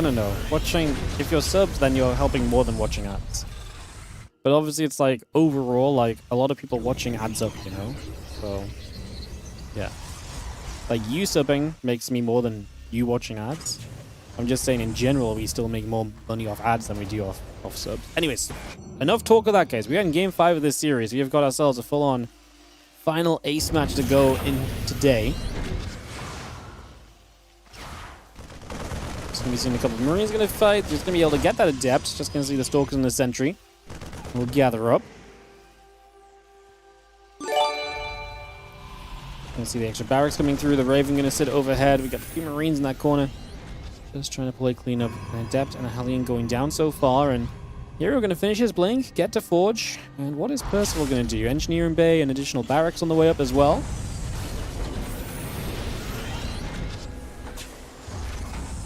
Gonna see that barracks dropping down, and that tech lab will start the stim pack upgrade, so we'll get that going. Hopefully that does not get cancelled. I've seen stim cancelled a couple times. It's been painful in that regard, as we just have the Raven making its way across the map, and hopefully will be an annoyance throughout this game for Percival. Able to hold herO back. herO just being very passive here, just setting up and saying, cool, let's build into the later stages. My Stalker count grows, but I'm also very quickly going to +1 and charge here as well.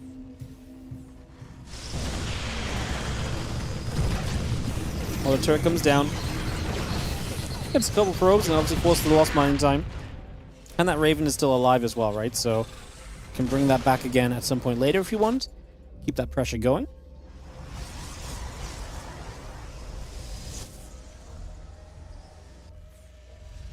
Again, the stim pack and the +1 upgrade coming through. The couple Marines and the tank and the barracks all coming over. And again, the attack upgrade, Sentry and the charge upgrade building as well. We add on a couple of gateways. Probes building through. Just have ourselves this Raven from Percival back around on that right-hand side. Going to try and step back over here as well. And see what else is going on. Probe moves over. Raven steps up. The Stalker's going to be there to say hello and goodbye to the Raven. Push that back away in a different direction for the moment. Pylon going to get placed. Just going to have ourselves the couple extra barracks all coming through. So we're going to go up to the 5 racks here, and you will note the absence of the 3rd CC. There's going to be a big commitment from Percival. herO, his way of dealing with this is to obviously just get up to a lot of gateways and just hope he can overwhelm in terms of numbers. He's not going to rely on tech, so he's not going to be relying on like a Colossus arriving or 2 Colossus being here. He just wants straight up enough numbers to be able to fight this. There's going to be an SCV pool. A few Stalkers are going to meet this already leaving on the map. So we have to try and figure that out. A few Marines will stem back toward those Stalkers, just try and force them to step away. Obviously from herO, this is a delay tactic, as now we got to save the siege tank, right? So yeah, a few units just going to push those Stalkers back. Again, anything herO can do to delay is good. That said, he's purely gateways right now against an SCV pool. So that part is not so good. The Raven lives. Right now, you want this Raven to live to drop an anti-armor missile on the Zealots. If you anti-armor missile the Zealots, this could be huge for you. The tanks will begin to siege up in a bit of a line. Where do we go with the Raven? There's the anti-armor missile. Hits absolutely nothing. 2 sentries in the back. However, we are going to see the Zealots very choked up, so they're going to start melting. The tanks need to go after the Stalkers, ideally. Couple tanks still alive now. Just 1 tank alive. It's not enough, I don't think, from Percival overall. Wow, that anti-armor missile just did not do anything as the Raven was kind of pressured to find its shot quickly because of the fact that obviously this was low HP. It's not going to be good enough for Percival. herO is going to get the defense. He is going to get the hold. He is going to bring us to a 3-2 victory. herO wins his 21st Warty TV Monday to tie Max Packs in the Monday record book. GG. Damn, I believed in Percival a little bit. I did. But herO just gets it done. That fight was just a little bit too good. Crazy business. All right. All right, guys. We are going to be moving into our sponsored content. So, as I mentioned, if you want to support the channel for free, literally just stick around for a few minutes here on Twitch. Super easy to do. Does not take long. Like I say, if you stick around for the next 5 minutes or so, you pretty much count as a view towards the sponsorship. We're going to be playing Minecraft for the next hour. Now, that's not going to be true on YouTube, so if you're on YouTube, you're going to be going offline. But if you would like to join us on Twitch to help support the channel, just hop on over for a few minutes. Greatly appreciate it. I know not all of you can do so. But yeah, you can hop over to Twitch if you want to support. Otherwise, YouTube will be going offline. And like I say, we are going to kick off on Twitch for the next hour playing some Minecraft. I've never played Minecraft in my life. I've literally never played this game. So I'm kind of interested to actually try it out and see what happens. Coming over from YouTube to turn you into a Minecraft streamer, lovely. I love to see that and hear that. Like I say, thank you so much if you're watching on YouTube. I will be seeing you guys tomorrow for the Warty TV Team Liquid Map Contest qualifier, unless we don't get enough signups. The signups are a bit rough and there's GSLCK on, so I'm not sure if that's going to be a go-ahead or if we just end up inviting 2 more people. But we should be back live tomorrow. If not tomorrow, on Thursday, it's the Warty TV Team Liquid Map Contest Tournament. On Thursday, you should be able to see players such as MaxPax, Björnshin, and Zan, but I'm still just doing final confirmations on who is playing in which group, etc. So that's still a little bit TBD overall. Cool. So, with that said, we're going to be streaming some Minecraft. Is Minecraft like a better version of Minesweeper? Man, I love some Minesweeper. You guys remember the good old days when we had downtime? We just play Minesweeper for 20 minutes waiting for games to go? Crazy business. All right, I'm going to turn you guys off on YouTube. Bye, YouTube. Thank you so much for watching today. I'll see you guys either tomorrow or Thursday. All right. Now, I've got no idea how Minecraft works, guys, so